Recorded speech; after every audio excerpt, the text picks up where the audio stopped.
cloud bill in half if you move to Oracle Cloud Infrastructure. For new U.S. customers, minimum financial commitment. See if your company qualifies at oracle.com/Bloomberg. I should spell that. BLOOMBERG, oracle.com/Bloomberg to cut your cloud bill in half. That was interesting. Sure. All these bond guys are optimistic. I can't take it. Nobody goes out on the curb though. Everybody's in that 3, 5, 10 year kind of thing, and that's where the best return is. Brownback was brilliant. What did he say? 8% of papers out past X number of years. Yeah, we talk about it like it's 90% of the paper, and we're getting that wrong. She was in like a couple of weeks ago. Like usually we go to Leslie, we go, oh, we'll see every 90 days, or we'll see if we can get you in 70 days. Like 3 days after she's here, people are still emailing in. Who was the woman on energy? Shut up, Tom. Get her back. With Energy Vista, Leslie Balti-Guzman joins us right now. You stopped the traffic on LNG. Yes. Bring us up to date. We had the president in, where was he? Riyadh, Qatar. Yeah. We got a big plane coming from Qatar, I guess, to land at Dulles. We'll see how that works. Give us an update on hydrocarbons after the Middle East visit. Very good to be back. Thanks. So I think it was a very positive trip, on both sides. They presented it as a win-win, real royal courtships where everybody is beautiful and great. We didn't hear much dissent or criticism. But is a gallon of gas going to go down? So for what the president was looking for, it was investments into the U.S., part of different deal makings. Qatar was able to remind the president that the country has invested with Exxon $10 billion in the new LNG projects, Golden Pass, that will come online in a few months. Saudi Arabia has linked now 2 long-term LNG contracts with US LNG. So they are showing goodwill, good gesture, and they have actually waited for Trump to come back into office, especially Saudi Arabia, to make those deals, to finalize those deals.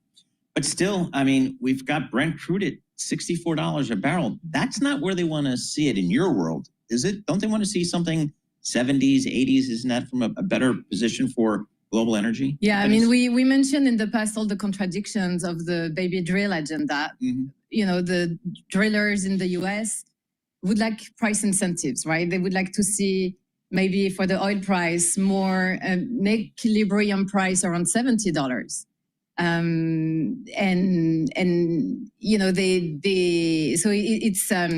Trump wants low prices for the domestic population to bring back manufacturing, to incentivize consumption, bring down inflation. But at the same time, so we need to still work on this equilibrium price. Well, I was just thinking about Qatar. They supply to Iran and China. And politically, it's not that clean to have a strong relationship with Qatar at this point. Were there any takeaways from the trip on that regard? So I think, it was a very well-fueled PR campaign. We haven't heard any criticism. And if I can use this stage, for me, putting so much wealth into the hands of Qatar is not a good idea. Why? Because Qatar has strong ties with Iran. Qatar has financed the Muslim Brotherhood. By the way, France came out with a report this week from government officials pointing out the financing of Qatar to the Muslim Brotherhoods in France specifically, but all over Europe and other countries. Right. Jordan had just kicked out the Muslim Brotherhood. Qatar has hosted and sheltered the Hamas. There is a big... This is brilliant. Leslie, we got to get you in here for like a 1-hour special show. Folks, what we're dealing with here is Sciences Po in Paris and Tufts up in Boston, the Fletcher School. Leslie's got bulletproof chops. She's worked with Bremer at Eurasia Group. And the answer is Greg Vallier wrote about this morning.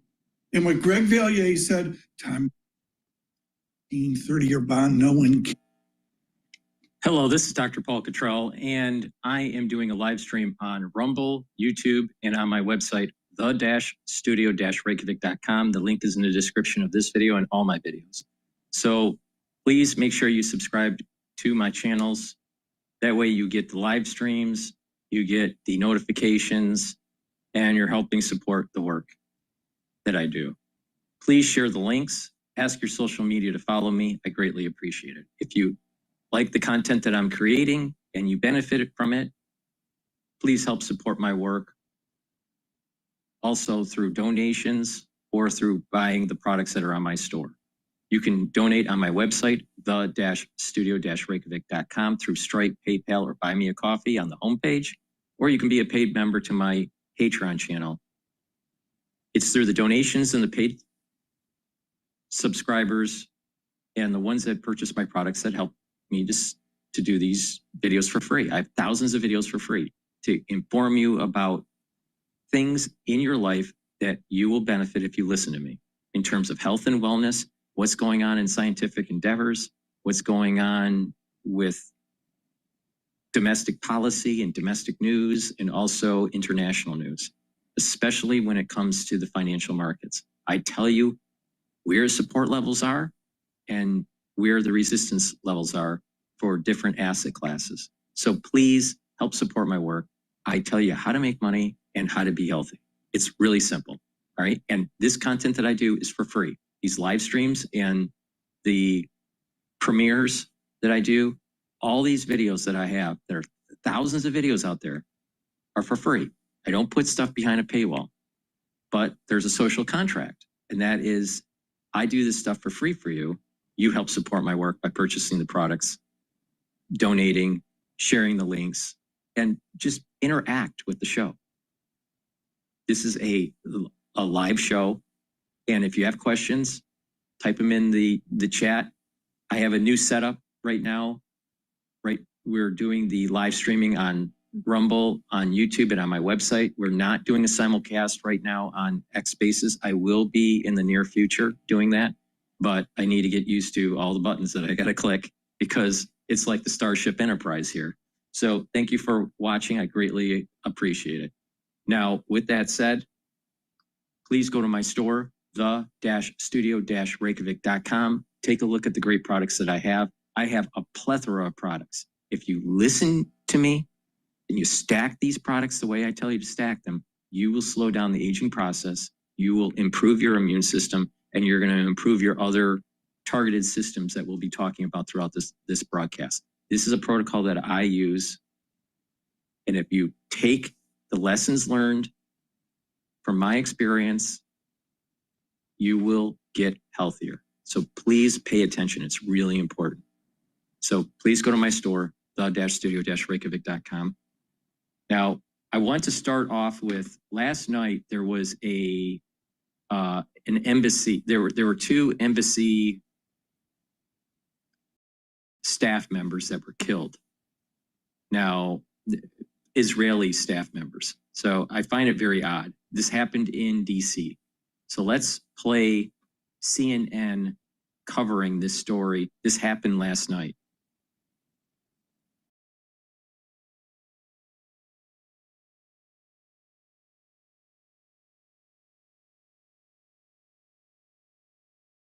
You see a deadly shooting being investigated right now, where we're told 2 people were shot and killed, and at least one of them is believed to be connected to the Israeli embassy. CNN's chief law enforcement and intelligence analyst, John Miller, is joining us right now. This is coming in fast and furious. What do you know? So, first of all, everything we're going to be reporting is preliminary because, as you know from our own experience, this information may shift and change. But what we've been told by law enforcement sources is that this was an event at a Jewish museum in Washington, D.C., at 3rd and F Northwest, that the crowd was leaving the event, apparently, that an individual opened fire. We are told that an Israeli diplomat was hit. Another one was hit. So you have at least 2 people shot. You have 3 other people injured. Those numbers can shift. We are told there are fatalities, at least 1, and we are told that the gunman, according to witnesses, fled on a motorcycle. So if you take what we have, sketchy as it is, it paints a picture of something that appears to be targeted. It was at an event at the Jewish Museum. appears to be planned in advance. You have a gunman who witnesses say fled on a motorcycle. And obviously, this is a major event in terms of this has drawn in the FBI, elements of the Secret Service, obviously the Washington, D.C. Metro Police, and a major investigation unfolding right now as they review video, license plate readers, talk to human witnesses, and try to reconstruct what happened in this event, which apparently unfolded extraordinarily quickly. And why would the nature of this event have drawn in so quickly that breadth of law enforcement? Well, if you look at the climate, fears of anti-Semitism, incidents that are occurring right now in the Middle East, in the sphere of Israel and Gaza, tensions that have been rising since, terrorist propaganda that has been out there calling on people to take action. What you have is a perfect storm that can lead to something like this. And what they will be digging into is, was there an individual on a motorcycle? Is that the same person as the gunman, as witnesses suggest? If so, is that individual part of a highly planned operation with a number of people and part of a terrorist operation? Or is it, as we've seen more often than not, a lone wolf who put together a plan based largely on being inspired or radicalized over the internet or in person? These are not answers. These are questions. There's many of them. We have the DHS Secretary Kristi Noem, who has just tweeted, 2 Israeli embassy staff were senselessly killed tonight at the Jewish Museum in Washington, D.C. We are actively investigating and working to get more information to share. Please pray for the families of the victims. We will bring this depraved perpetrator to justice. People should understand, John, this is, not in the outskirts. This is really central in Washington, D.C., a major metropolitan area. It's not that late at night. There was an event that was happening. Presumably the event was either publicized or at least enough people there that they knew there was an event going on. And when you're looking at all this unfold, besides the surveillance of the street footage and what's going on there, when do you turn to figure out cell phone data in the area? Who may have seen what the person looked like? Was there more than one person? How does this investigation unfold at this very infant stage? Well, first you start with the live witnesses before they disappear into the ether. Then you do the canvas for the ones who fled or left, or you may find the next day by appealing literally through the media like this to say, if you were there, if you saw something, if you were filming or videotaping with your phone something else, and you may have caught this. While all that's happening, the go-to is those cameras. There are cameras at that Jewish museum, and they're pretty good. But there are also cameras that may be available from the house across the street, an embassy up here, a traffic camera. Sure. You've got to collate all of those together and then see, do we see the gunman? Do we see the gunman fleeing? What's that direction of flight? Can we then track by the cameras and hopefully from an investigative standpoint, any license plate readers, motorcycle licenses are harder, along the way that will give them something. Is there a stop? Is there a switch car? Or are there other people involved? You really have to take the technology for that. In the meantime, there are people right now, as we sit here in Washington, D.C., down at my old office in the NYPD, who are logging onto those computers and going those sites to gauge the reaction, to see if there's a communique that has been posted. Has any person or group claimed responsibility? So many wheels start to turn simultaneously between the FBI, DC Metro PD, their people on the Joint Terrorism Task Force, even the NYPD, which will start reacting to this because of nothing more than you have a large number of high-profile Jewish targets in New York City, as many, if not more than Washington, that they will be pushing resources to right now and throughout tomorrow till they get a handle on what they think we have going on. I want to bring in CNN senior national security analyst Juliette Kayyem to the conversation. John and I are talking about the steps that will immediately be taken to try to cast a very wide investigative net domestically, but we're talking about people from an embassy as well. You're talking about a net that could go I'm coming in fast. First place, you coming in last. I'm hitting that gas. I'm hitting that. Go internationally as well. When you're hearing about what has just happened and the details are coming in quickly, we're going to bring everyone what we have as soon as we have them as they're unfolding. What is your take and analysis about what the steps will be to determine what happened and whether there were additional targets or anything?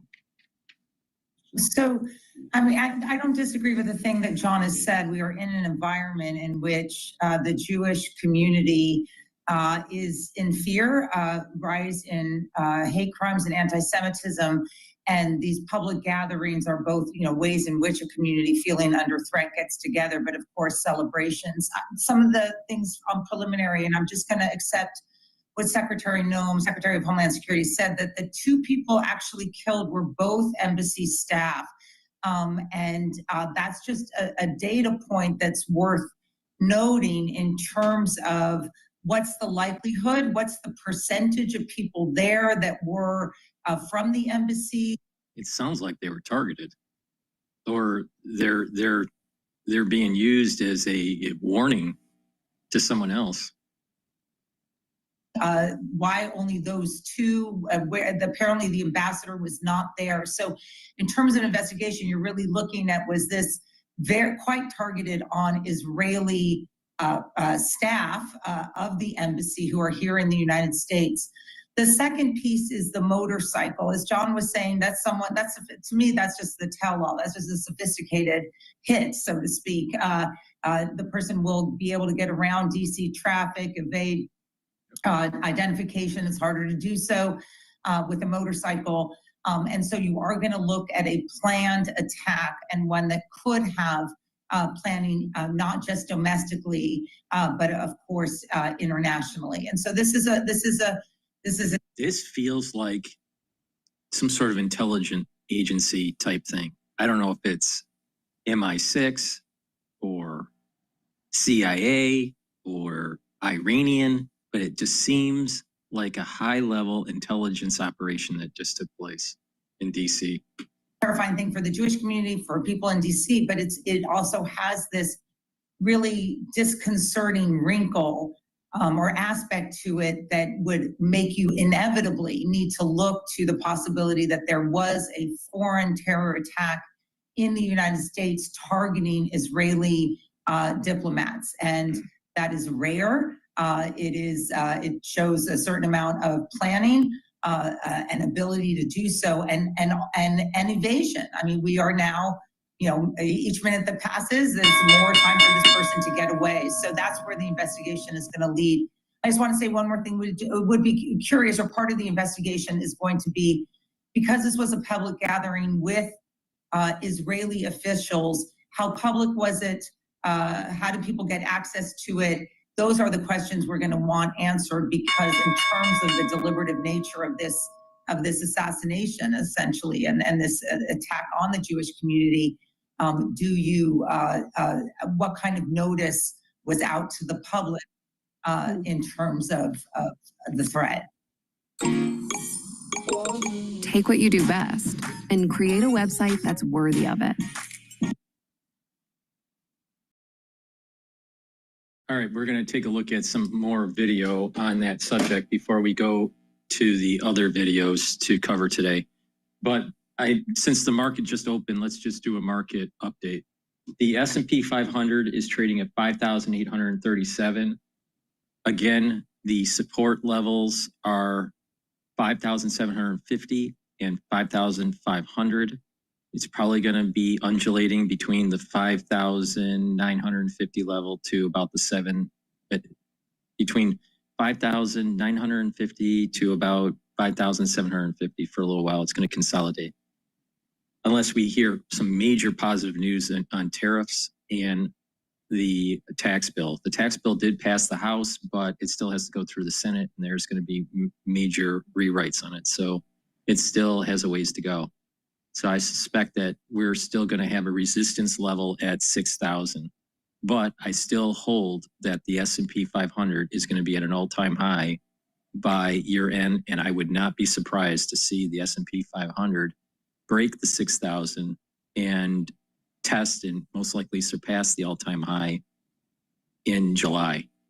Now, what I also want to go over is that VIX is trading above 20. It's trading at 21.13, so there's a little bit of risk in the market. The Euro USD is trading at 1.12. Oil is trading at $60.88 a barrel. BITO is trading at 23.54. And the USD Japanese yen is trading at 143.62. That I want to see the Japanese yen above 145. So there's definitely stress in the market. Dollar's weakening relative to the Japanese yen. And we have a little bit of a suppression in price with oil. I have conflicting news that's showing that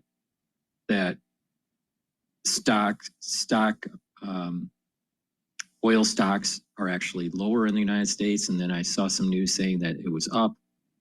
The OPEC plus nations are going to increase. It looks like the Saudis are going to increase an additional barrels of oil. My understanding is our strategic reserve initiative is in place and we're starting to buy oil to refill it. So we'll see what happens with the oil markets. Gush is trading at 2046 and DRIP is trading at 11.23. It's climbing. DRIP is the short for oil exploration. UCO is trading at 20.70 and natural gas is trading at 3.29. So natural gas is also going down. Bitcoin is the big news today, I would say, at least for right now. And it's trading at, right now it's trading at 111,000 per coin. And that's the reason why BITO is trading at 23.52. You've been paying attention to me. I've been saying, watch for BITO to pop up, especially because it had a resistance level at 22.50 and it surpassed that. So the next resistance level is going to be 24.42. We have a support level now at 22.50 and a support level at 21.48. So with that said, oil support level is at 54. That's the 61% retracement. That's a major support level. Oil's trading with the 60 handle right now. The resistance is 65. What I've been noticing is there seems to be a trading range going on at about 60 to about 63. Doesn't want to stay above 63 for too long and then comes back down. So will we be testing below 60? It potentially might happen, especially if the Saudis start to pump up more oil, or if Iran deal happens with Trump, there'll be additional oil, Brent oil on the market and bring down the price. So we'll see what happens there. With that, please go to my store, the-studio-reykjavik.com. I have these videos that I'm doing for free, so you get intel on how to benefit from the market. I give you specific points of entry. So if you pay attention to me, you'll make money. So let's talk about your health and wellness, because that's way more important than your wealth, right? Your health and wellness is way more important. So please go to my store and get the great products that I offer. These are products that I use every day to help with that holistic approach to slow down the aging process and boost up your immune system. And you're just gonna add more vitality. So a great product that I have that everyone in your home could use is structural nano silver soaps.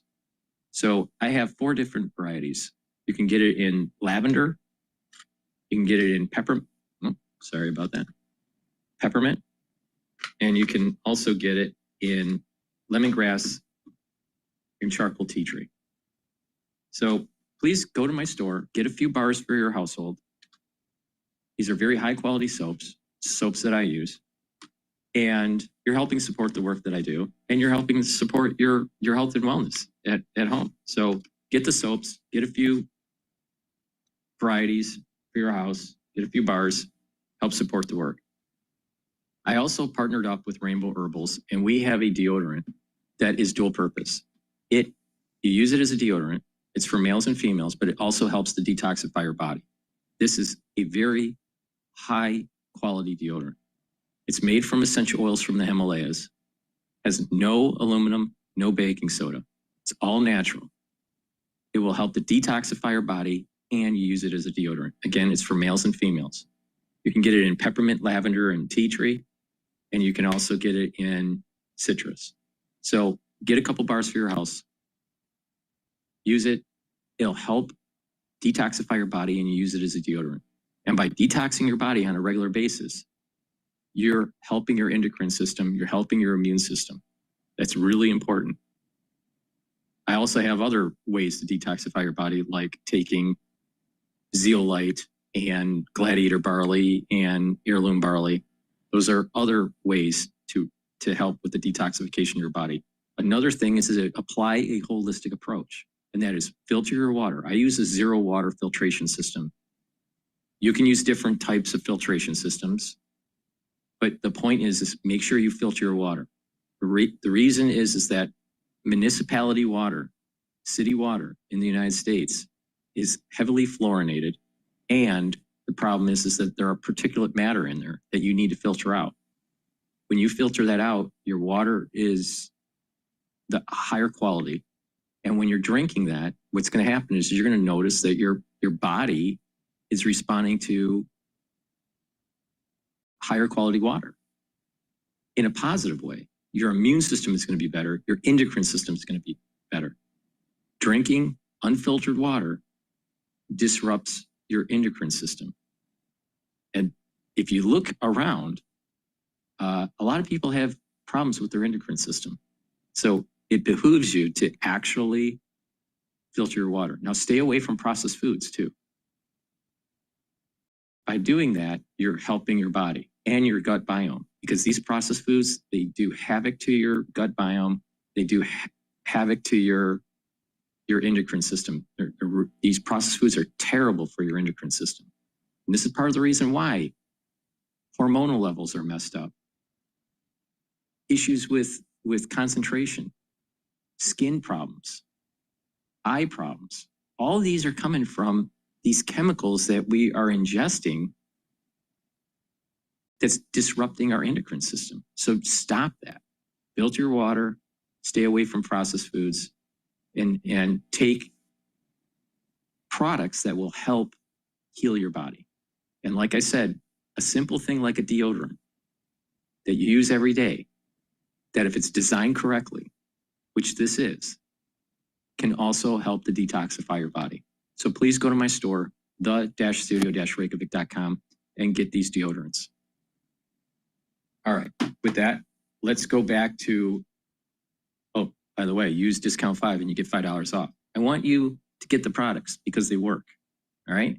And if you keep on using the products and you're healthy, then we'll just have a better society. We'll have a more productive society, and we will bring down the cost of healthcare. The cost of healthcare, the only way we're going to bring down the cost of healthcare is if people get healthier. And the fastest way to do that is to target some of these chronic illnesses that are due to lifestyle. In the United States, cardiovascular disease and diabetes, 2 major chronic diseases.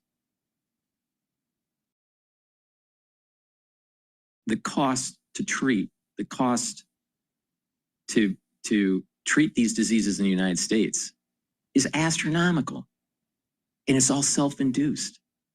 If we actually become healthier, if we can take control of our own health and stop the bread and circus, our Medicare, Medicaid, and healthcare costs will radically go down by the billions. So it starts at home, right?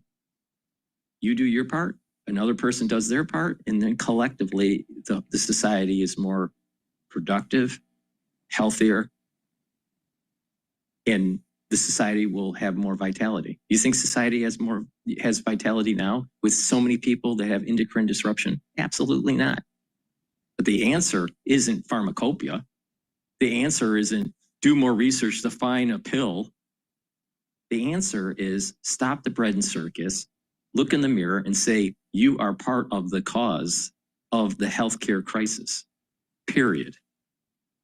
Now, if you don't want to do that, then you're just living in a bubble, because we have a healthcare problem in the United States because of the cost of educating the healthcare workers, the cost of running the facilities like the hospitals and the clinics, and an unhealthy population because of the bread and circus and the endocrine disruption that's happening. And the best way to bring down, the fastest way to bring down healthcare costs is when you're healthy. All right. When you're healthy, you don't need to be on beta blockers. You don't need to be on insulin and all these other drugs where it's trying to solve your problem. Now, some people go, oh, I got a genetic issue. Most people don't have genetic issues, period. Stop pretending. There are people that do have genetic issues and they have an issue. That's a real problem. But the majority of in the United States, they don't have genetic issues. Some of them have epigenetic issues. They have an epigenetic issue, not a genetic issue. And that's because of lifestyle. And it's led to the methylization of their genes turning off because of their lifestyle. They did it to themselves. It's not that they were born with this. It's lifestyle. Most chronic disease in the United States is because of self-induced. And most people don't want to hear that. Most people don't want to admit to it.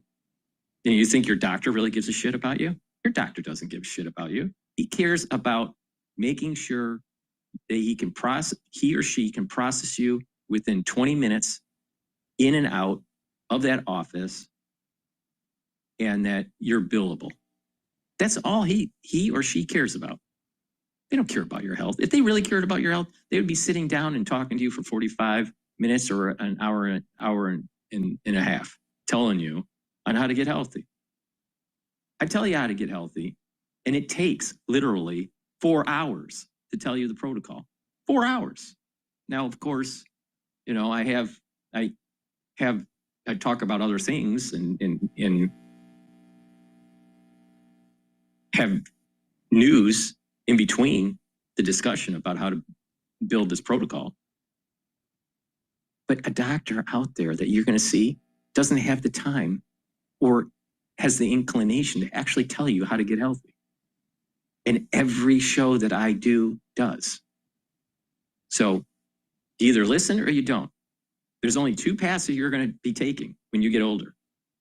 The path of pharmacopoeia, where you're going to be on pharmaceuticals that have side effects and that will slowly lead you down a path of aging.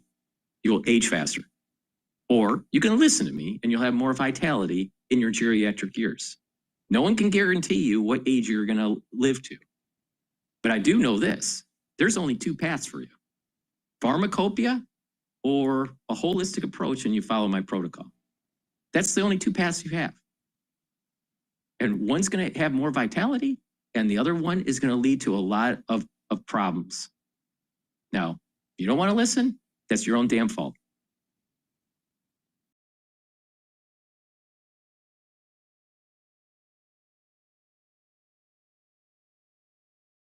All right, I want to hear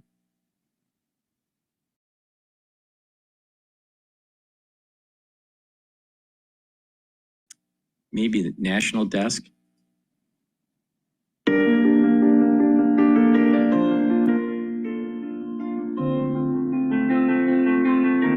Breaking news, a couple shot and killed outside the Jewish Museum in Washington, D.C.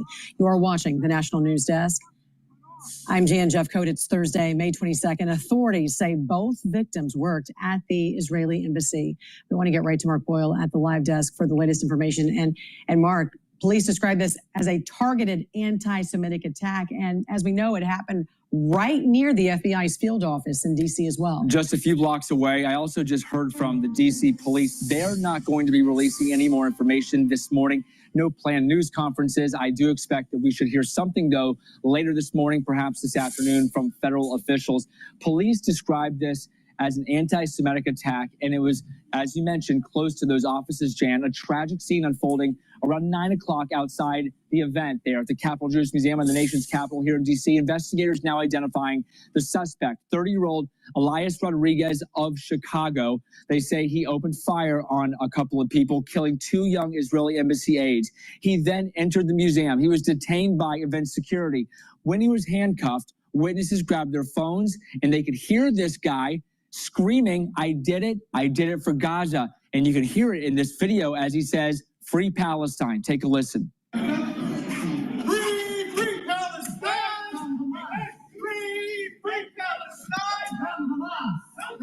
Free Palestine! And responding officers arrived just a few minutes later to this close-range shooting, and they found 1 man, 1 woman unconscious, not breathing. They tried to save the victims, but they couldn't. Now, Israel's foreign minister identified the victims as Yoram Lashinsky and Sarah Milgram. We have a photo of this young couple. They were going to be engaged in just a few days. Israel's ambassador to the U.S. revealed this tragic news that he had purchased a ring this week, and the intention was to propose to his girlfriend next week in Jerusalem.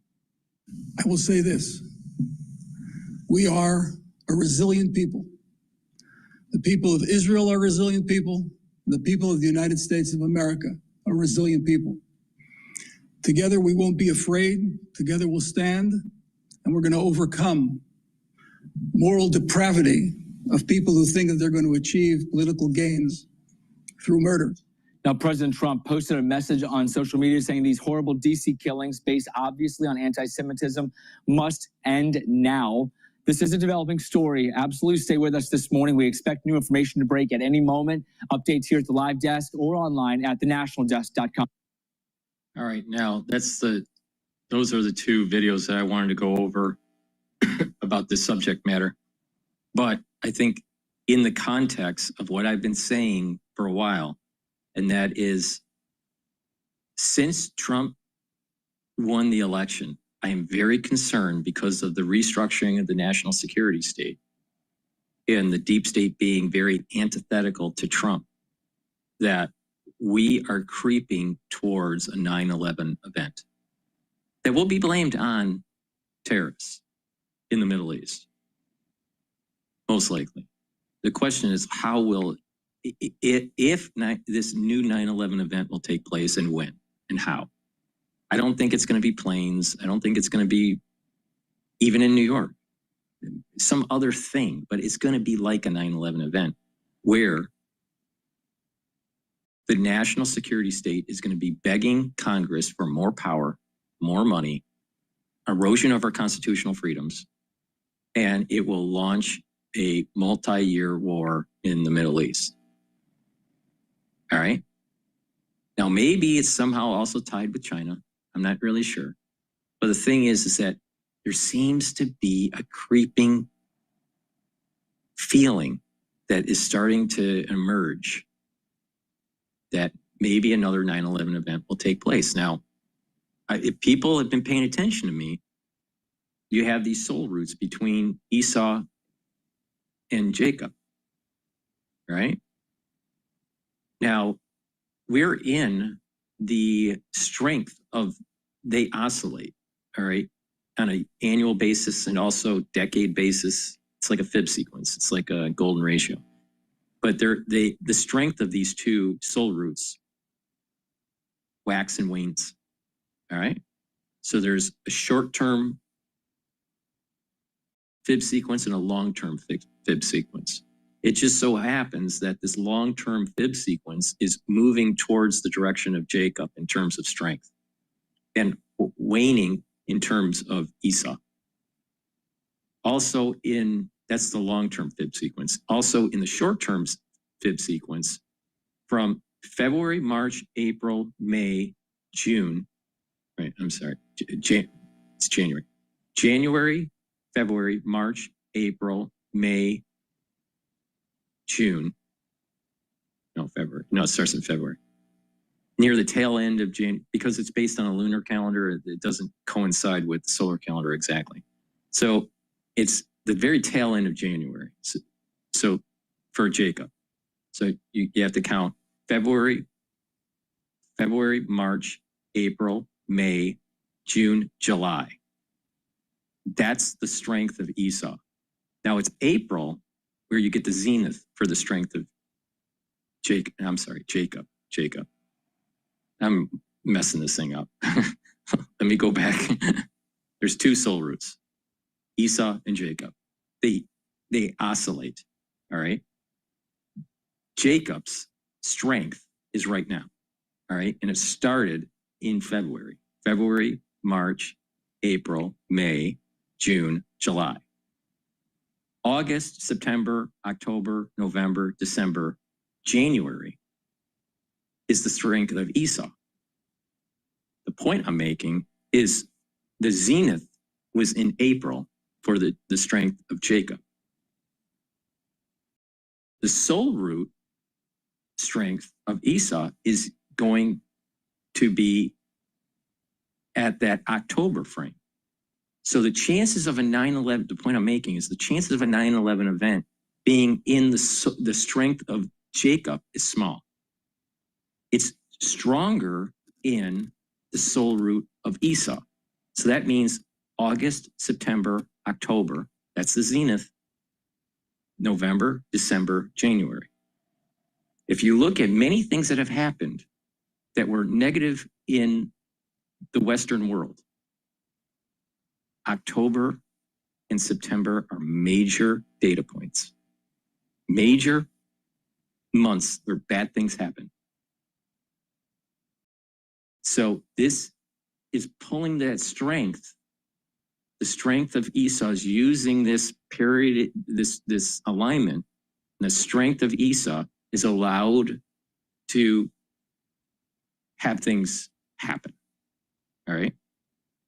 So that's the reason why I think that a 9/11 like event could take place between August and January.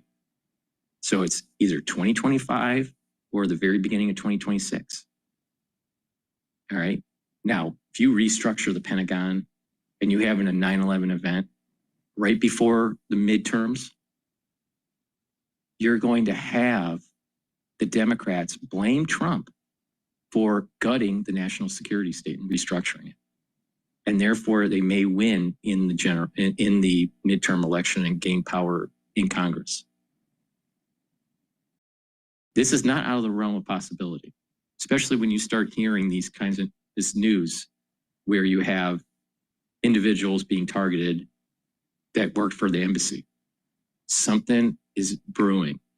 Now, can it be diffused? Will the white hats be able to diffuse it? I don't know. But something is emerging that is scary. All right, that I'm feeling here. All right. So it's really important. There's soul roots of nations and soul roots of individuals. And we're talking about a collective people here. Jacob, soul root, and Esau, soul root. And they wax and wane with a frequency of a year. But they also wax and wane in frequencies of 7 years, in decades, and centuries, and millennia. All right, because it's a fractal. But we're more concerned about exactly what is happening right now. And right now, Jacob's soul root is slowly declining. All right. Because we're past the zenith point. We're past April. So it's declining. And Esau's, even though it's still negative, it's becoming less negative in terms of strength. And eventually it's going to flip. And that flipping takes place in August. That inflection that takes place is in August. Pay attention. Pay attention. This is worrisome. And where else are you hearing this? Nowhere. Nowhere. Now, it's very Kabbalistic, it's very Zohar-ish, but I'm telling you, you look at world events, it coincides to what I'm saying. There's this fib sequence of the soul roots and the wax and waning of the strength between Jacob and Esau. All right, with that said, let's go to Bloomberg. on, who's the founder and CEO of the company. And this is a language learning app. It's the most popular language learning app in the world. It works. It does work. I'm now addicted to it, which is the whole idea of the company.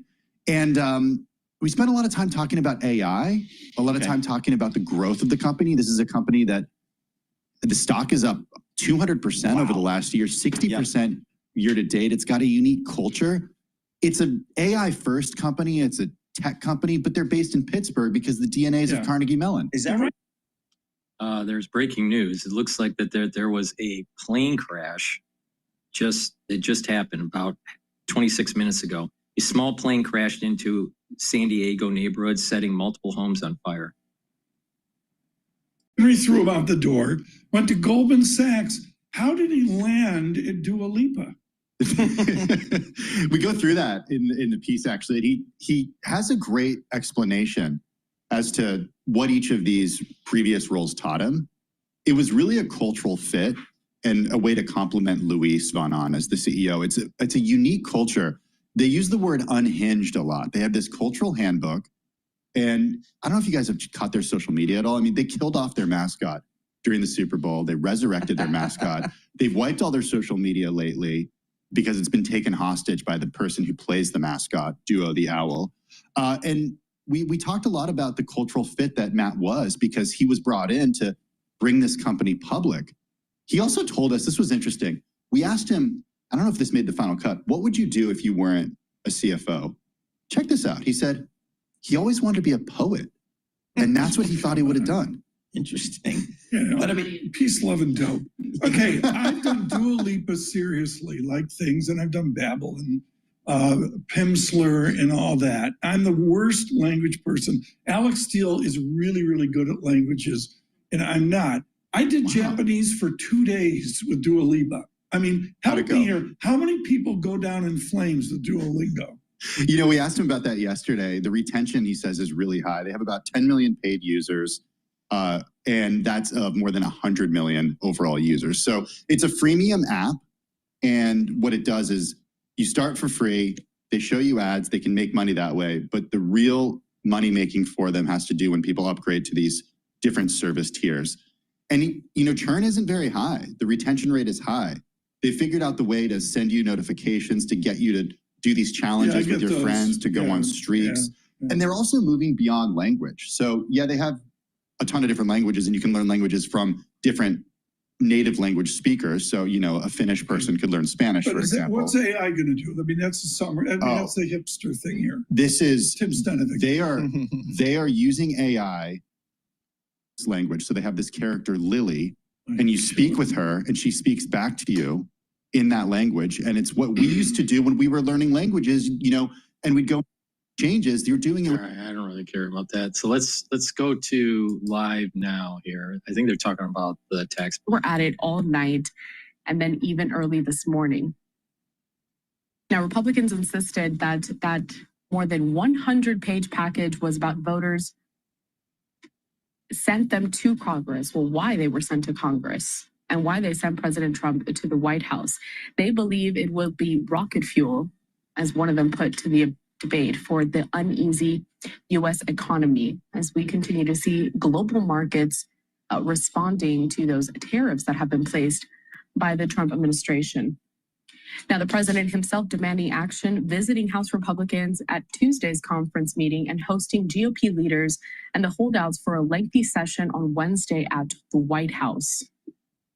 And we showed that as well. He made some comments as he was entering into Capitol Hill to some of the reporters that were staked out there. But before the vote, the administration warned that in a point-in statement, a failure to pass this bill would be the ultimate betrayal.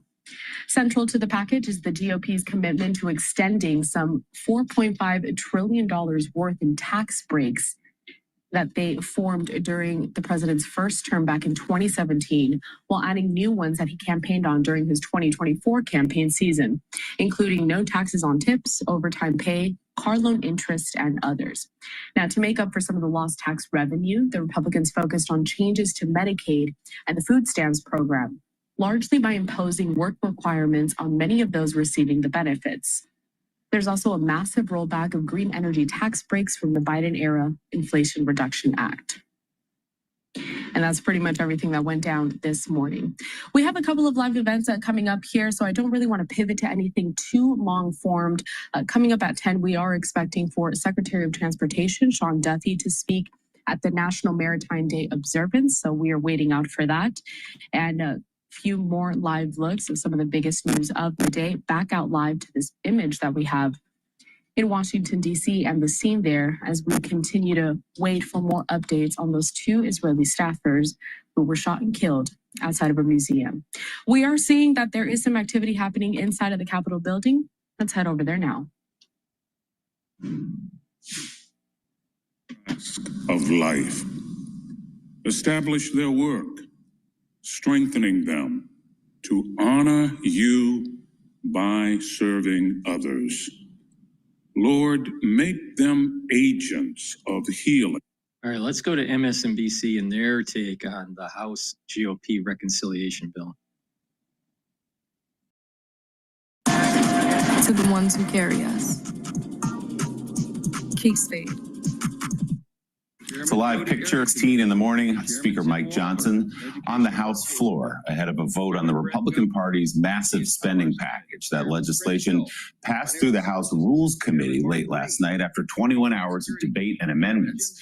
Dozens of last-minute changes were made, including increases to the state and local tax deduction cap, that's known as SALT, also speeding up the timeline for new Medicaid work requirements. Let's bring in the host of Way Too Early, Ali Vitale.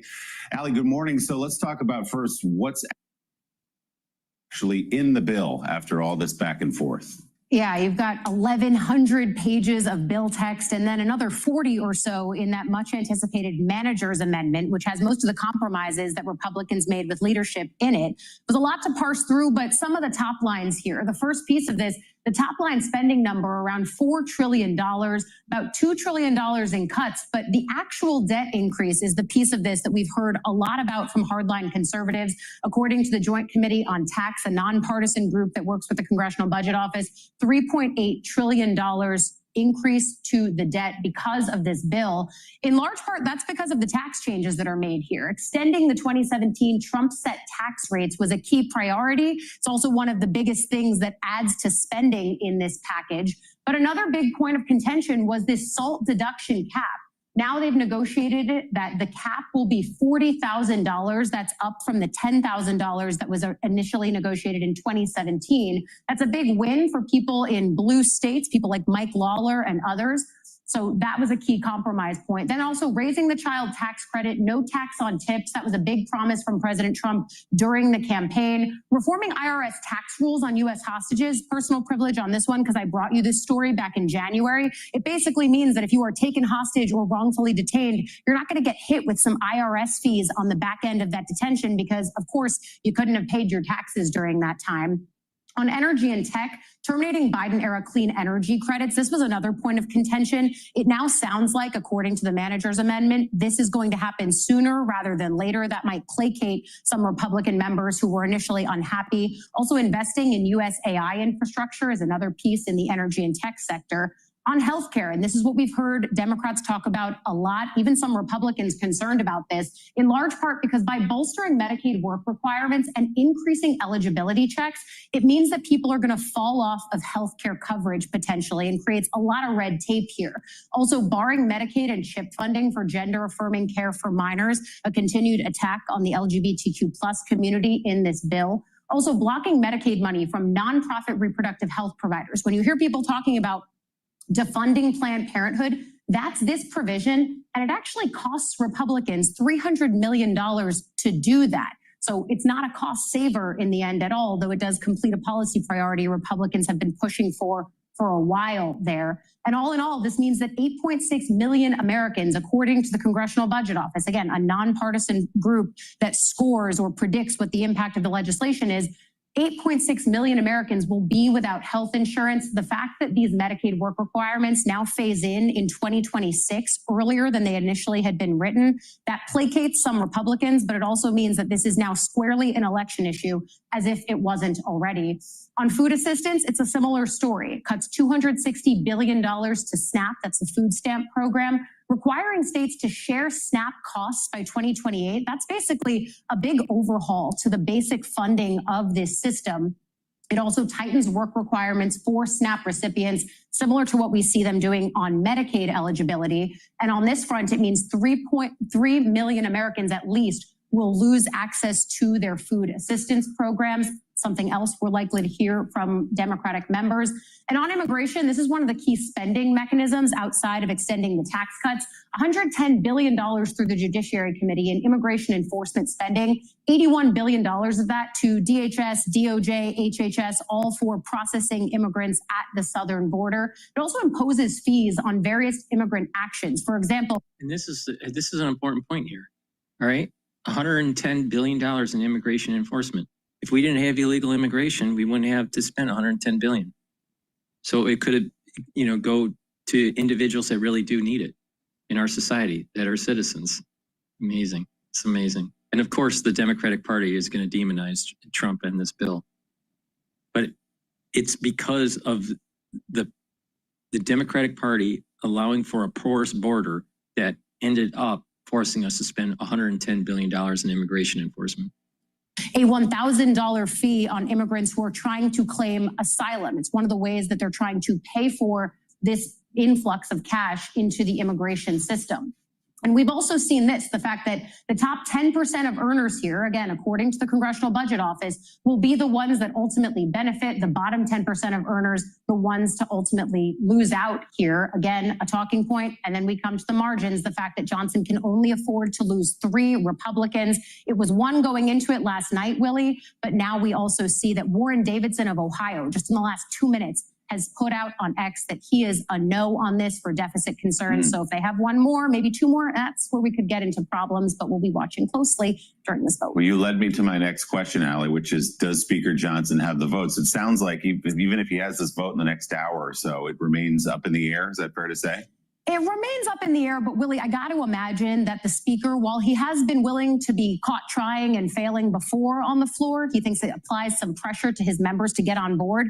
Ultimately, I don't think they're doing this vote if they don't have the votes. And so the only other person we're watching here is potentially Chip Roy. He's been critical of the bill, but he never tells us how he's going to vote in advance. But still, he could lose 3 and still be fine. We know that Johnson has had the president's backing on this the whole way. All right, we'll keep a close eye on it. Allie, stay with us. All right. Well, you don't have a porous border, you would save $110 billion. Amazing. All right. The equity market is trading at 5,860. VIX is trading at 20.32. So we have stress in the market. The USD Japanese yen is trading at 143.8. Oil is trading at $60.62 a barrel, and natural gas is trading at 3.3. So we definitely have, a little bit of stress, but the equity market is recovering a little bit from the session low. The S&P 500 right now is up 18 points. So it's about 0.3% up, but we'll see what happens. There seems to be a little bit of an issue with BITO. It's starting to go down in the intraday session. And Bitcoin is trading this morning it was trading at 111. Bitcoin now is trading it's still trading at about 111. So not a big swing at the moment. Please go to my store, the-studio-reykjavik.com, and help support the work that I do. Again, I do this show for free, so you can learn about how to improve your health and also what's going on in the news. You get informed and details about what's going on in the market and how I am seeing and how the market is. So please go to my store, the-studio-reykjavik.com, and get the Max 35. Max 35 or the Max 14. It's 35 parts per million or 14 parts per million. And I have another one that's called Cleanse, and Cleanse is 30 parts per million.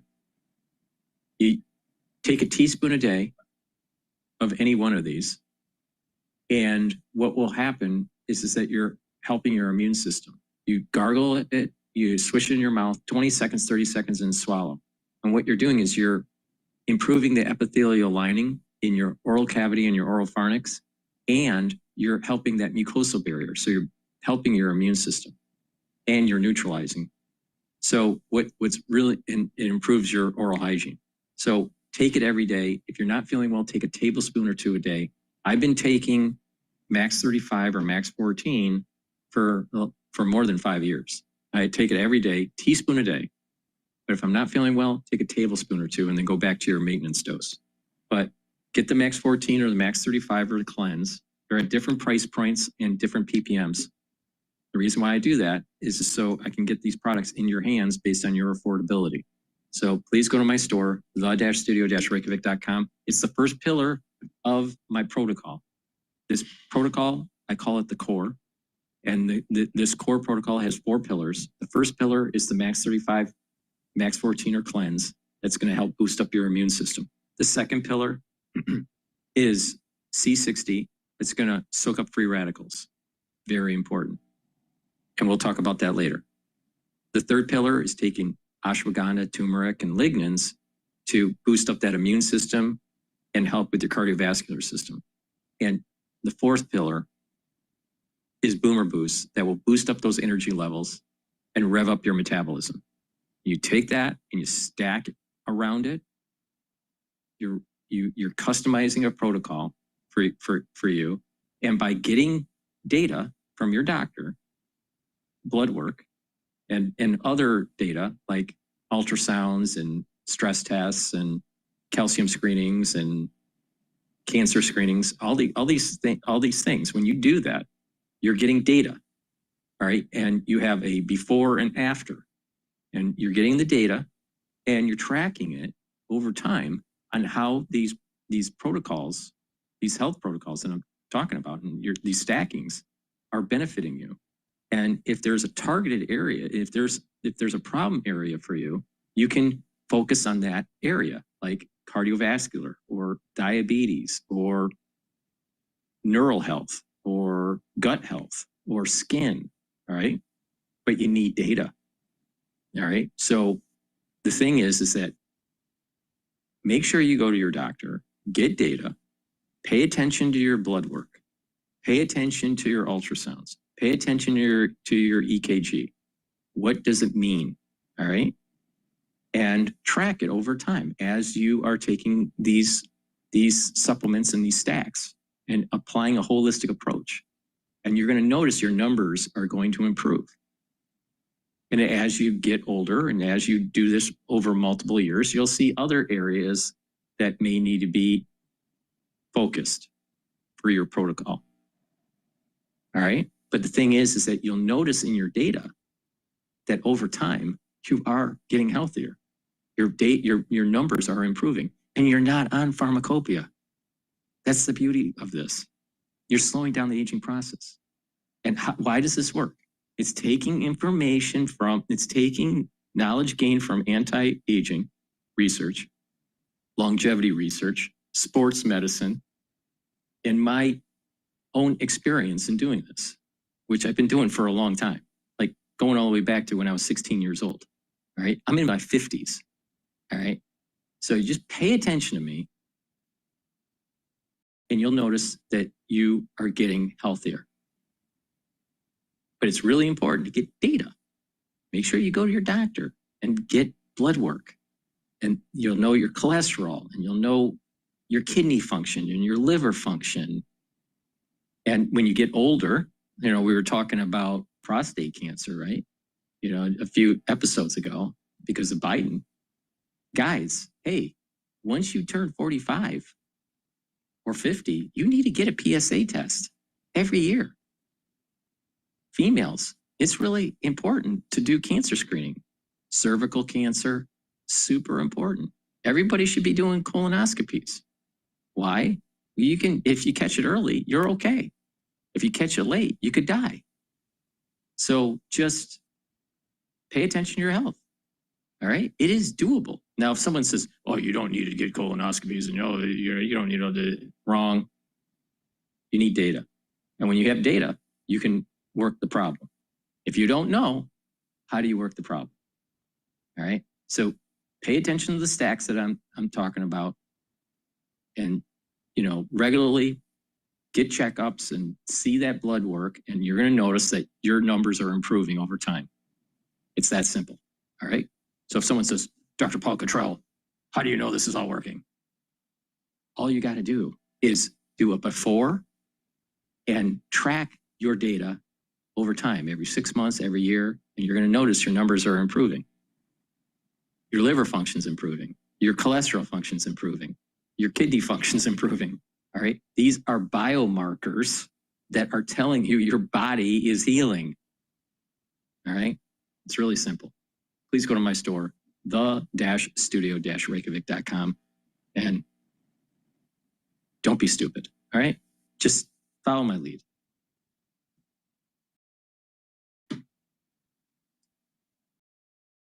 And the president may have to do some arm twisting in the Senate as well, just as he did in the House. So talking my book here, I was really interested that they pushed forward the rollback for some of the clean energy tax credits. So the renewable investment tax credit and production tax credit is now going to be done in 2028 rather than 2029 and 2031. And there are other parts of that as well that have really put pressure on the clean energy guys. A lot of the clean energy projects are in red states. So how are Republican senators going to manage that? Well, that's a great question, Alex, and it is something that really divided the caucus in a way because they do like getting that money, and it's sort of the same tension that we've seen in Republican and opposition from the president himself to the CHIPS Act and some of that funding and some of those subsidies. They like having the projects in their state, yet when they look at ways to find savings for this pretty expensive tax bill, they start looking for everything. And it's not only Medicaid, but as you mentioned, it is those clean energy projects and programs. They're trying to say that, look, we are going to accelerate the timeline, but not eliminate them entirely there. All right. Michael, thank you so much for joining us. Michael Shepard, senior editor, Bloomberg News, joining us from Washington, D.C., talking about some tax legislation. A big move forward today for President Trump in the House. Now it goes to the Senate. We'll have more coming up. This is Bloomberg.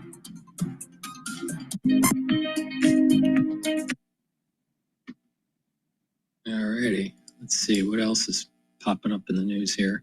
CEO under pressure on tariffs. Dartmouth's Paul Argenti on retail's tariff messaging test. All right, let's listen to CNBC. In every link, in every moment. CEOs under pressure on tariffs, retailers in particular, trying to avoid spooking consumers, at the same time spooking or angering the president, who suggested recently that Walmart should, quote, eat the tariffs. For more on how businesses can message their messaging and their moves at the same time, I want to bring in Paul Argenti. He's the professor of corporate communications at Dartmouth's Tuck School of Business. Let's just first start with the bigger idea, which is we've heard from a number of retailers, Lowe's, Home Depot, Walmart, Target, you can go down the list. We heard Nike this morning say they're actually raising prices, but appeared to not mention tariffs. Should we all assume that all of this is tariff related? Those who are saying that they're not raising prices, how should we think about this before we even get into the messaging piece?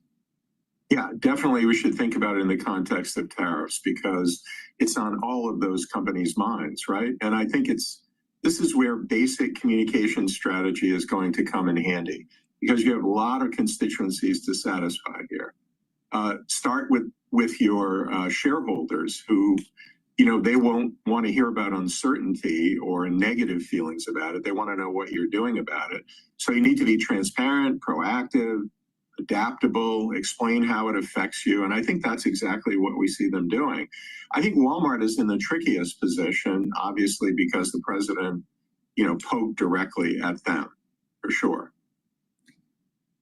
In terms, though, of how you can message to the president in one direction and consumers in the next and shareholders in the next, and if, in fact, you do need to raise prices, how would you do that? Yeah, I think that's the incredibly fine line that companies need to walk. Walmart has openly stated they have a commitment to low prices, and they're going to figure out other ways to try to mitigate the effects of tariffs. They're going to acknowledge that there is an impact, but they're talking about the kind of strategic measures they're taking to try to deal with suppliers to handle this. And they're also saying they're going to absorb some of the costs themselves. I mean, that is music to the ears, certainly, of the president and I think customers. So I think that's how you do it. You have to try to figure out how to do it. But the most important thing here, Andrew, is that you need to be clear about what you're doing and why you're doing it, and explain how it affects you, and explain why you're doing what you're doing. And I think, you're going to be fine if you do that. Paul, the other audience, of course, is the shareholder base. They don't particularly want to hear that you're going to be slashing your margins to eat all of the additional pressures and costs that are coming. Right. And I think that the problem, however, is that there's no other way around this. This is going to have an effect on you, and you have to try to figure out how to deal with it. I think price increases certainly are going to be happening from some of these organizations, and we already see that happening, and that's one way to ameliorate some of the effects that shareholders will see from your actions. But you're in a lot of pressure here. You're between a rock and a hard place. And I think that threat from the White House forces your hand on which constituency you need to focus on the most and who you need to satisfy. I don't think you have a choice here, because the effect will be even worse if you don't do what you need to do here. So, okay, let's just go through, though. I'm curious what you think the reaction will be. So you had Lowe's and Home Depot try to suggest that they are going to eat these costs.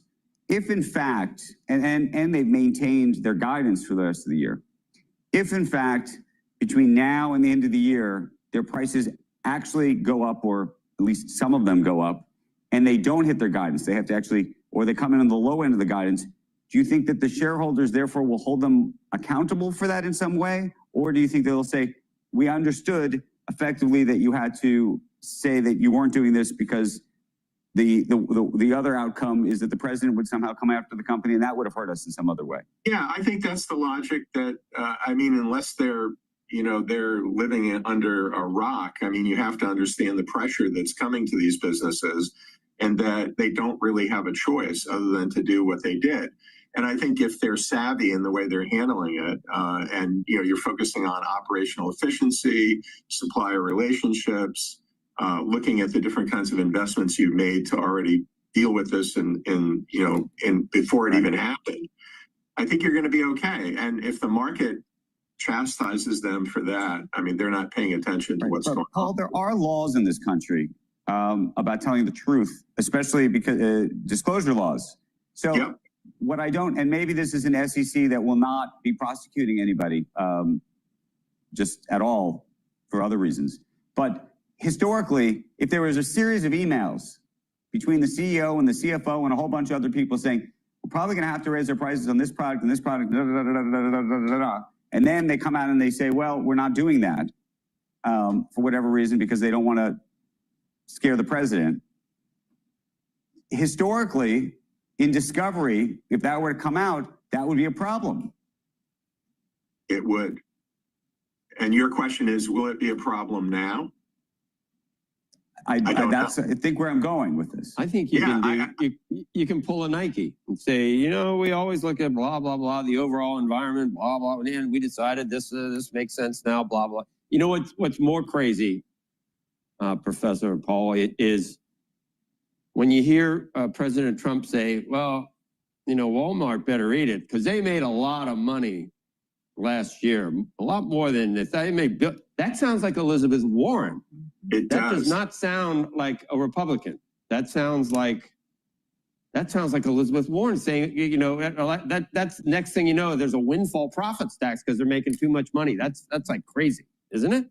Yeah, I think, though, he is feeding his base. There is sentiment there. Populist, and it's not the only time we're seeing it, but it's like topsy-turvy, fair as foul, upside-down world. Does that explain some of the action in the bond market? And Paul, I know you're not an expert on the bond market per se, but Look, people are saying, oh, nobody was paying attention to this when this was Joe Biden. People expect Democrats to blow out the deficits. They don't expect that from Republicans. This is a new breed of Republicanism. And if you never have anybody who's going to cut back and say, no, we're not going to do this spending, it's a new world you're living in. Totally. And you better get used to it and get ready for it.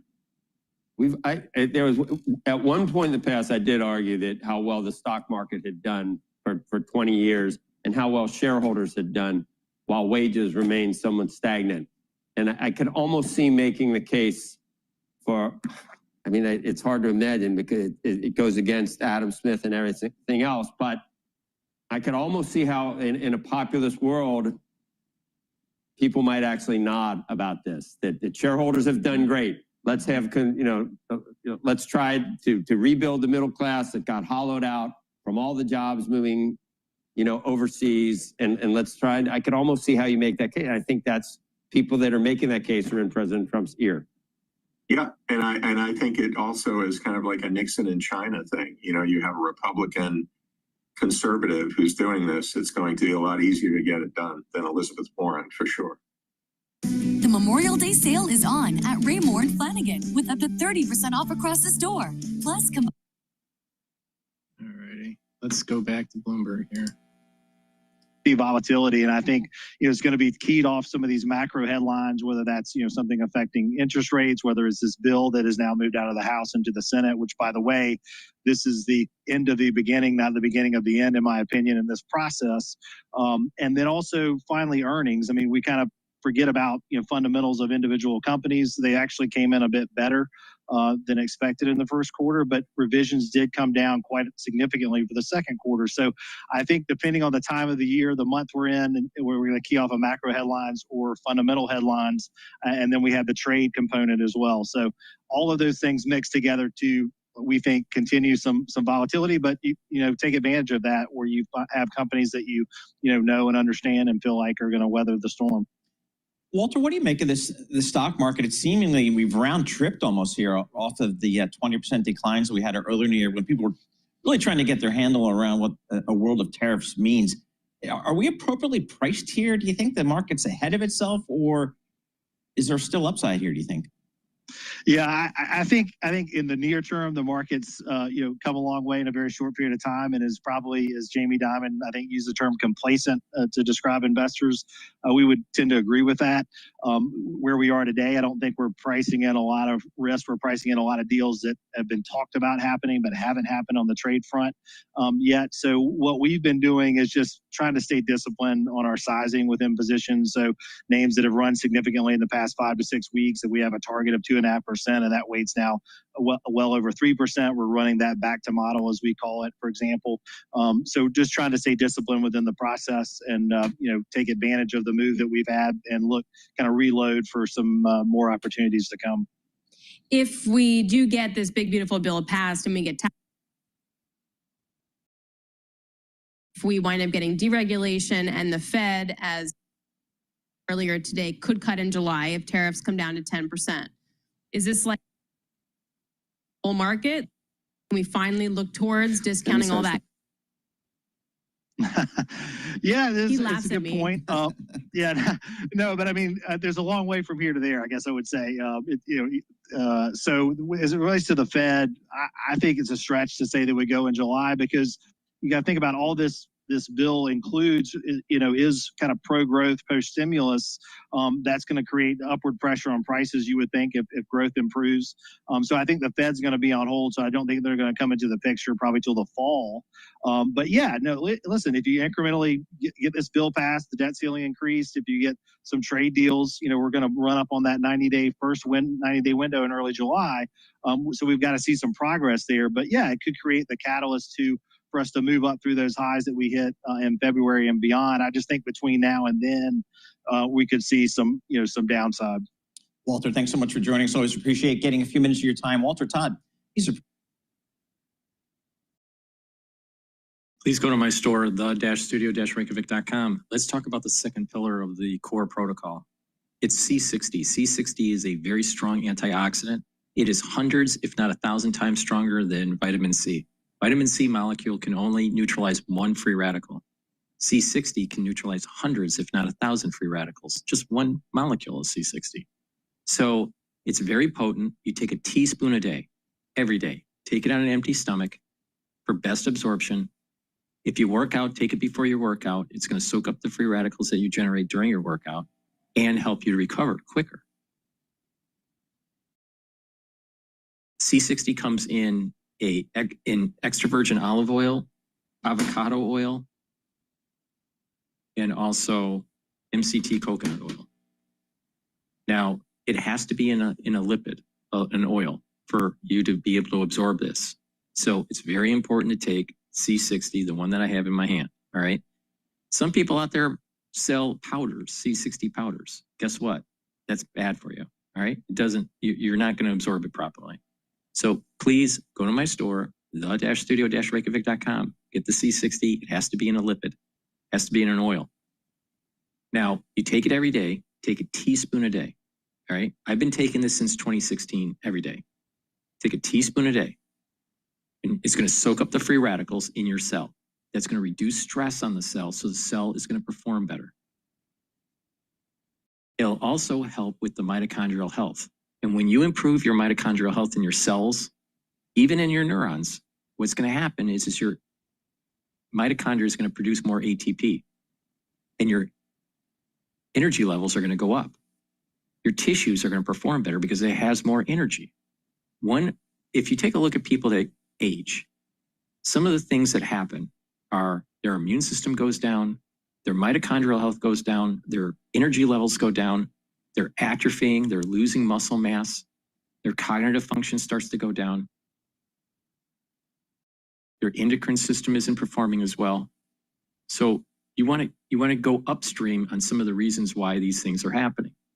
Part of the reason is that there's methylation of your genes. Your genetic profile, your epigenetic profile changes when you get older, but you can slow that down and have more youthful gene expression into your later years in life. So you want to slow down the methylation process. You want to reduce the stress on the cells, improve the mitochondrial health, bring up your ATP levels. And what happens is that your immune system and your endocrine system starts to perform better. So C60 will help with targeting some of these issues that you start to have when you get older. Free radicals start to build up when you get older. You actually rust, all right? You oxidize faster when you get older, all right? Well, you need to soak up those free radicals. So take C60 every day, all right? It's going to soak up those free radicals, boost up that energy level because the health of the mitochondria in your cells are improving, and you'll be thinking better. Why? Because you need lots of mitochondria in your neurons to produce those neurotransmitters and to have those neurotransmitters fire. And when you have that ATP, those neurons have the energy source to do their function. In addition, when you reduce stress in a neuron by soaking up free radicals, you're reducing the chances of the myelin sheath degrading. When you have a good, healthy myelin sheath, your central nervous system and your peripheral nervous system will perform better. So it's really important to take C60, all right? It soaks up those free radicals. Now let's talk about the cardiovascular benefits of it. By soaking up free radicals at the blood level, at the serum level, what happens is that you're reducing the chances of oxidized LDL. When you reduce the chances of oxidized LDL building up, you're reducing the chances of plaque formation in your vessels. So you're helping your cardiovascular system by soaking up free radicals. So take C60 every day. Very important. Take a teaspoon a day. You can get it in a 2-ounce, 4-ounce, or an 8-ounce configuration. It is cheaper for you to purchase the higher ounce configuration when you look at it, the cost per ounce. Now, C60, again, you can get it in MCT coconut oil, extra virgin olive oil, or you can get it in avocado oil. But it's very important to take every day, and it's the second pillar of my core protocol. The first pillar is max 35 or max 14 or cleanse. to boost up that immune system. C60 is the second pillar. Soak up those free radicals. Help with your vascular system. Help with your tissues and your organ systems will perform better. Your glands will perform better. Your immune system will perform better. Your neurons will perform better. Your endocrine system will perform better. The third pillar is turmeric, ashwagandha, and lignans to boost up that immune system. And the fourth pillar, Boomer Boost, that will boost up your energy levels and your metabolism. If you apply that core, you customize it, you're going to be able to slow down the aging process, have your endocrine system perform better, your neurons performing better, and your immune system performing better. And you're going to notice over time that you're actually getting healthier and you have more vitality and you can weather certain storms that may be, coming your way. All right. But the point here is that you can take charge of your health, and it is a holistic approach. It's not just about the supplementation. Stacking the supplements are really important, but it's also proper diet, proper exercise, proper sleep, proper mindfulness. You have a more positive outlook on life. If you have some spirituality or some meditative practice, it's going to bring down your cortisol levels. It's going to allow you to go into parasympathetic mode instead of sympathetic mode. If you're in sympathetic mode all the time, your cortisol levels are higher. That's immunosuppressive. If you're stressed, you're hurting your immune system. And if you're stressed, you're causing a lot of inflammation, and that's causing further problems with cardiovascular. So just take this holistic approach. And when you do this, you're actually having your body heal. Proper diet, proper exercise, proper supplementation. Stack these things the way I'm telling you to. Mindfulness, learn new things. These are all synergistic. Please go to my store, the-studio-reykjavik.com. Get the C60. Use discount 5. You get $5 off any order. All caps, discount 5. You get $5 off any order. And stack these products. The more you stack them, the more synergistic effects you're going to get. And we'll be talking about that throughout this broadcast. But the core protocol is a really powerful core protocol. Now, I'm in my 50s, all right? And there's some people that are younger that are listening, and there are some people that are older than me that are listening, all right? But the thing is that you can benefit from my experience and my knowledge. What I've done with stacking these things and how to slow down that aging process, all right? So just pay attention, and you'll be fine. All right.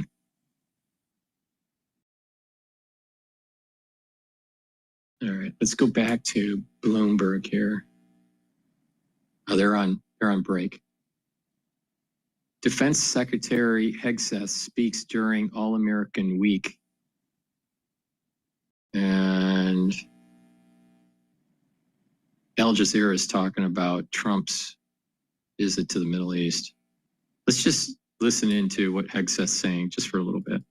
You are on our mind with the decisions that we make in budgets, in planning, in deployments, in orders, in reorganizations. We have you and your families in mind. We're also going to rebuild our military. President Trump is committed to historic investments inside our formations. Our promise to you is that when the 82nd Airborne is deployed, if we have to call 911 for America's response force, you will be equipped better than any other fighting force in the world. You should never enter and will never enter under President Trump's watch a fair fight. That's my promise to you. We will rebuild this military.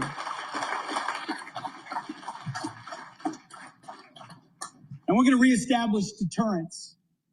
Unfortunately, for a number of years, the world watched and wondered where American leadership and American strength was.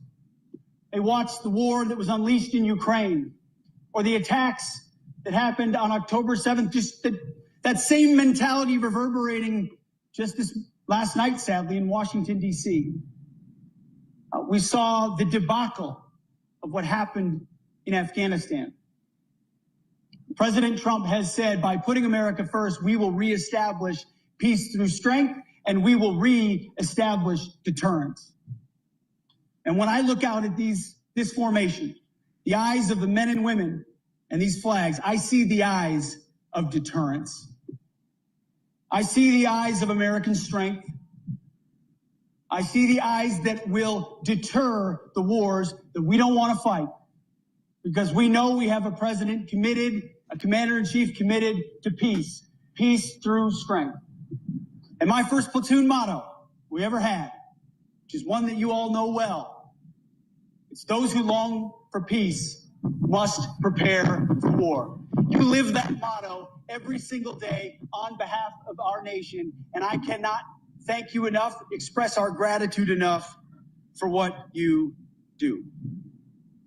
So, in conclusion, I'm going to turn to page 27. All right. So there's some breaking news from Wall Street Journal. Supreme Court declines to allow state funding for religious charter schools. The vote was 4-4 with Justice Amy Barrett. I'm not sure how she voted. Recusal. So she recused herself.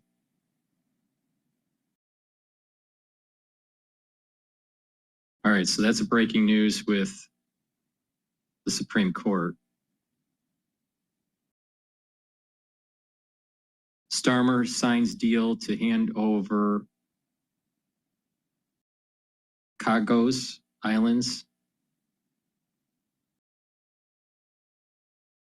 I believe Hegseth was against that, and Trump, and Rubio, if I remember right. Okay, let's go back to Bloomberg here. And the market update, the S&P 500 is trading at 5,843. VIX is trading at 20.76.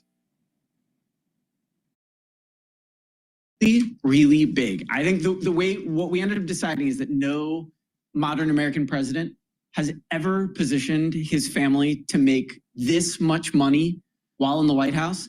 And you can't oversimplify it, either as a supporter or as a critic. You can't say, oh, what he's doing is crypto, or oh, what he's doing is licensing his name, or oh, what he's doing is going overseas, or what the family is doing is making corporate connections.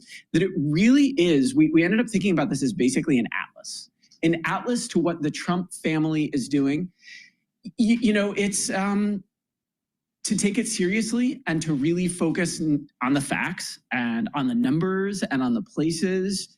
It was real work, and it was actually, dare I say, even fun to work with Annie on trying to figure it out. There you go. So Annie, I mean, is this, I guess part of the question is, depending on how you look at it, is this legal? Is it ethical? What are the folks in Washington saying? Well, when you look at the scale of what's happening, even just today, President Trump has announced that he's going to allow the largest holders of his meme coin to come to a special VIP event. So one of the challenges of working on the story was that almost week by week, there would be new details to add. And I think what Max and I found was that to go through each of these different categories, we covered real estate, we covered crypto, we covered this kind of grab bag of other ventures that the Trump family has become involved in. You have to go really deep into each one, and there's a high velocity of new deals coming. Now, from the ethical standpoint, what the Trump family has decided to do is they've issued an ethics plan for Trump's second term, as they did in his first term. The way that they've handled it is by putting President Trump's assets in a trust, which is overseen by his son, Donald Trump Jr. But there are some differences in the ethics plan of Trump's first term and his second term. This time around, as we note in the story, the ban on new foreign deals that existed last time is no longer in place, and you can see the new deals popping up all the time. I found it very liberating, actually, to in our work, rather than putting ourselves in a position where we wanted to say Trump is the most amazing president and everything he does is amazing, or being in a position where we have to say Trump is the worst president and everything he does is illegal. What we tried to do is just to understand piece by piece the way the family is making money. And it was helpful to just use Trump's own words and own plan. Last time around, in the first administration, he was unwilling for the family to do new deals around the world. This time, the family is embracing deals around the world. And by their own account, what they're not allowing is deals with foreign governments. And when Annie and I look closely, what we found is that there are some deals, especially in Oman, especially in Qatar, that really test the edge of that agreement. They are with arms of governments. Now, it may not necessarily be the Trump organization doing these deals. Sometimes there are entities kind of in between. There's this one developer called DAR Global. So what we're hoping listeners out there will do is read our story, because we really tried to very carefully and without kind of, without doing anything but the facts, just really tried to understand everything about this money-making machine. Mm-hmm. So how much of this money-making machine illegal or not? It is legal, are so what are you worried about? Real deals based on like properties and hotels, and how much of it are like NFTs and capitalizing more? You know, the thing is the Trump family lost billions of dollars because of the law, because of what was going on with demonizing his policies. And not only that, look at the same thing was happening with Elon Musk. Because he aligned himself with a certain America First agenda, there were ultra liberals out there that were burning down Cybertrucks in dealerships because they didn't like Elon. And Elon, when the market crashed and the Tesla stock was selling off, I think he lost $150 billion. $150 billion. Now, he made it up, but the thing is, this is the problem with a woke society. This is the problem where people think democracy now. A democracy in its purest form is tyranny of the mob, literally. What we have is a constitutional republic because of property rights. If you really want to pay attention to our history. Other realms too, like prediction markets. And to be fair, what Donald Trump Jr. will say, and what he said to us is, I'm a private citizen. I've been a businessman all my life. It's ridiculous to expect me to stop doing what I do just because my dad is president. And then what Donald Trump will say, a White House spokesperson said to us is I'm transparent and I handed over this multi-billion-dollar empire to serve our country. The White House described President Trump as making a great sacrifice. I think it's really helpful, though, to just look at the numbers. And I just want to quickly mention what we found is that the Trump name is powering more than $10 billion of real estate projects since the re-election campaign began. A multi-billion-dollar valuation for this social media company, a money-losing social media company that just went public. I mean, you forget it went public last year, plus the money from crypto, plus the money from corporate connections.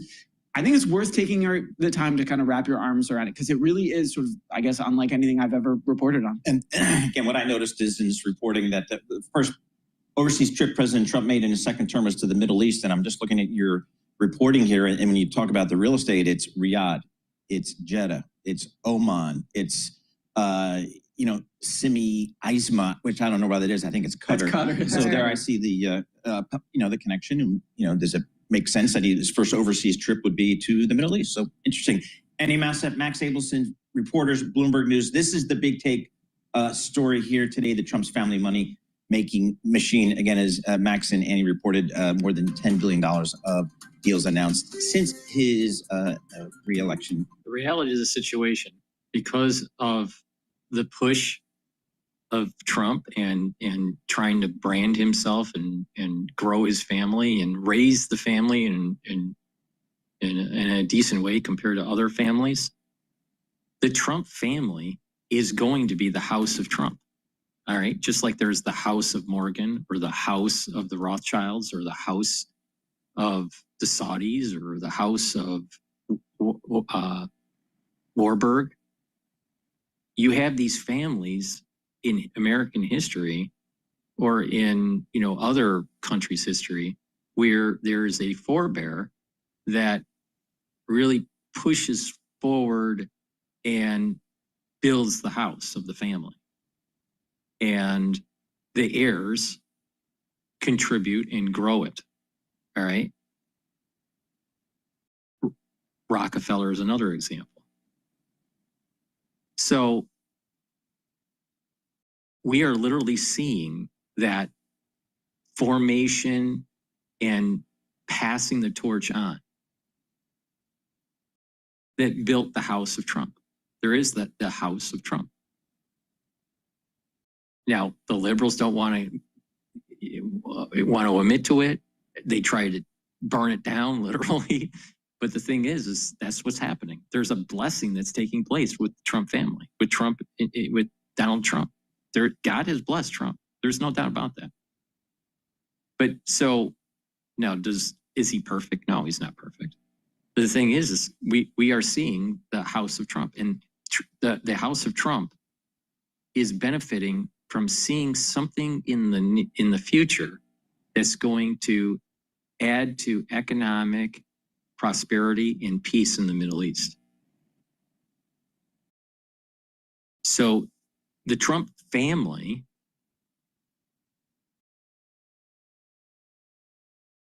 it's very possible in the next 100 years, the Trump family is in the top 10 or the top 20 richest families in the world.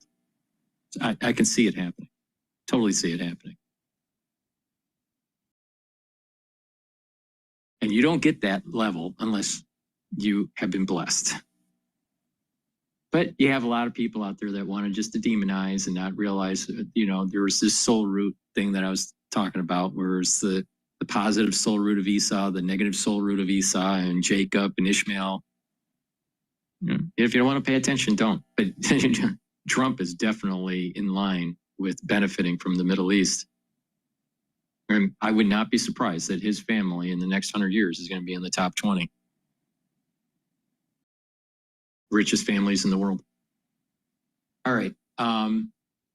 With that, let's take a look at, there's a commercial break. So let's talk about another stack that's really important for your immune system and your cardiovascular system. Turmeric is an antioxidant. It's going to soak up free radicals, but it also brings down inflammation. And by bringing down inflammation, pro-inflammatory cytokines, you're bringing down those pro-inflammatory cytokines, you're helping your immune system, and you're bringing down inflammation at the vascular level, so you're reducing plaque formation. So take turmeric every day. Taking turmeric also helps with joints if you have arthritis, and turmeric also helps you to recover. If you're not feeling well, you'll recover quicker. And working out, your recovery time on working out, because you're reducing that inflammation from that workout. Ashwagandha root brings down cortisol levels and also helps to control your blood glucose levels. Very important for your vascular system and for your immune system. And olive leaf extract, dual purpose product, brings down LDL levels and increases your HDL levels. Very important to control your lipid profile. By controlling your LDL and reducing inflammation, you're reducing the chances of LDL being oxidized to building up plaque. And olive leaf extract brings down that inflammation. So it's helping the immune system too. So a great stack is the turmeric, the ashwagandha, and the olive leaf extract. Stack these together, it's dual purpose. You're helping your immune system and your cardiovascular system. Use discount 5 and you get $5 off any order. I just told you how to improve your immune system and your cardiovascular system. When you do this every day, it's a major, major improvement in your health. And like I said, the ashwagandha root, with proper diet and exercise, you're controlling your blood glucose levels. So you're mitigating issues with the diabetes. Please go to my store, the-studio-reykjavik.com. Follow my advice. You know why? Because it works. I'm proof positive it works. All right. I'm in my 50s. Do I look like I'm 50 years old? No. All right. Let's go. All right. Live Now is talking about SCOTUS's public funding of Catholic Church. Took part in the case. Catholic charter schools. Justice Amy Coney Barrett did not explain her absence, but she is good friends and used to teach with Notre Dame law professor Nicole Garnett, who has been an advisor to the school. The issue could return to the High Court in the future with the prospect that all 9 justices could participate. The court, following its custom, did not provide a breakdown of the votes, but during arguments last month, 4 conservative justices seemed likely to side with the school, while the 3 liberals seemed just as firmly on the other side. That led Chief Justice John Roberts appearing to hold the key vote and suggests he went with the liberals to make the outcome 4-4. The case came to the court amid efforts mainly in conservative-led states to insert religion into public schools. Those include a challenged Louisiana requirement that the 10 Commandments be posted in classrooms and a mandate from Oklahoma State School Superintendent that the Bible be placed in public school classrooms. St. Isidore, which is a K-12 online school, had planned to start classes for its first 200 enrollees last fall, with part of its mission to evangelize its students in the Catholic faith. A key unresolved issue is whether the school is public or private, though. Charter schools are deemed public in Oklahoma and the other 45 states and the District of Columbia where they operate. North Dakota recently enacted legislation allowing for charter schools. And they are free and open to all, receive state funding, abide by anti-discrimination laws, and submit to oversight of curriculum and testing. But they also are run by independent boards that are not part of local public schools. So we just wanted to get that there. Here, breaking it for you on this Thursday morning. Back out to this post, though, from the Oklahoma Attorney General, in which he says, in part, the Supreme Court has ruled in favor of my position that we should not allow taxpayer funding of radical Islamic schools here in Oklahoma. The Associated Press there breaking it that this vote today on Thursday effectively ending a publicly funded Catholic charter school there in Oklahoma. So we'll continue to follow more of this breaking news and bring you all of those updates. Again, it is possible that this argument is brought forth again to the High Court sometime in the future. Back out live to this image that we have here over in Washington, D.C. as we follow one of these other breaking news updates. And one of the biggest stories of the last few hours, at least here. Just before the commercial break, we heard from Attorney General Pam Bondi there, speaking to reporters down on the ground, discussing the investigation that continues to be ongoing. 2 Israeli embassy staffers shot and killed outside a museum after attending an event there just last night. Now, a suspect has been apprehended. We're waiting to learn more details. The Attorney General did comment that she cannot provide so many of those details because that investigation is ongoing. All right, let's go back to Bloomberg. But before we do, please go to my store, the-studio-reykjavik.com, and get the probiotics that I have. I have a veggie cap version and also a powdered version. By taking a good probiotic, you're going to help reduce the inflammation at your gut level. You're improving that gut biome. You're improving your immune system. You're improving the communication between your gut and your liver and your gut and your brain. And you're able to absorb your nutrients better. You'll also notice that with a good gut biome, you're going to think more clearly, be less irritable, you'll sleep better, your metabolism will be better, and your skin will be better. So please go to my store, the-studio-reykjavik.com, get the probiotics that I have. I have it in 2 different versions, one in a veggie cap version and another in a powdered version. So please go to my store and get the probiotics.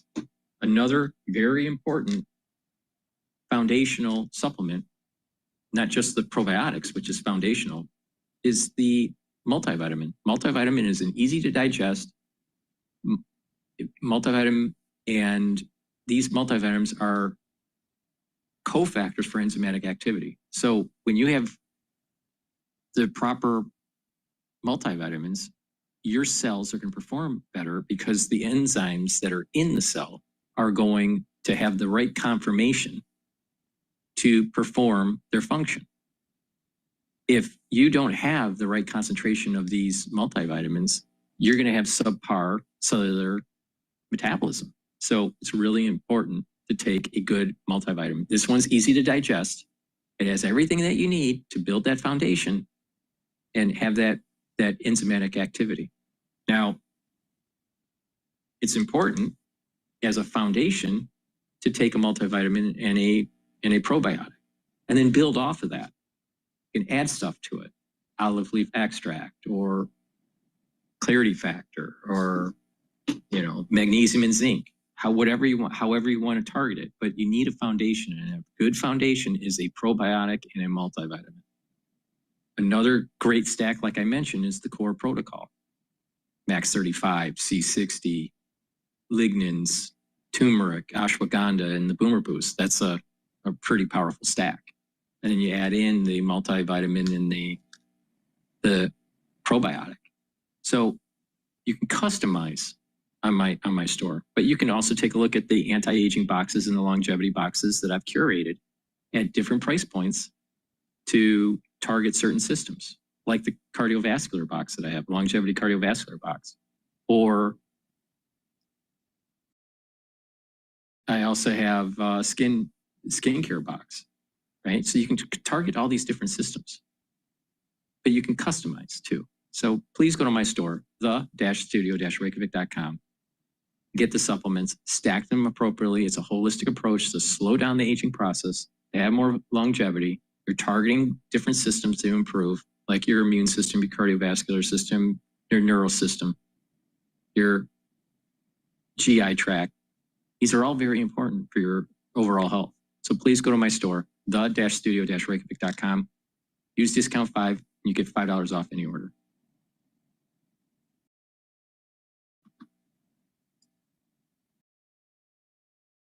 Reporting initial jobless claims hitting a 4-week low. Data suggests businesses are comfortable with staffing levels, even with a clouded economic outlook. Right now, the S&P 500 unchanged at 5843. The Dow Jones Industrial Average 35 points lower.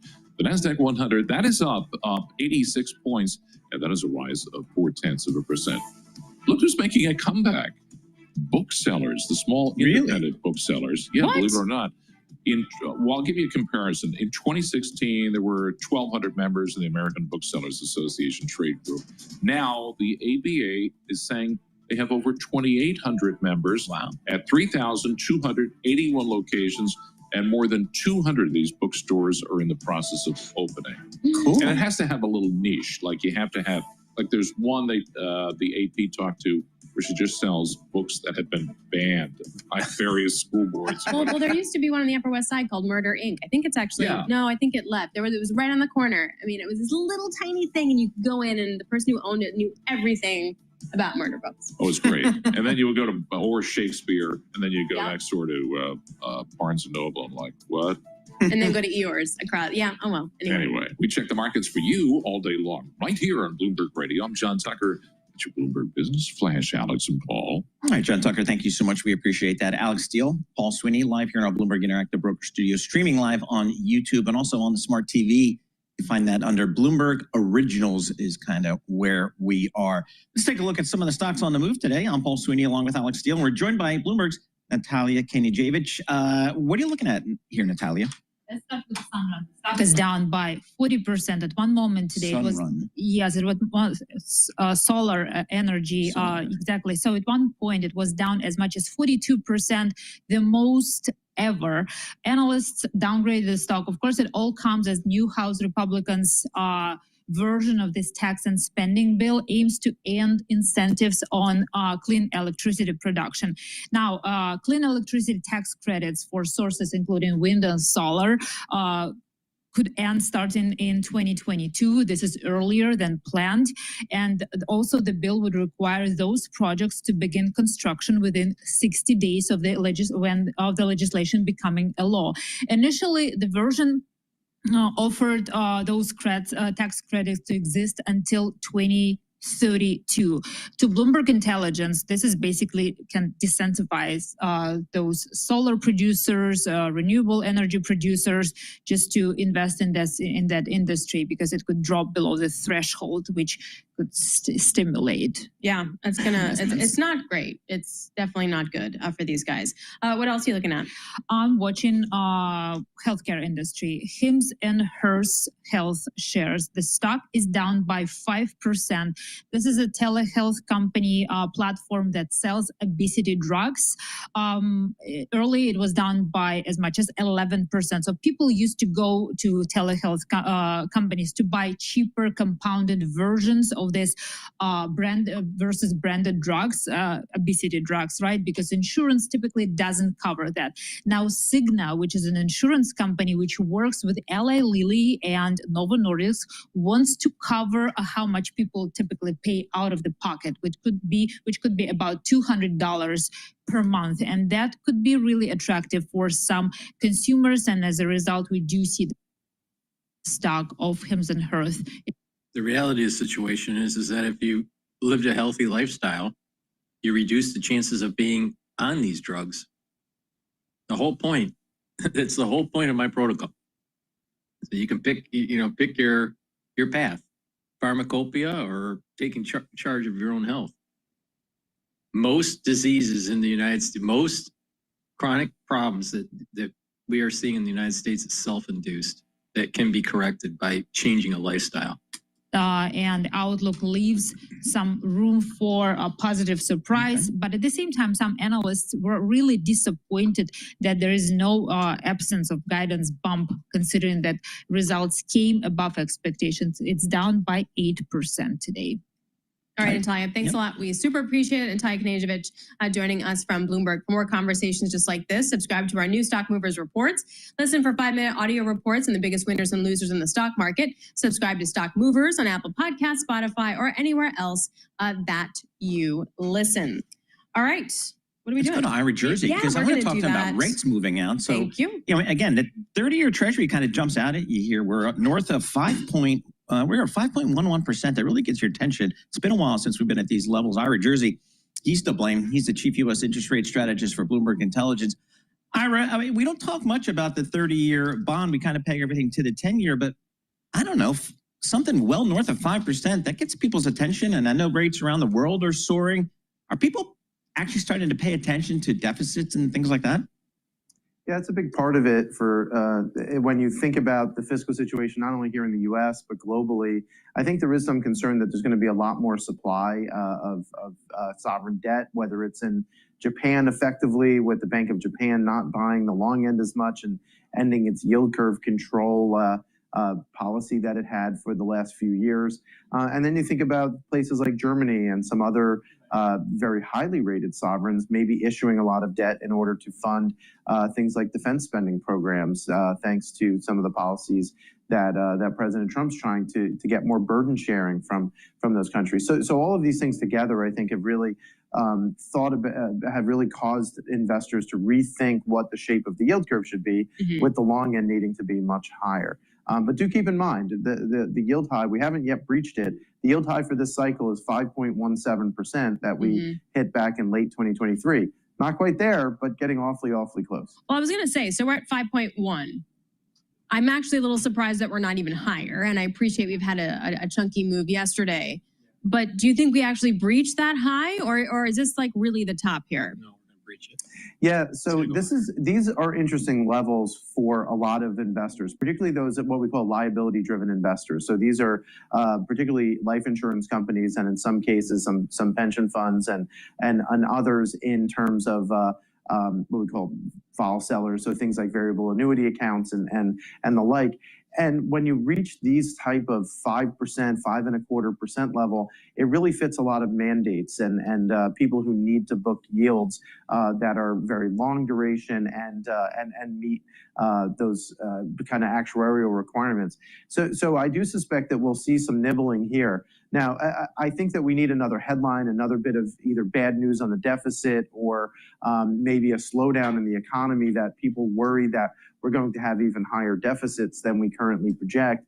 And that could be the next impetus for another leg down in price, up in yield. for the long end of the bond market. But regardless, I think one way or the other, the yield curve is going to continue steepening. That's been our call the whole year. We don't see any reason for the steepening to really slow down significantly, but it could turn a little bit more into bull steepening than kind of what we're calling twist steepening here, where short end yields are going down, long end yields are going up. That's probably not a situation that can be sustained for a very long period of time. Ira, we've got the 2-year Treasury at 4%, the 10-year at let's call it 4.60. So let's call it 60 basis points of steepening there, 2s and 10s. Can you put that into context for us? Is that a lot? Is that a little? Is it good? Is it bad? So generally speaking, when you go back for, say, the last 50 years of interest rates, well, let's take the 80s out of the equation, but let's say the last 80s 40 were very years good to me, rates. Ira. me too. It was good times. I had very long hair back then. Sat down on my shoulders. But we'll do that, Alex, for you. So if you look at interest rates, usually when interest rates are very high, you wind up with a very flat yield curve where you wind up with zero or even a little bit inverted of a yield curve. And then when the Fed's cutting interest rates, you tend to get a very steep yield curve. So we're not quite mid-range. 2s, 10s tends to be somewhere between 0 and 200 basis points, and we are there. Our fair value, for a variety of reasons, we have it around 75 basis points now. So I think there is the possibility that you can see a little bit more steepening in 2s, 10s. But that 10s, 30s then becomes much more interesting because to Alex's point, if we get another 15, 20 basis point sell-off in 10s and that yield curve even stays the same, we could be making new cyclical yield highs for the 30-year yield if that were to occur. So that's a distinct possibility. Now, again, not our base case scenario. I think that 517 will hold, but it's still something to look out for. And there's not a lot of we'll wind up going back to 2007 type of highs if we break that 517 level. Wow. Okay, I know that's not your base case, but just knowing the relationship between equities and the long end, are we sufficiently pricing that kind of term premium into the equity market? You'd have to ask Gina Martin Adams and Christine that from our equity team here at BI. But it's interesting because you have seen a disconnect between the normal relationship between fixed income and treasuries in particular and risk asset markets, right? Where you've seen sell everything or buy everything markets more recently. And I think that goes into the idea that in a slowdown, you wind up having much more supply, and then people worried even more and more about the U.S. fiscal there being a buyer strike. So, and if you get that buyer strike, you could wind up seeing both equities and fixed income actually not do particularly well. Now, I would presume that fixed income will outperform risk assets, but by how much is not as certain as it used to be. So things like risk parity type of trades have not worked out very well and might not work out that well in the future either. Ira, thanks so much for joining us. Always appreciate getting a few minutes of your time. Ira Jersey, Chief U.S. Interest Rate Strategist, Bloomberg Intelligence down in Princeton, New Jersey. Red headline, crossing the Bloomberg terminal. Senate votes to end California gas car ban. They're going to send this bill to President Trump. So we'll have some more reporting on that. That's just crossing the terminal right now. Let's go down to Washington, D.C., get the latest reporting on what was a successful day for the House of Representatives passing their version of the tax bill. It now goes to the Senate. Tyler Kendall joins us, Bloomberg Television Washington correspondent. So, Tyler, just characterize how the House got this thing done this morning, number one, and number two, what are next steps? Yeah. Hey, Paul. So it was really an all-night effort, and House Speaker Mike Johnson was able to get this bill through the House and by his self-imposed deadline of Memorial Day. And it did take some last-minute agreements as well as some wrangling from the White House ultimately to get it over the finish line. We should say not everybody was happy with this bill and not everybody voted in favor of it, including two of those fiscal hawks that we had been watching pretty closely, Thomas Massie of Kentucky and Warren Davidson of Ohio, two Republicans who have already said that they were concerned about what this bill would do to the deficit. At the end of the day, it was really two sort of pillars of agreements here that got this done. One was lifting the SALT cap from $10,000 to $40,000. That also will phase out for those that make incomes above $500,000, and that number will go up by 1 percentage point each year for the next decade. That was a very important part of ultimately getting this agreement done. The second part, of course, as you well know, has to do with the savings policies related to this plan. Those members of the House Freedom Caucus were able to move forward the Medicaid work requirements from 2029. Now they'll go into effect December of 2026, so next year. And then lastly, those IRA tax credits, clean energy tax credits under that Biden era Inflation Act essentially now will be rolled back more quickly. We're expecting those to be rolled back by 2028. What's the path forward in the Senate timeline here? It's going to be tricky. We'll see how it shakes out. They want to get the entire reconciliation package done by July 4th. That is the White House's self-imposed deadline. Lawmakers likely have a little bit of buffer room here because really the big deadline is going to be when the X date comes up, likely as estimates say in August. So perhaps they have a little bit of time on that one. We already know that there's going to be some big issues here. Senators have made clear that they're not totally happy with how the House bill is currently written. One, they want to see some deeper tax cuts. They want to see some of those priorities made permanent that are currently temporary. Think factory incentives as one example that would benefit in businesses. The other part of this is that the Senate doesn't really seem inclined to lift the SALT cap. Senate Majority Leader John Thune in the past really hasn't been in support of hiking that cap. But at the end of the day, we heard from House Speaker Mike Johnson early morning, who said that he has already made his case that it is going to be a delicate equilibrium, as he called it, in order to get this bill passed. He's using the thin margins that he passed this bill to make the case to the Senate that they really do need to keep some of this House bill intact if they want to see it ultimately passed and to President Trump's desk. Tyler, thank you so much. We appreciate that. Tyler Kendall, Bloomberg Television, Washington correspondent down in D.C. Again, the House passing their tax bill today. The Senate will now take it up. And as Tyler was just reporting, kind of have a self-imposed deadline of getting July 4th, I guess. Is you got to do it around holidays or else. Then you're not leaving kind of thing. It's for like, the, and then it's like, oh, okay, well, let's definitely wind up getting that it done. Worked this time. So, I mean, for Speaker Johnson, it was definitely a victory. I don't care if it's just by one vote. He got it done. Victory for President Trump. I'm not sure President Trump has the same influence in the Senate than he does in the House, because he spent, a good number of hours there a couple of days ago speaking with members there. So, I mean, talk about whipping people into shape. I mean, President Trump / serious whip there. I don't know if he has the same kind of sway in the Senate as well. But nonetheless, it narrowly passes the House. As we take a look here at the markets, with the NASDAQ down, up by 0.4%. But you know what, Paul? It feels like this is holiday trading 101 because not a lot of movement, not a lot of volume. Also not the same kind of move in the bond market that you might have thought. But as Irish Jersey was saying, like, we're not yet at the top of this cycle. Well, it doesn't feel like Memorial Day because it's 52 degrees here in New York. It feels like 43. I had the heat on last night. What is going on? But it was like 82 weekends ago, so I don't know what to make of that. All right, coming up, we'll be talking to David Kudla for his take on how to navigate these uncertain markets. This is Bloomberg.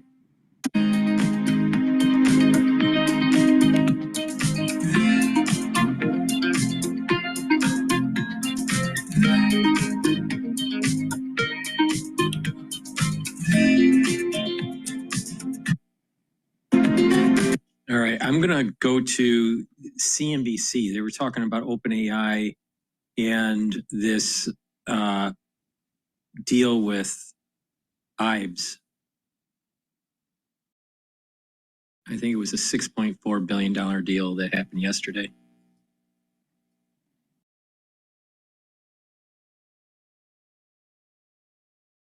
And Johnny Ive, the man who helped Apple design many of its most iconic products, including the iPhone, teaming up on what they hope will be the next generation of devices. Steve Kovac joins us right now with more, and there is so much in this story. Oh my God, this is probably the biggest story. The first thing I said when this broke yesterday, I was just like, wow. I could not believe this was happening. And that's because Johnny Ive, he left 6 years ago. He left Apple to start this new design firm called Love From. And a few years later, he ended up poaching some of the top design talent at Apple, brought them over to his new startup. And now that startup is called IO, is being bought by OpenAI for $6.5 billion, at least in stock in OpenAI. And this really paints a picture of Apple under the Tim Cook era, which, by the way, the performance speaks for itself. Just look at the stock, look at the growth numbers. massive success there. There's no question about that. However, there's also been this like growing schism of thought around what's happening at Apple, this idea that the design forward, innovative hardware products has gone since Johnny Ive left the company. And now Johnny Ive is here. We just saw that video of him with Sam Altman. He and Sam Altman are saying, we've created this amazing new product that is going to kind of wean you off the iPhone. It's going to be focused on AI, all the stuff that we talk about Apple kind of missing out on. Johnny Ive is now bringing that as a potential rival over there. And at the same time, we've seen Apple kind of stumble out of the gate to get innovative products out. The Vision Pro has not exactly been the breakout product that Apple and so many other people probably hoped it would be. And then, of course, this year, that big artificial intelligence miss when they failed to deliver on that Siri upgrade. At the same time, we're seeing OpenAI, they're putting enormous pressure on themselves, guys. So they say, whatever this mystery project is, they're saying what it's not. It's not a phone. It's not glasses. It's not something you wear, like that Humane pin that was a flop. This is going to be something else. And if they don't really knock our socks off here, this is going to look like a $6.5 billion blunder. At the same time, if they do knock our socks off, watch out, Apple. Could it be socks? It could be socks. But It could be socks. Stocks. I was going to say it's all in stock. So let's talk about the economics about exactly. There's no cash here. There's no cash, and I believe it's only based on a valuation of OpenAI is it $300 billion? Is that right? Over that, yeah. So ultimately, It's diluted. Well, not just diluted. All I was just going to suggest is there's a performance element to Exactly. this, right? And then, according to the Journal today, Sam was saying to folks inside the company that he thought this could elevate them to become $1 trillion proposition. Yeah. And that we're talking about not just a device that's going to go, It's be like millions, a third device. but like hundreds of millions. Like he said 100 million. 100 million. That's huge. That's huge, but keep in mind there are a billion iPhones in the world. So there's a long way to go from there. And he also did say, according to this Wall Street Journal report, we're not going to make 100 million overnight. Right. It's going to take some time to get there, but we're going to get there faster than anyone ever has. I guess I'm just so fascinated by the speed dating, the trading and partnerships that is taking place here. If you look at Microsoft and how they're stepping away from Altman, and there's just the constant rotating dance partners, and who's doing what's your mission is, keeping that form of magic, keeping that attention of the markets. It's tough to do. And who better than that than Johnny Ive?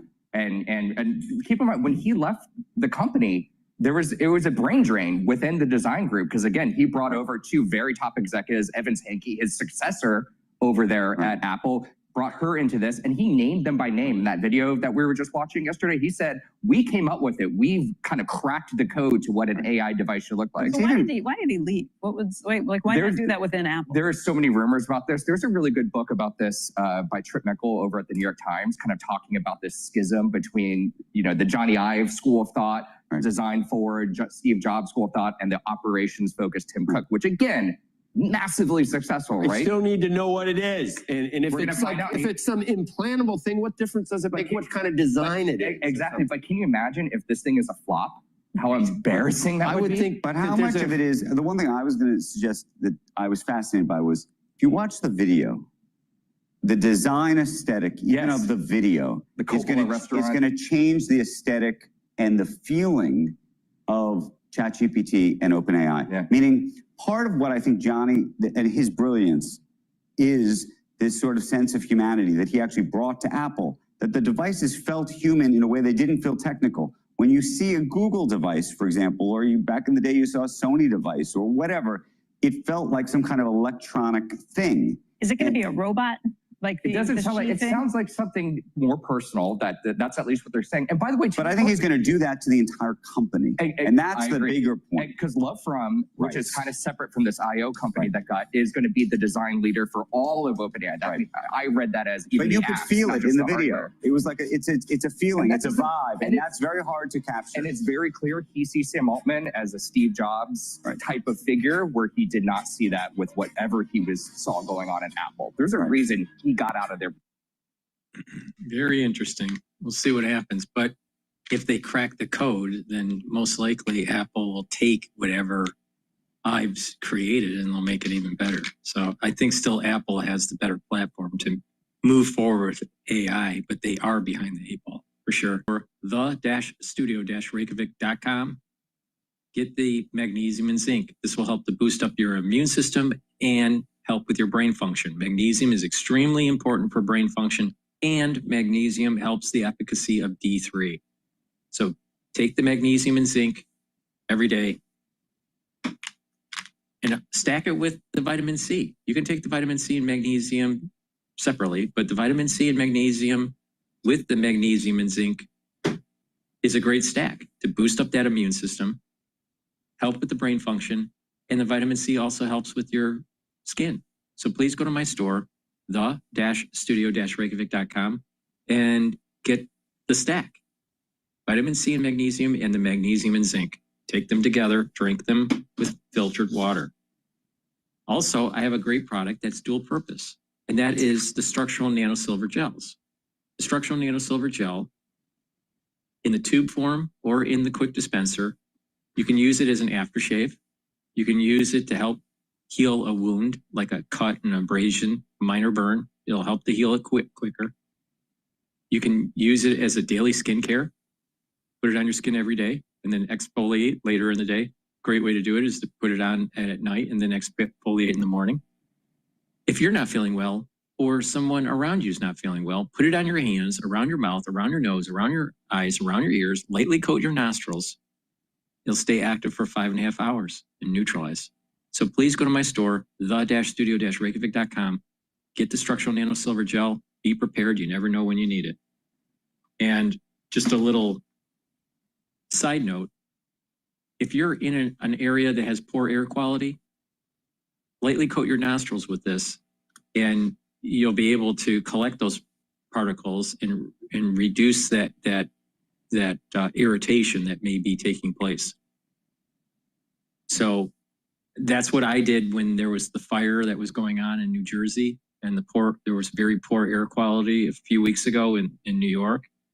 I put the structural nanosilver gel in my nose and to help to collect those particles that I was breathing in and also to reduce that irritation. And it was very bad. The air quality in New York was very bad with that fire in New Jersey. Now, another tip is to use the structural nanosilver gel to be able to breathe at night if you have a stuffy nose, all right, or you have copious drainage. You put the gel, lightly coat your nostrils with it, and it'll help to stop that drainage and reduce that soreness and that inflammation. And what will happen is you'll be able to breathe easier throughout the night. So that's just another tip to do. This is a great product, all right? It's a dual purpose product. Have some at home, have some at work, and never know when you need it. Please go to my store, the-studio-reykjavik.com, get the structural nanosilver gels. Use discount 5 and you get $5 off any order. Now, what I would like to, I'll look up, I'll see if I can find that video with Ives and Altman. But in the meantime, let's go to Bloomberg. Long-term bond yields, what we've been seeing here these past days. And so we like gold. We like gold for a lot of reasons, you know, from what's happening to it as a reserve currency to, so that's creating demand at central banks. The fear trade, it's the ultimate fear trade. So we've been bullish on gold, continue to be. We hold it in all our portfolios, full disclosure, all of our tactical portfolios. We're short JGBs. We're short Japanese government bonds. We've seen what's happened with the meltdown over there. And are you short on the long end, David, for those? Yeah, I'm sorry, on the long end, yeah. And as I've been talking about on the show for 5-6 months now, we like Europe this year. We think Europe's going to outperform the U.S. markets by a very wide margin. And what's the catalyst for that, I guess? Because, or has that catalyst already worked its way out? Many say that, well, the ECB is going to be a lot more dovish than the Fed, and that's sort of the nice catalyst for Europe. But then you have John Williams saying today that potentially if tariffs come down to 10%, you could see that cut in July. Yeah, well, I don't think we're going to see a cut in July. The forecast of 3 to 5 rate cuts over the next year or so, that's not going to happen. I'll take the under on that every day of the week. We're not going to see the Fed cutting. In Europe, the ECB is cutting. They don't have as much of an inflation problem. The ECB is cutting, and they have fiscal stimulus because of the pullback in NATO. So we have Germany has their own $1 trillion euro stimulus package, fiscal stimulus package. The EU and the euro together, another 800 trillion. So we have fiscal stimulus. We have monetary stimulus. Compare that to the U.S. From a fiscal standpoint, we have some help with the tax cut package, but from a monetary standpoint, this is the problem for the Fed. We've said often the Fed is between a rock and a hard place. They're between a rock and a hard place right now. If they were to cut right now, what do you think would happen? What would be the reaction function? We would see the 10-year and 30-year bond go higher. The bond vigilantes would come in full steam ahead, hotter than heck, and raise the long end of the curve. So what will the Fed do? They'll print. The Fed will print money, and that that's going to add liquidity in the near term, but certainly not a good thing for the long term. We know that. David, always great catching up with you. David Kudla, founder, Chief Executive Officer, and Chief Investment Strategist at Mainstay Capital Management. Red headline crossing the tape here: Google faces DOJ antitrust probe over deal for AI technology. So those tech companies remain firmly in the sights of the regulators down in D.C. Let's check in with Stuart Paul, U.S. economist with Bloomberg Economics. He joins us here in our studio. We got some economic data here today, Stuart. I'm looking at the PMIs. They came in better than expected. That really surprised me. We just the headline composite PMI came in at 52.1. The consensus was 50.3, and last period was 50.6. So the economy is hanging in there. Yeah, I always take PMIs underneath the headlines. I do a little bit, but more than anything, I take PMIs a little bit with a grain of salt because there are surveys talking about whether activity is increasing or decreasing. If you see a prolonged period where activity has been decreasing, there's a bit of a reversion to the mean because everything is being considered in the context of the past month's activities. So whether you're looking at the flash PMIs from S&P, or you're looking at ISM, history really does matter, and a lot of what's going on under the hood in terms of inventory accumulation, everything in terms of production activity, new orders, it really matters month to month. This is not the sort of thing that makes me breathe this dramatic sigh of relief, but of course it's better to get that upside surprise than the opposite. What does the bill do in terms of the deficit for the U.S.? What's your modeling? So we're still estimating a material add to the deficit. If you start factoring in things like tariff revenue that comes from the West Wing, it's a bit less. I think that we're still charting a course close to 135% debt to GDP over the next 10 years or so. And that's a lot. And that is a lot. Okay, just want to be clear. That is a lot. And I think that that's part of why we're seeing a little bit of upset in the bond market. I mean, we were hearing something similar from Ira Jersey earlier this morning. So I think that, fiscal policy is still on an unstable and unsustainable trajectory. You're an economist. I mean, come on. You guys always worry about that stuff. That's his job. I know, it's his job. Initial jobless claims, I don't know. The labor market still seems okay to me. What did you guys think? Yeah, there was a small downside surprise in initial jobless claims. 227,000 additional claims during the previous week. What I'm most worried about, though, is longer-term unemployment. We're still seeing continuing claims rising, and that's going to add upward pressure. So continuing claims, to the that is rate. people, as the name implies, it's not just this week. They're correct. Continuing over and over. So if you see that number trend up, that's not good. It's not good. Okay. It means that it's taking more time for people to find jobs. It means that hiring is slow, even if firing is not especially fast. And that's enough to add upward pressure to the unemployment rate. That's enough to indicate to us that the labor market is cooling. All right, Stuart, thanks a lot. Really, really appreciate it. Stuart Paul, U.S. economist with Bloomberg Economics. Just some breaking news for you. The Justice Department is now probing whether Google violated antitrust law with an agreement to use the artificial intelligence technology of Character.ai, which is a popular chatbot maker. The probe's looking at whether Google structured the agreement to avoid formal government merger scrutiny and whether the deal gives Google an unfair advantage in the AI ecosystem. Stock's up 3%. Okay. It's one of those things. I don't know, but I'm not sure what to make of it.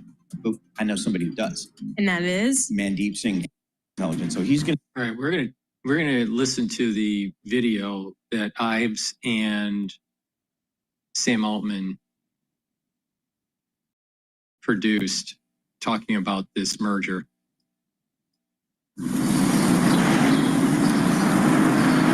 I think we have the opportunity here to kind of completely reimagine what it means to use a computer.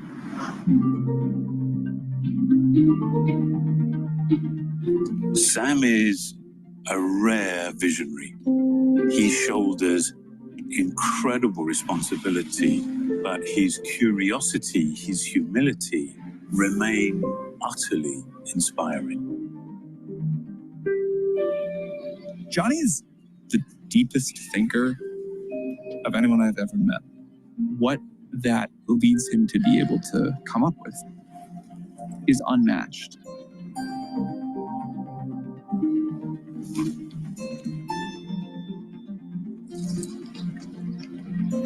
I moved to America drawn by the exhilarating optimism of San Francisco and Silicon Valley.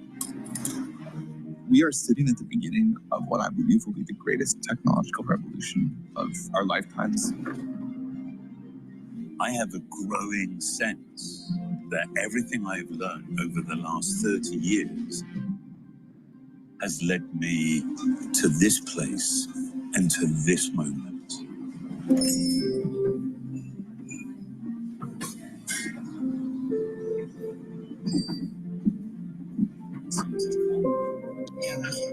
Morning, John. Hey, Sam. Good, how you doing?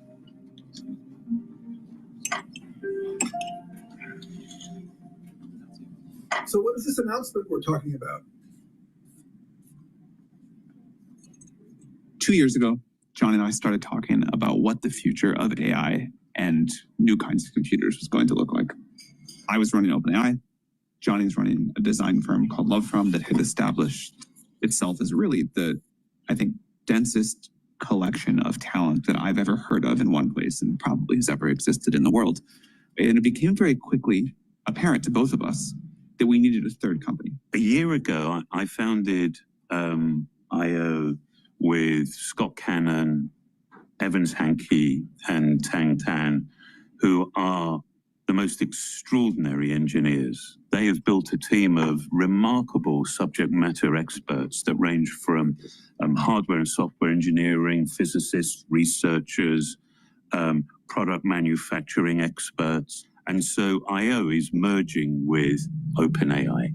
Formed with the mission of figuring out how to create a family of devices that would let people use AI to create all sorts of wonderful things.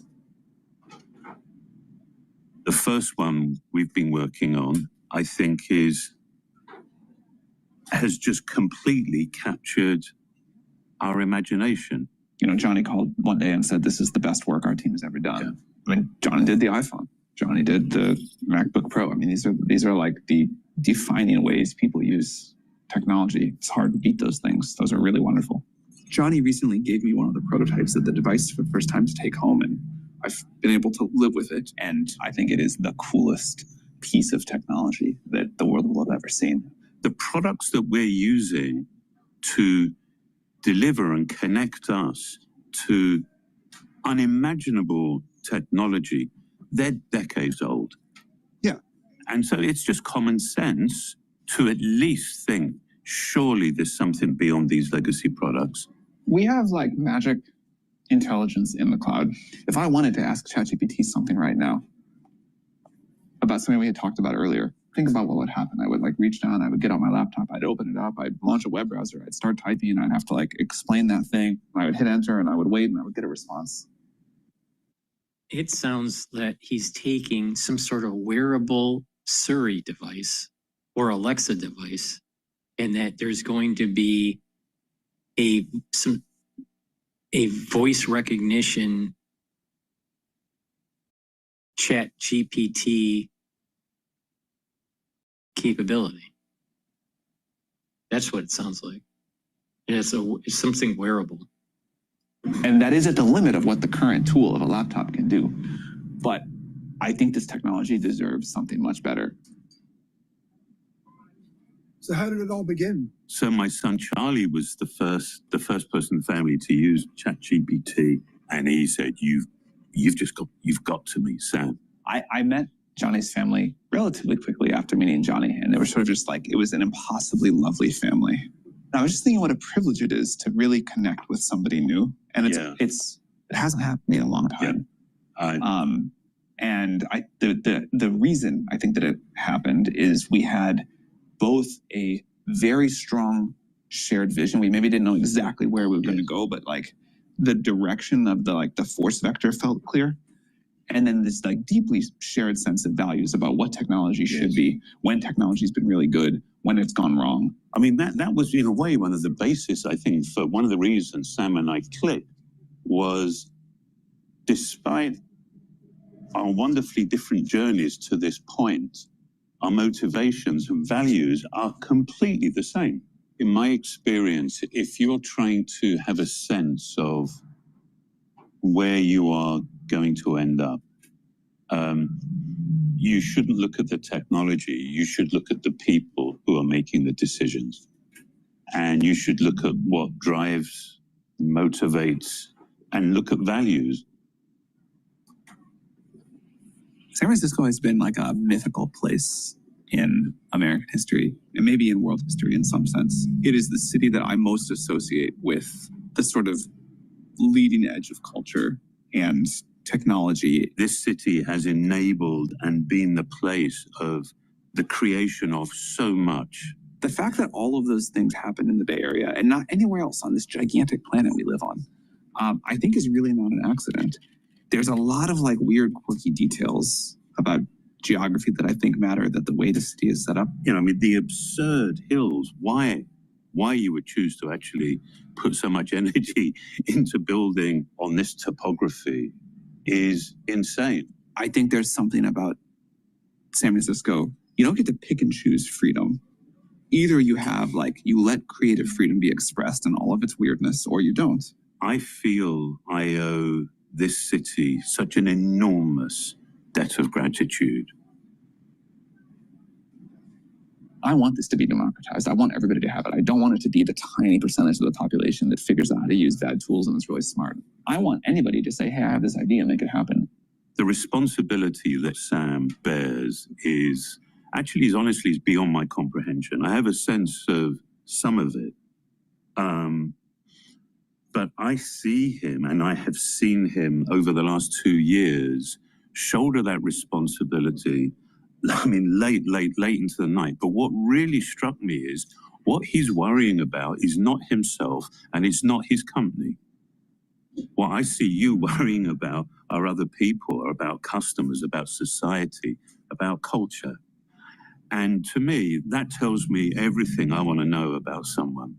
You talk to people who use our latest model and say this is like genius level in every field, and you just have to put in the work to like pull it all together. But if you have a hard problem, you can have this like team of geniuses in all of their different disciplines, and they report, I'm 2 or 3 times more productive as a scientist than I was before. I'm 2 or 3 times faster to find a cure for cancer than I was before, because I have this incredible external brain. That just didn't exist 6 months ago. I think this will be one of these. This is what I mean. What it is an extension. This is part of transhumanism. You're going to have a device that's on your body before it gets into your brain, right? This is the first step. But you have a device that you'd be wearing, that you'll be asking ChatGPT to find something, ask it a question. All right. Now, if you're going to be building things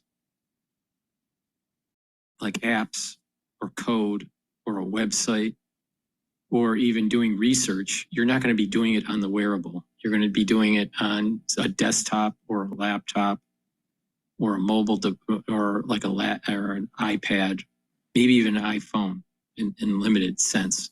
But it seems to me that whatever they're coming up with for their first product is a stripped down version of a phone. Now the phone has a lot of other capability that you may not even need. But I sense that there is something that you wear probably on a wrist or around your neck or embedded in some sort of clothing where you're actually, maybe if it's in an earpiece, but you have ChatGPT with you that's tied to the Wi-Fi. And when it's tied to Wi-Fi, you can ask it any question and it'll give you an answer. That's where I think this is going here. But it seems as though it's the beginnings of transhumanism.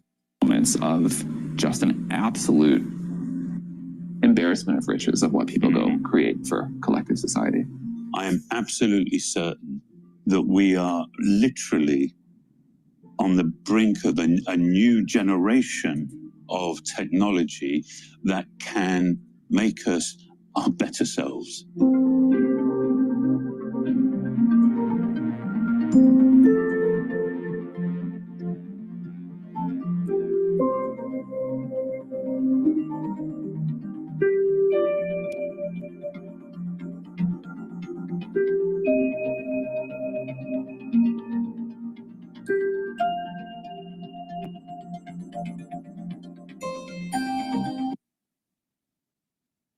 And then once and you got to remember, they don't have a gigantic user base, all right, compared to, and all the information about their customers like Apple does. Apple has a gigantic user base on their mini platforms, and they have the history of their customers. And like I said, the game is the assistant, all right? Who can create a system where you ask your digital assistant, book me a flight, arrange an itinerary for a vacation, buy the groceries, and you don't do anything other than that. It automatically purchases it. It automatically sets up the delivery. It automatically sets up your itinerary and gives you some sort of notification that everything's done. That's it. You don't type in anything in a computer. You don't, the AI knows your banking information, so it knows how to pay for it. That kind of integration with vendors, that's where this is going. So they must be making a device that's similar to an iPhone, that's wearable, but doesn't have as many apps on it, it's more like Siri or Alexa, but it's wearable. And it has some sort of, I would think that it would have some sort of headphone, earbud type capability. So you're listening, you can hear it. Now, maybe it's just an earpiece. Could be as simple as an earpiece.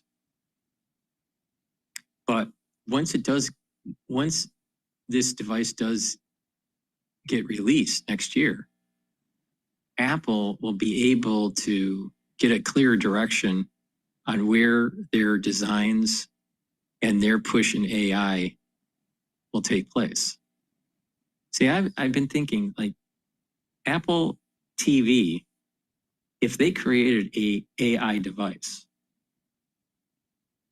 that's wearable, that's similar to like an Apple TV, but voice activated, and that embedded in that device are apps of different vendors that allow you to seamlessly plug into your own user data to be able to purchase groceries or vacations but also get information from an LLM, then you have a more digital assistant. So I feel as though Apple has over time, will be able to take the market share because of their large user base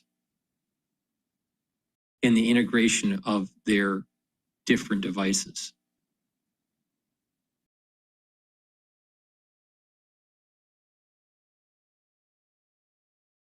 So we'll see what happens, but it is interesting what is emerging out of IO and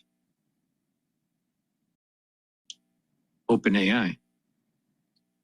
Please go to my store, the-studio-reykjavik.com, and get the omega-3. The omega-3 is a supplement that you should be taking to help with your cardiovascular health. It'll help to reduce clotting. It will help to bring down LDL levels and increase your HDL levels. That means that you're going to reduce plaque formation. And omega-3 also brings down inflammation, systemic inflammation. It's great for your cardiovascular health. So please take the omega-3.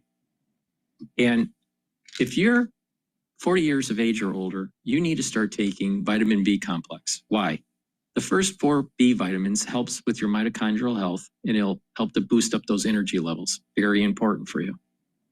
And it'll improve your cellular metabolism. And when you have better cellular metabolism, your tissues are going to perform better.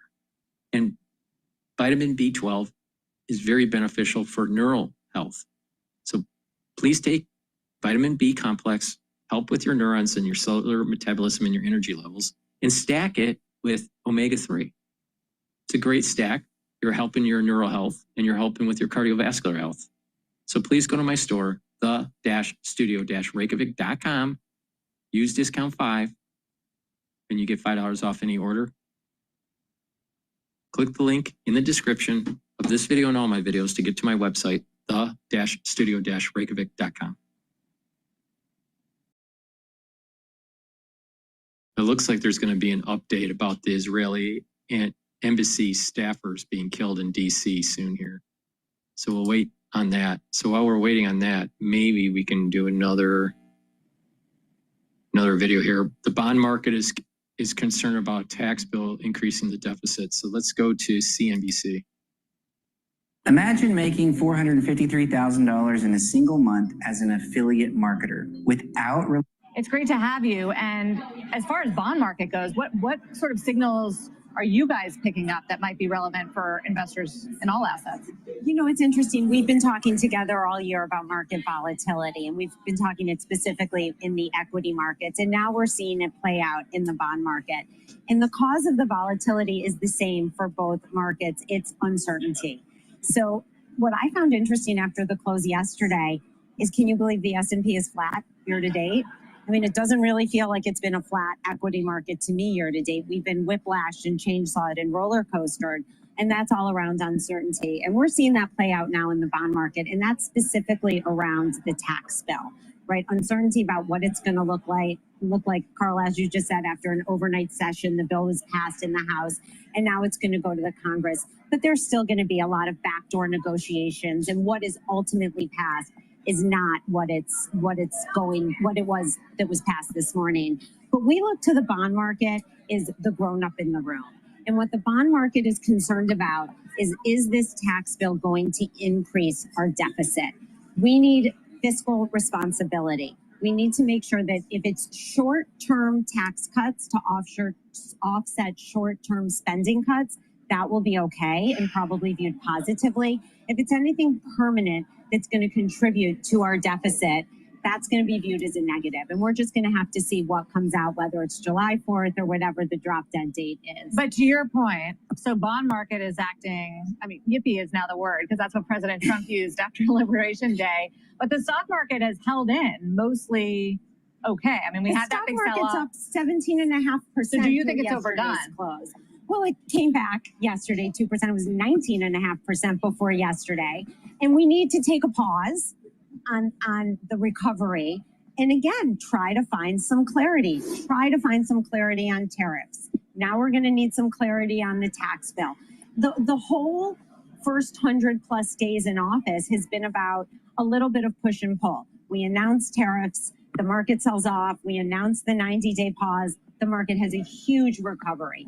Now yesterday with the tax bill and the concern about how that's going to impact our deficit, and it's not a short-term concern, it's long-term. You know, we can't have a 5 or 6% deficit with our economy growing at 2 or 2.5%. And what we're seeing also that I think is quite interesting is all of this uncertainty is leading to soft data and hard data having a huge disconnect. Consumers are not happy. Inflation expectations are up over 4.5% since November. The University of Michigan Consumer Sentiment Survey was down for the 5th month in a row. I think that came out last week. But the data is strong. Q1 earnings surprised on the upside, almost 13.5%. Inflation surprised on the downside. So we have a real disconnect right now with our investors and your viewers, and they're feeling very unsettled. And I think that's what uncertainty and volatility does. So our job is to not react to every headline. We see that in the equity markets, right? It's flat year to date. Have a long-term view, fundamental analysis, bottoms up for your investment professionals. Find companies that can withstand this environment and succeed. We've seen a broadening out in equity performance, which we like. The equal weight is doing better than the market weight, the S&P. We're seeing value outperform growth. We're seeing international for the first time in 15 years outperform the U.S. The one sub-asset class in equities that has struggled, but that we are still positive on is the small cap space. We think ultimately that area will benefit from deregulation, which the administration has promised, and also from cuts, Fed cuts, which we're expecting in the second half of the year. So with deregulation, you seem a little skeptical, Carl. Well, I'm just looking at, I mean, Russell's down almost 9% for the year. Yeah. We've given up. The Russell futures this morning have erased all the gains from the Geneva weekend. And look, all the gains, think about all the gains we had after the election in November. Small caps took off once Trump was elected president because I think everyone was so positive about the deregulation and what that would do for smaller companies with weaker balance sheets. But rates are staying higher for longer. I was going to say, what's the bigger offset, the damage from high rates or the benefit of deregulation? Well, I think hopefully in the second half of the year, we'll see both. Do you want to know where to invest $1,000 right now? Well, forget about AI, quantum computing, electric vehicle.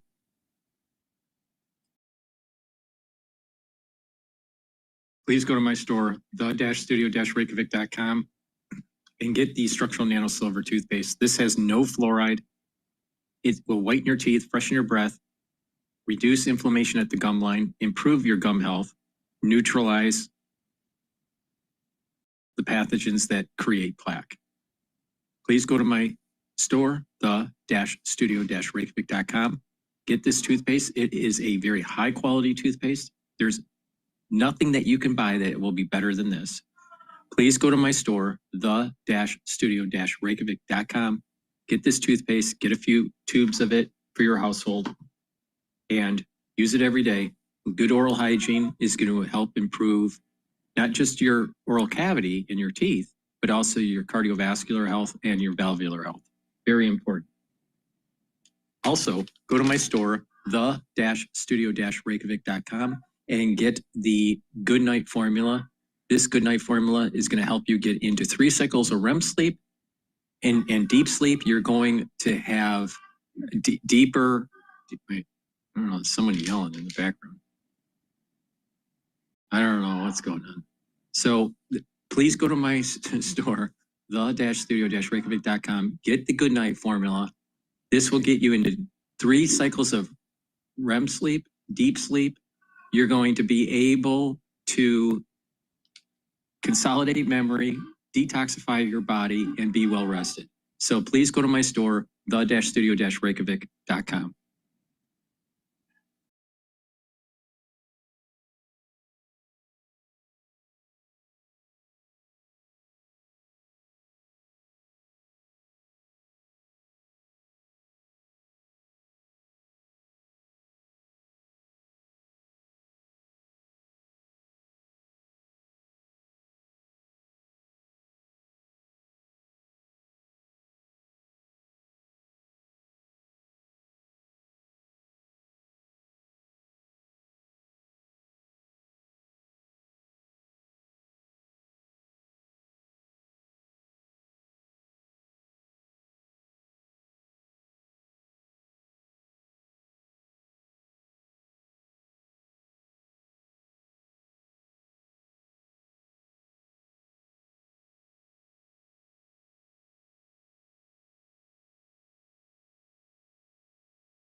Over the shooting in Washington, D.C. that killed 2 Israeli embassy staffers, Israeli cabinet minister Nir Barkat. There's no excuse in the world for creating terror, targeting innocent people like this.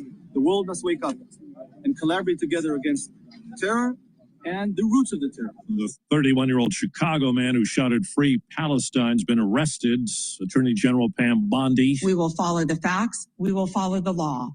And this defendant, if charged, will be prosecuted to the fullest extent of the law. The 2 people killed were a couple planning a summer engagement. Now to San Diego, where a small plane crashed into a neighborhood early this morning. More than a dozen homes caught fire. Mayor Todd Gloria. We'll be supporting these families who are impacted here. They're part of the military community that makes up our city, proud partners of our community. Only minor injuries on the ground, he says. Fatalities on the plane, that number not clear. The U.S. Supreme Court weighed in today on the bid by a Catholic charter school in Oklahoma to get public funding. CBS's Jan Crawford says it was a 4-4 decision. When they're deadlocked, that means that the lower court ruling in the case will stand.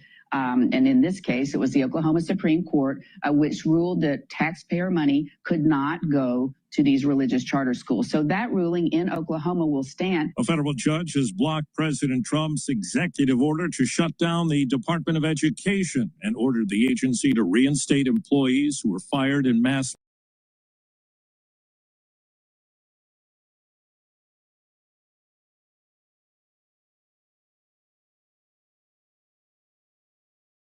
It's a great day to be an American. It's a great day to be a Republican. The legislation extends the expiring tax cuts and includes more money for the military and the border. It eliminates taxes on tips and overtime. The bill also makes big changes to Medicaid. Johnson's message to senators: To modify this as little as possible because it will make it easier for us to get it over the line ultimately and finished and get it to the president's desk by July 4th. Stacey Lynn, CBS News, Washington. The U.S. Senate voted today to block California's first-in-the-nation rule banning the sale of new gas-powered cars by 2035. And the U.S. Mint has made its final order of penny blanks and plans to stop producing the coin when those run out. President Trump has targeted the penny, saying it's too expensive to make. Right now on Wall Street, the Dow is up 76 points. The S&P is up 9 points. The NASDAQ is trading higher. This is CBS News. Please go to my store, the-studio-reykjavik.com, and get the elderberry zinc lozenges. These lozenges, you can get them in a 21 count for each bag. Get a few bags for your household. Mitigate that irritation in your throat right away. You use these lozenges or drops during the allergy season, the cold season, or even if you have poor air quality. Mitigating that irritation right away to prevent further irritation and inflammation and upper respiratory issues. Very important. The moment you have that irritation, take the lozenges and the drops right away. So you get the elderberry zinc, or you can get the drops, which are smaller. And I have 3 different flavors. You can get it in honey and lemon, in cherry, and also in blueberry. So please go to my store, the-studio-reykjavik.com. Use discount 5, get $5 off any order. It's a great way to save money, but also get these products. They're going to help you boost up that immune system and slow down, some of the aging that takes place. If you're chronically sick all the time, you're actually aging faster. So please listen to me. Use the drops. Use the lozenges. The moment you have that irritation, take them right away. Please go to my store, the-studio-reykjavik.com.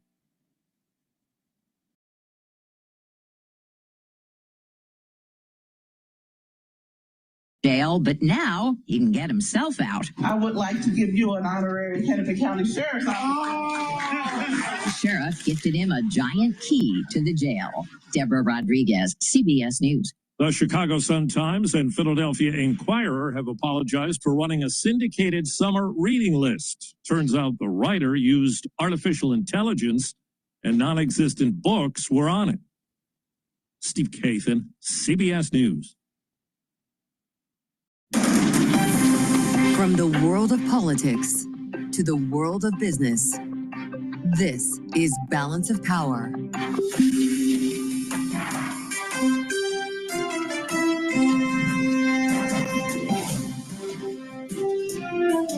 Live from Washington, D.C. House Republicans passed the bill. Now comes the hard part. Welcome to the Thursday edition with the ink still drying on the president's big, beautiful bill. We'll let you know what's inside. Coming up in a live report from Capitol Hill, Bloomberg's Tyler Kendall is standing by, and we'll have insights from Mike Dorning on our Capitol Influence team about what comes next, because big changes are expected when this legislation gets to the Senate. And we'll talk about that with Republican strategist Alex Conant from Firehouse Strategies. Donald Trump has a big night tonight, hosting a couple hundred wealthy crypto bros for a private dinner with the president, raising new questions about conflict of interest in this administration. We'll get into it with our panel, Jeannie Shanzano and Rick Davis, and it's all after a look at Wall Street. We start, as always, with the markets and the voice of Wall Street. Here's Charlie Pellet in New York. Here's what's going on. We got one big, beautiful bull today with the Dow, the S&P, NASDAQ all advancing. 7-point run-up right now on the S&P, reversing earlier losses, up now by about 0.1%. The Dow up 56, up 0.1%. NASDAQ higher by 108 for NASDAQ. The composite index up 0.6%. NASDAQ 100 index up 0.5. Russell 2000 up by just about 0.1%. The Bloomberg Max 7 index, tech stocks surging, that index up by 1.1%. 10-year at 4.55%, with the 2-year 3.98%, the 30-year 5.06%. Gold down $20 the ounce, $32.94 on the precious metal right now, down 0.6%. West Texas Intermediate crude oil down 1.3%, $60.79 a barrel. And Bitcoin now at 111,450 on Bitcoin, up now by 2.9%. Yes, a record on Bitcoin. The focus very much on Washington today. Investors are concerned that President Trump's signature tax bill that narrowly passed the House will boost the nation's already swelling deficit. Gabriela Santos is chief market strategist for the Americas at JP Morgan Asset Management. She was interviewed on Bloomberg Open Interest. So we do think the tariff storm has really calmed down. We just, of course, still need to understand exactly the impact on both the real economic side, the inflation side, earnings. But quickly, the narrative, the market attention has pivoted full on into this reconciliation bill and all of the details of it. And of course, a whole lot more coming up right here on Balance of Power. On an update for the rest of the market, clean power stocks are plunging. Investors there running for the exits. Case in point, Sunrun, it is down now by 39.7%. Sunrun is America's biggest rooftop solar energy company. Also moving lower, shares of Solar Edge Technologies down 21%, and Enphase Energy down 18.4%. Balance of Power continues right now. Back we go to Washington. Lots going on. Once again, your host here is Joe Matthew. All right, Charlie, great to see you, Charlie Pellet, watching Wall Street for us every day here on the fastest show in politics. We'll get back with Charlie a little bit later on this hour. Everybody's keying off the bond market right now, including, well, the stock market, with eyes on what happened last night and early this morning in Washington. The big, beautiful bill cleared the hurdle, 215 to 214. The tally here, it happened when a lot of people were waking up. The Rules Committee finishes a 21-hour-long hearing. Can you imagine? Lawmakers are falling asleep left and right. And the speaker said, we're going for it. Brought it to the floor early this morning, before most people even left the House, and spoke with reporters when it was over. Here's Mike Johnson. We look forward to the Senate's timely consideration of this once-in-a-generation legislation. We stand ready to continue our work together to deliver on the one big, beautiful bill, as President Trump named it himself. We're going to send that to his desk. We're going to get it there by Independence Day on July 4th, and we are going to celebrate a new golden age in America. So that's the deal here now, right? We're going to get it on his desk by July 4th. That assumes a lot. We're going to walk through what's actually inside the final product, at least on the House side. Don't consider anything final. Everything's going to move. Senate's going to make changes. Everyone's going to get banged up over it. They're going to go into conference committee, and it is likely the House will have to vote again, and that might be a lot more difficult than this one was. Even though folks like Chip Roy and others in the Freedom Caucus ended up being yes votes, they may not be when the Senate is done. Or could it be the other way? Maybe the Senate kicks out the SALT cap. They lose a bunch of moderates while they're at it. We want to be careful here because a lot can change, but it's important to know where we're starting here in the House. And that is the good work that Tyler Kendall is doing on Capitol Hill. She's with us right now from the Cannon House office building, the very rotunda where you see the lawmakers talking with us on a daily basis here. Tyler, it's great to have you. I know you've been up for many hours here. Let's get the nuts and bolts on what's in this bill, and then I want to talk to you about a couple of things. The fact of the matter is the Trump tax cuts will be extended, the SALT cap will be lifted, Medicaid will be cut. How am I doing so far?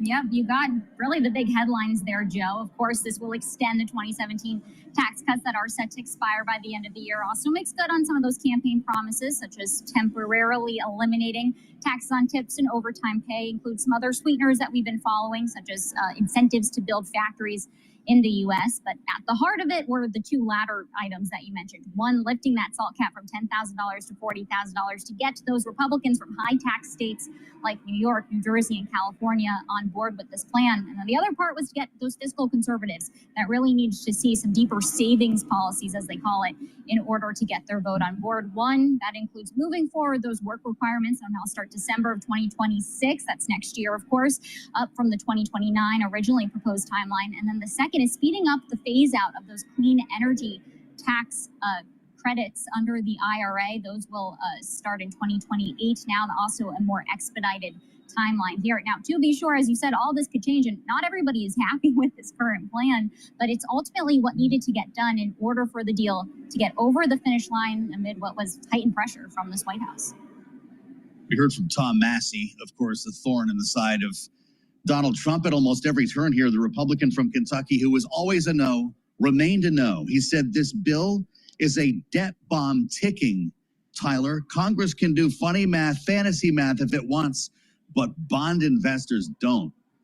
We don't have to get into the bond market right here, but I wonder how Mike Johnson managed to turn so many other no's into yeses. I already mentioned Chip Roy, Ralph Norman, another one. Was it the changes to Medicaid that brought them to a yes?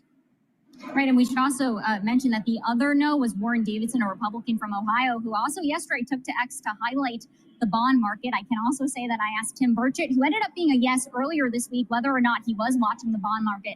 He said ultimately he does think it's a canary in the coal mine, but then he decided to vote for this bill. And so at the end of the day, it does seem like perhaps these speeding up of work requirements got enough of these fiscal hawks on board, as well as the heightened phase out of those IRA tax credits. But we should also note that there was some late night sort of dealing with the White House. And our indication is that perhaps there are some other deals to work on future legislation or perhaps future executive actions with this administration that could address the deficit. It was interesting to see President Trump post on Truth Social shortly after his meeting with some of those House Republicans last night, refloating perhaps the idea of privatizing Freddie Mac and Fannie Mae. Things like that, perhaps we should be keeping our eye on about how this administration is going to talk more holistically about raising revenues as one option. But at the end of the day, as you're talking about this, we're going to have to see how it all shakes out. Whether or not the Senate really is going to get on board with some deeper spending cuts or fiscal, perhaps, responsibility, because we're talking about deficit spending in the House. When we look at what the Senate is looking at, there's going to be some heightened concerns from fiscal hawks there, because they're already talking about changing some of those savings policies. Sounds busy up there, Tyler. I keep hearing about jet fumes. Sounds like a lot of people are still around.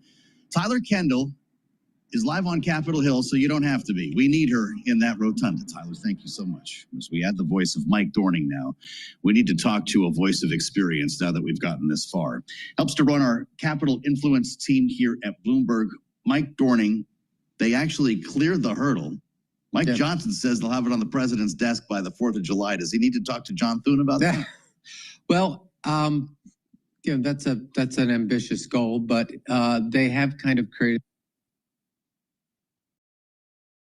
meet, which is to get it done by August. And that's because they've attached the debt limit increase to it. And there's a warning that if you don't increase the debt limit, it could be a default as soon as August or September. So as long as they keep those things together, it's going to help motivate the Senate to get it done by August, and you say we're going to get it done by Christmas, by July, and it's like, you know, when you hire a contractor, if they say July, maybe August. Right. Of course. You've seen a lot of these negotiations go down. Just what are your impressions on what happened in the last 24 hours to get Republican members like Chip Roy to vote yes, realizing they may not like what comes back from the Senate, but they got it this far. Well, they all like having the tax cuts. This is not a group of people who... So were they never really no's? They never really wanted to say no. They all wanted to get to yes, but they wanted what they wanted. I mean, Chip Roy, the conservative hardliners talk a lot about deficits, but what they really want are the tax cuts. But they do care about the deficits, and they want to get the spending down. The SALT Republicans, they do care about that SALT, but they want the tax cuts. The ones who are concerned about cutting Medicaid too much don't really want to cut Medicaid too much, but they really want the tax cuts.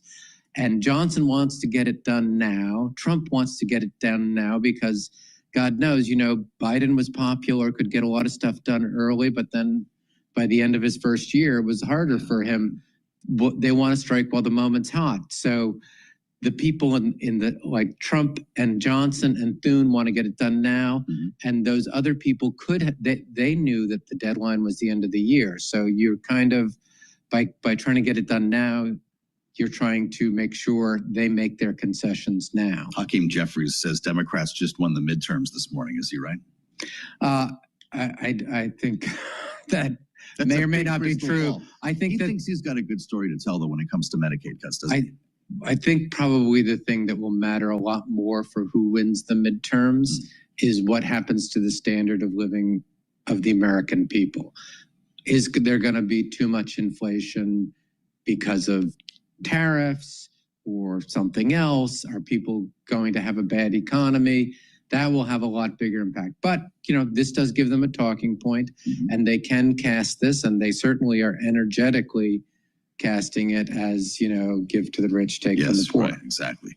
The big question, one of many big questions, of course, is what lasts after this bill goes to the Senate? What's coming out of this bill? And we're going to talk about that coming up with Republican strategist Alex Conant. Mike Dorning, thank you. You probably haven't slept in 3 days or something, right? It's the man editing all this stuff at 1 o'clock in the morning, or in the case of this morning, when did they pass it? Was it 7, something like that? So luckily, someone else ought to do the morning stuff. All right, so the mayor is starting to talk about the Israeli staffers killed. So let's just listen in here. This is a New York mayor talking about it.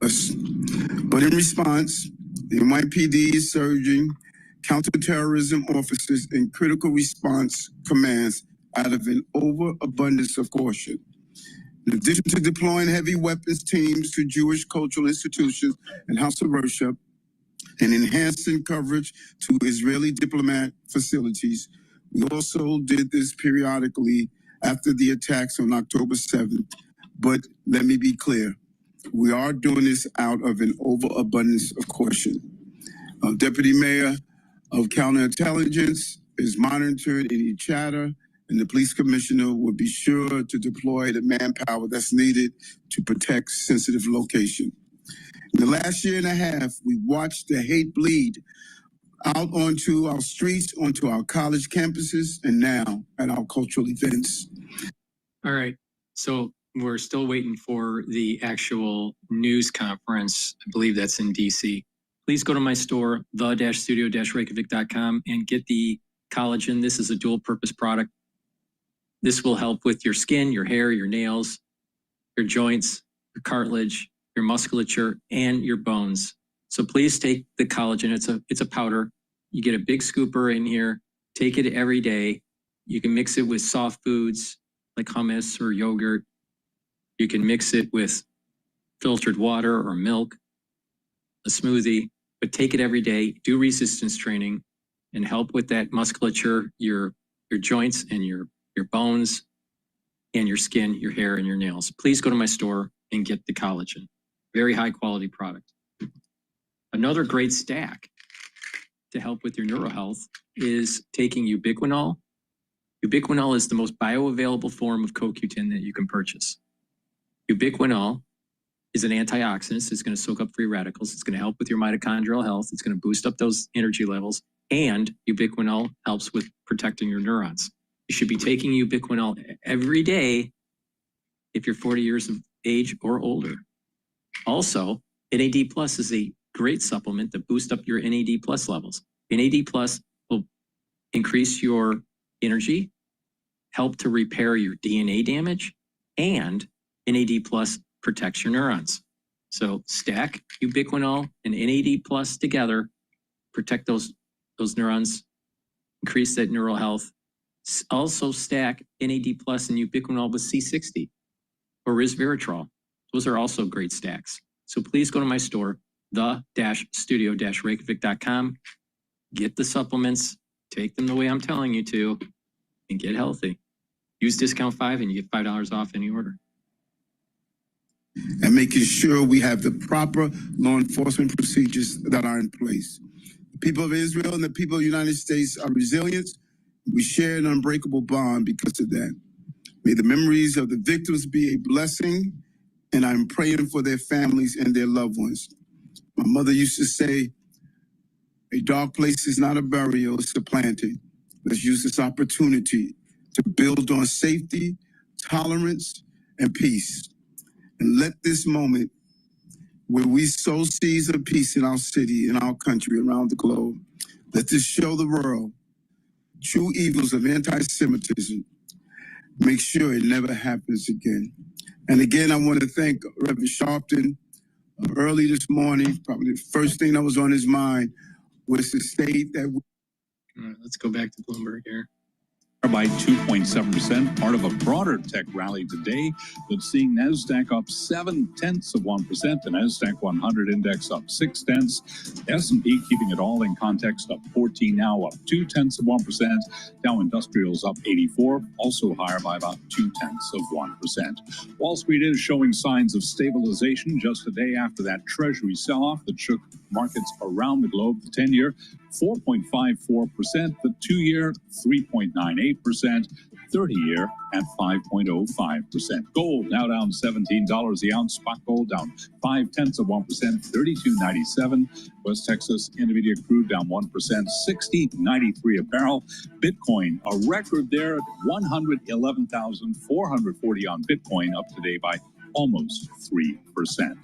BYD, China's top-selling EV maker, sold more electric vehicles in Europe than Tesla did for the first time, overtaking the American brand that long led the continent's EV segment.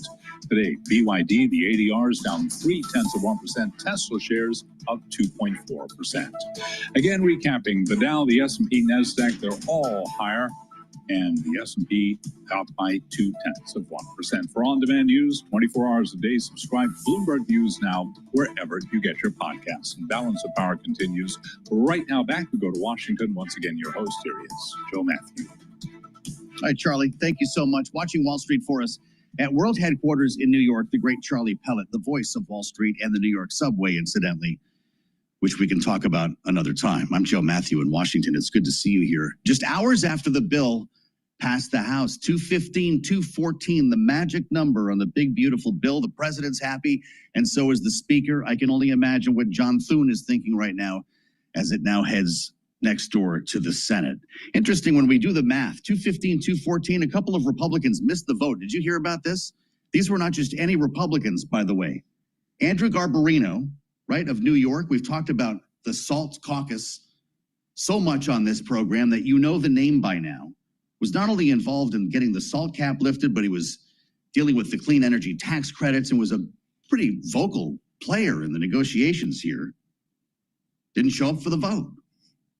Spokesperson for Garbarino says after sitting through proceedings all night, the congressman briefly stepped out and inadvertently missed the vote. Speaker Mike Johnson, asked about it later, said, no, he fell asleep in the back. He was in the room. No kidding, he said. I'm just going to strangle him, the speaker joked, but he's my dear friend. How about that? After all that work, you slept through the vote? As for Congressman Schweikert, did not respond to a request for comment, but Johnson said the Arizona lawmaker arrived late to the chamber. Too late to have the vote counted. But they still got it done, even with that happening. Cleared it by one vote. So the question that we're asking today is, what survives? What comes out of the bill? What does the Senate do here? And that's why we want to turn to Alex Conan, Republican strategist, partner at Firehouse Strategies, and a voice of experience at times like this. Alex, it's good to see you. Yeah, good to be back. This conference committee ought to be a riot. Senators don't have the same priorities that House members do in this case. What do you see coming out? Is the SALT cap the first thing? Yeah, look, I think you had a real delegation in the House that cared a lot about the SALT caps. You don't have that in the Senate. You don't have a bunch of Republicans representing high income tax states who really care about the SALT caps. So you're going to see pressure on that. I also think they made some changes in how they treat pass-through entities, for example, that I think a lot of Republican senators are going to have issue with. So there's going to be changes to the SALT. There's going to be changes to Medicaid, because I think a lot of was more moderates in the Senate who care about Medicaid and how that funds their states. It's going to be a different bill, but I think the big picture is going to be largely intact, because there's a reality, like, they have to get it done. Tax cuts. They're not going to let the tax cuts expire, full stop. And they want to do all the spending stuff. So they have to get it done. They want to get it done. They're going to make tweaks. There's going to be some significant changes.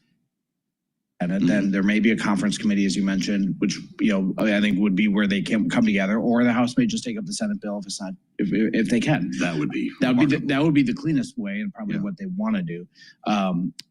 Look, they're going to pass it, and so I don't think they're surprised. I don't think onlookers should be surprised that this bill is going to go to the president's desk. It's going to change, but it's not going to change drastically. You drop the SALT cap, you lose the moderates. You start making changes, tinkering around with Medicare, restore some of that funding, Medicaid rather, move back the work requirements. Thank you. You lose Chip Roy and members of the Freedom Caucus. This could be a more difficult vote the second time around in the House, no? Look, it could be. I give a lot of credit to Speaker Johnson and his leadership team getting it through this. Look, I think as of 48 hours ago, people thought there's no way they're getting this done today. Yeah. You had both. We heard the bill was falling apart. You heard the bill was falling apart. You heard the moderates were saying no way. You heard, there's as many as a dozen conservatives who were saying no way. People were really dug in. And look, he brought everyone to the table. And I think people realize the longer this hangs out there, the harder it's going to be to pass it. And Speaker Johnson made some savvy political moves in the last 48 hours. Clearly the president coming up and really bringing some necks, twisting some arms helped. But I give the speaker a lot of credit. I think this was harder than getting the final bill done, because the final bill done is, look, do you want to let the tax cuts expire or not?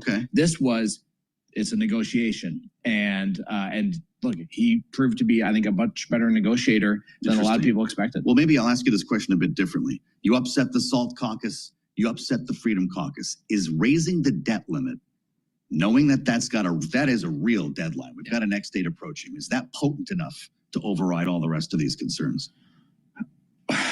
Look, nobody wants to raise the debt limit, at least on the Republican side of the aisle. They know they need to. They know the president. Raising it by $4 trillion. Yeah, well, they don't want to do it again in 6 months. So they're going to raise it as much as they can get away with within their caucus. Look, I think they have to raise the debt limit, and they have to extend the tax cuts. So this bill is going to get done. It's going to change. Look, I think there's a lot of things inside the bill that are going to get tweaked in the Senate, but ultimately it's going to go to the president's desk. Fascinating. This being, of course, a Republican exercise when it comes to reconciliation, it's a little bit different than a lot of other debates where Democrats are going to be involved and there's a greater negotiation to be had.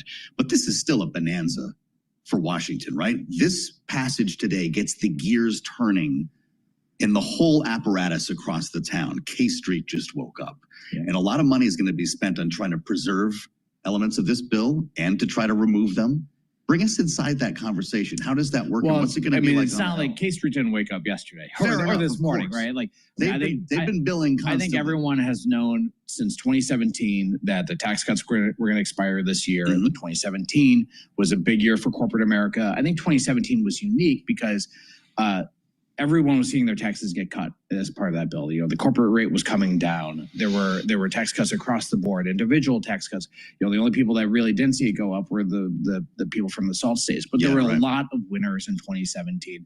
I think there was a recognition early in this tax process that you're going to have winners and losers this time around. This is not going to be an across the board tax cut. It is a tax cut, but it's really a tax extension, right? So the corporate rate, for example, is not changing. Corporate America is not getting a big tax cut here, at least least from compared to what they paid last year. And so, yes, you do see corporate America and other taxpayers, whoever's paying taxes, engaged, but it's a different fight. It's more about it. It's more of a negotiation here. And you're seeing winners and losers. You know, this morning, the clean energy guys did not come out well last night, and their stocks are getting hammered this morning as accordingly. Sure. I'm sure that they will be putting a lot of pressure on the Senate. And look, there's going to be a lot of Republican senators from states that have big clean energy footprints that are going to be receptive to that. Absolutely. And so, look, I think when we talk about there's going to be tweaks along the way, I think those are the kinds of tweaks we're probably talking about. That's fascinating. So, and I'll add another layer. We haven't talked about this yet this hour. The president's going to be holding an event later on today at the White House with RFK Jr. This is the MAHA stuff, right? This is going to be the unveiling of a report on how to make America healthy. And there's an expectation that the health secretary is going to call for, and we've heard this a lot of times, the removal of certain food dyes, maybe even fertilizers. This is something that corporate America is going to have a lot to say about, isn't it? Well, I think corporate America, I also think consumers, you know, like people like red M&Ms, right? You know? And so and they like having cheap food and processed food. While I think they're, you know, as the secretary is going to lay out, there's questions about some of the health long terms. There's also, you know, the add benefit of having cheap food, especially in an era where people are already concerned about grocery prices. And if you're a farmer worried about tariffs, they're going to take your fertilizer. I mean, and look, you're seeing within the Trump administration a lot of pushback by USDA, by the Agriculture Department on that specifically, because like we have to produce a lot of food, and if the farmers don't have fertilizer, it's harder. It's not going to work so well. So look, I think I'm interested to see what RFK says today. He's already facing pushback from within the administration. I think you're right. Clearly, there's going to be food manufacturers and grocers who are going to have concern. I also think there's going to be consumers that have concern, because I think people, at the end of the day, look, I'm a Republican. I'm a classic small government, limited government conservative Republican who really doesn't like the government telling me what I can and can't eat. Sure. Now, I want to have the information, and to the extent this is all about making more food and what's inside food more transparent, that is pro-free market. I'm all for that. But to the extent this is telling me what I can and can't eat, I think a lot of Republicans, not just, you know, forget about just your average consumers, but I think a lot of Republicans in Congress, that's going to make them a little uncomfortable. Enter Kirk Vashaw, who runs a company called Spangler Candy Company. They make sweethearts and dum-dums, lollipops. Not a fan of this idea. He told the Wall Street Journal, this is fascinating, "I'd rather get cancer than eat the bug," referring to an instance when his company used this coloring that came from insects. How many Americans feel that way when they hear this conversation in Washington? Look, I think Americans want to eat healthy food. I also think they want to eat their M&Ms. Right. And so look, again, I think if the end result of this is that people have more information about what's inside the foods they're eating, I think you're going to see a lot of support for that. And we've seen that over the last couple decades, right? Like better nutritional information, not just on food, but the things we drink. Yeah. In some places, you know, the restaurant menus and the like. I think for the most part, consumers appreciate that. I think consumers push back when they're told, "Hey, you can't drink that much soda. You can't eat that much food." You know, that just is not popular. Americans don't like being told what they can. It also doesn't seem to be the Trump brand. But he's going to stand up there with RFK Jr. today. Well, again, like RFK Jr.'s endorsement was a really big deal in 2016, and Trump knows it, and Trump's going to pay him back. He's not going to let him near the Big Macs. I mean, well, I'm pretty sure about that. There'd be a lot of it, not just the president. I think a lot of Americans would actually do that. Can they get this done by the 4th of July? This is the line today. What's the new deadline that the reconciliation bill is on his desk by the 4th. Not just a vote, but it's actually in theory, no reason they can't. You know, I think people were skeptical when they said they were going to get it out of the House. Yeah, I think the Senate's. All right, so it looks like they're going to start talking about Israeli staffers killed. I'm not sure if this is looks like it's still in New York. Let's just listen in really quick here. Us coming together, we are heartbroken and outraged by the tragic and senseless killing of these two individuals who were in the beginning of life, their future. This is just... All right, we're going to go back to Bloomberg here.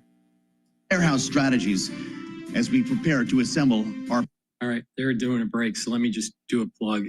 Please go to my store, the-studio-reykjavik.com, and get the heirloom barley. This will help to detoxify your body, bring down inflammation, soak up free radicals with superoxide dismutase. Take it every day. You get a big scooper.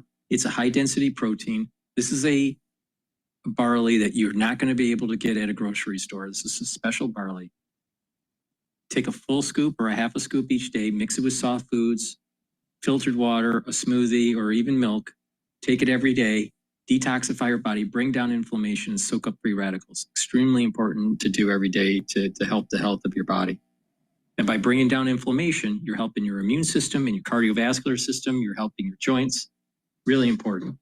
Now let's talk about clarity factor. Clarity factor is going to get rid of that brain fog.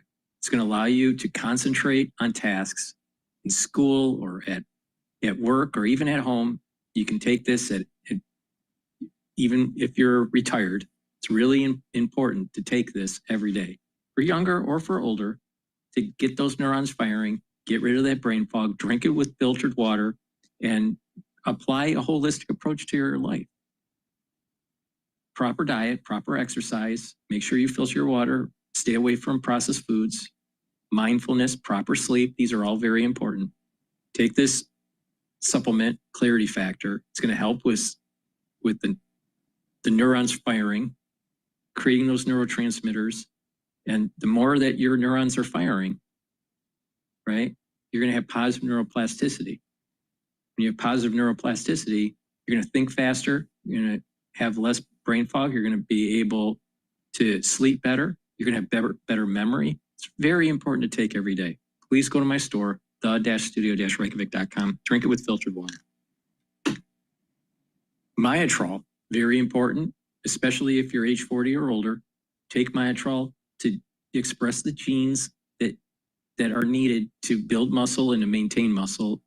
It also helps with mitochondrial health. It has polyphenols, flavonoids, and lignans. Take it every day, stack it with gladiator barley, and that will help you to build muscle even more. Very important. You can take Myotrol if you're an athlete or not an athlete, younger or older, and you'll get benefits from building muscle if you're working out and you're training for a sport. Very important to take. And again, if you stack it with gladiator barley, you get added benefit. But even if you're not an athlete and you're just older, you need to develop the ability to build more muscle. And that means proper diet, proper exercise, do resistance training, and take the proper supplementation. And you need to take Myotrol to help with that gene expression. So please go to my store, the-studio-reykjavik.com. Stop that muscle atrophy, build muscle, maintain muscle. Really important into your geriatric years. And resveratrol. Resveratrol is a supplement that I've been taking for decades. It is a antioxidant. It's going to soak up free radicals. It's going to help the health of the mitochondria. It's going to boost up your ATP levels. And by boosting up those ATP levels, you're also going to have those cells performing better and those tissues performing better. And you're going to have youthful gene expression, and you're going to get rid of cells that are in senescence. So it's very important to take every day. It does help with your neural health, and it stacks really well with C60, NAD+, resveratrol. Resveratrol also stacks well with ubiquinol. Resveratrol stacks well with Clarity Factor. This is a great neural stack. So please go to my store, the-studio-reykjavik.com. Take the resveratrol, stack it, like I said, with NAD+, C60, ubiquinol, Clarity Factor. These are all powerful stacks. Go to my store, the-studio-reykjavik.com.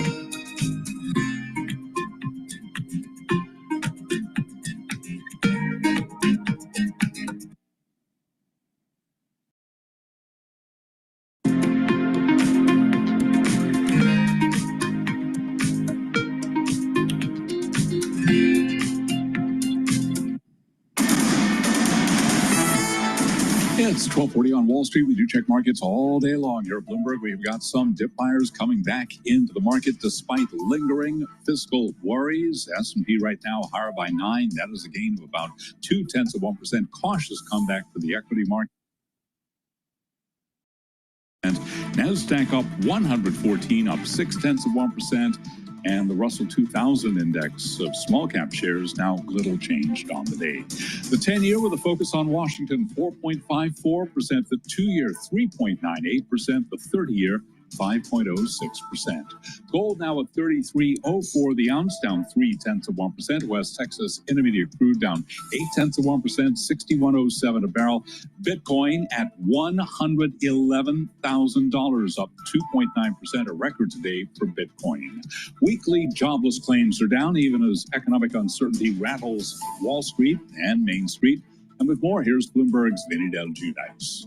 The Labor Department says initial jobless claims hit a 4-week low, 227,000. The data suggests businesses are comfortable with staffing levels despite increased tariffs and the impact of federal government budget cuts. The upbeat report covers the Labor Department survey week for its monthly employment report. Just the same, universities and businesses that have lost federal funding are cutting jobs, as are major firms like Amazon and Nike. Vinny Del Giudice, Bloomberg Radio. And speaking of jobs, sources tell Bloomberg that Walmart is cutting corporate staff in the company's headquarters in Bentonville, Arkansas, and other offices. Many of those said to be tech jobs. Walmart shares little changed, up by about 0.1%. Urban Outfitters, the retailer after earnings, surging now by 22.5%. Ralph Lauren after earnings up 0.6%. BJ's Wholesale Club Holdings down 1.3%. Rival Costco reports a week from today. Costco down by 0.3%. Recapping stocks higher. S&P up 8, now up 0.1%. The 10-year 4.55%. Balance of power continues right now. Back we go to Washington. Once again, your host here is Joe Matthew. Okay, Charlie Pellet, watching Wall Street for us every day here on Balance of Power. Thank you for joining us on the Thursday edition. You made it to the threshold of Friday. Yeah, it's Little Friday here in Washington. We still have one more. Everybody said the same thing when they showed up this morning. It's only Thursday? That may have something to do with a 7 a.m. vote today in the House. So 1 o'clock in the morning, 21-hour-long Rules Committee hearing. They did finish it, by the way. Not to mention the 10 o'clock at night thing they did in the Budget Committee. It's been interesting times here in Washington, and they're pushing the clock still on getting the bill, now that it's passed the House, through the Senate. And in fact, well, back through the House again once these two versions come together and on the president's desk by the 4th of July. We'll see about that.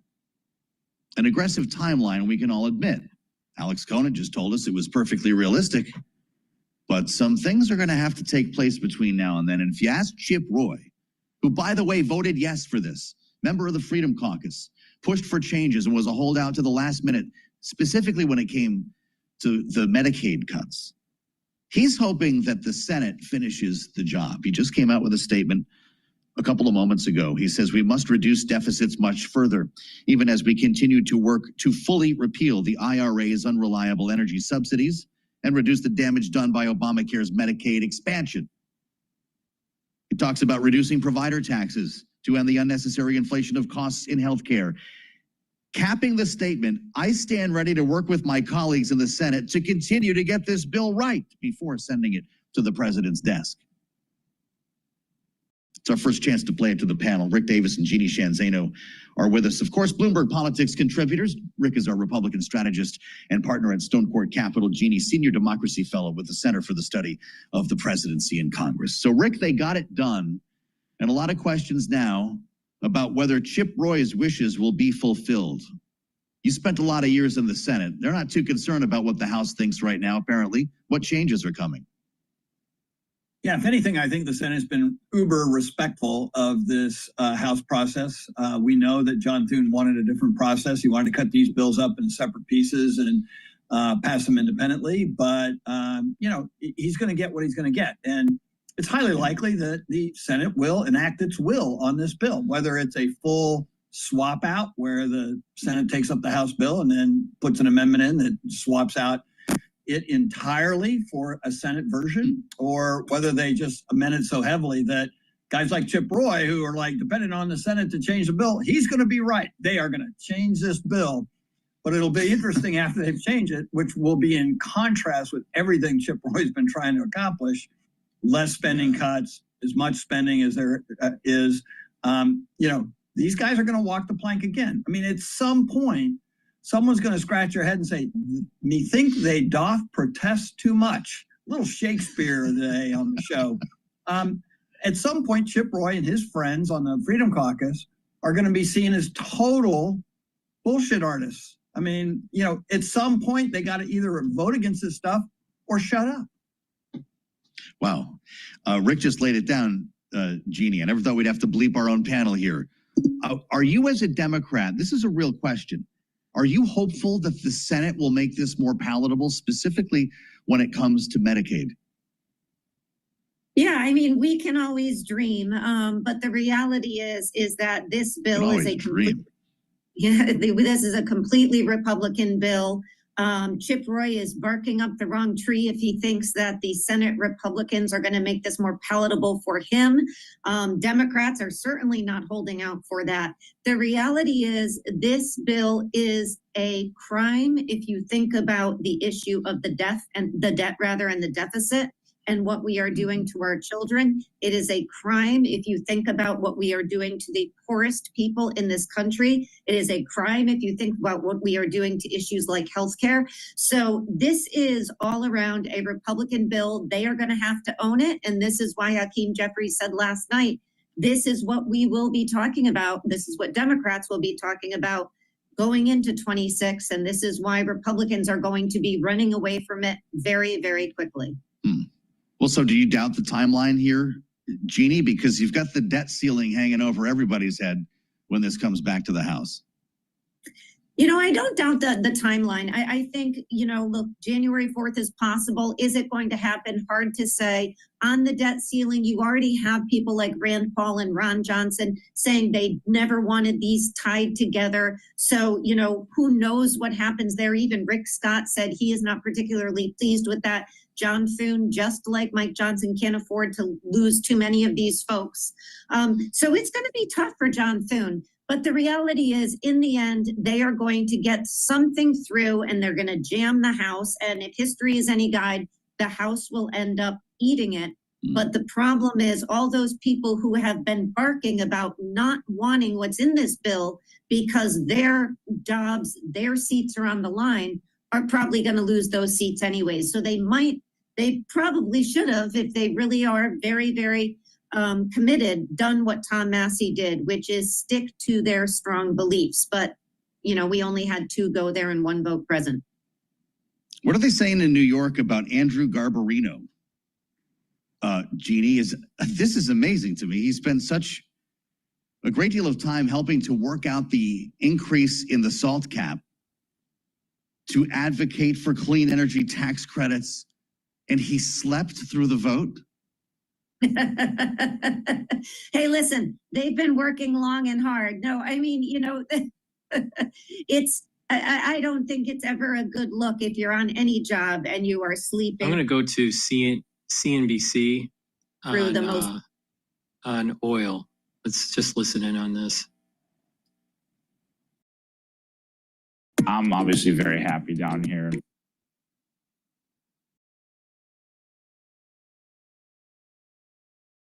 Some pressure this morning. Reports indicating OPEC Plus discussing an output hike in July. Carlisle's Chief Strategy Officer of Energy Pathways joins us now. He's Jeff Curry. Jeff, good to see you. They're talking about what the IEA discovered that there's some missing oil demand, I guess. What's going on here?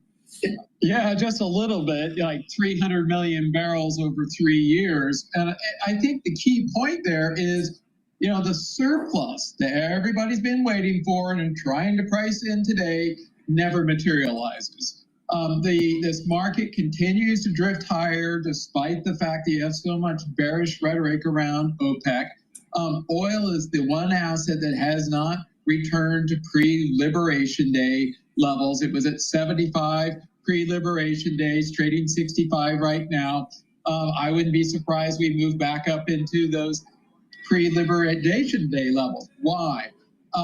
If you look at the increase in OPEC exports, they have not gone up, they have gone down.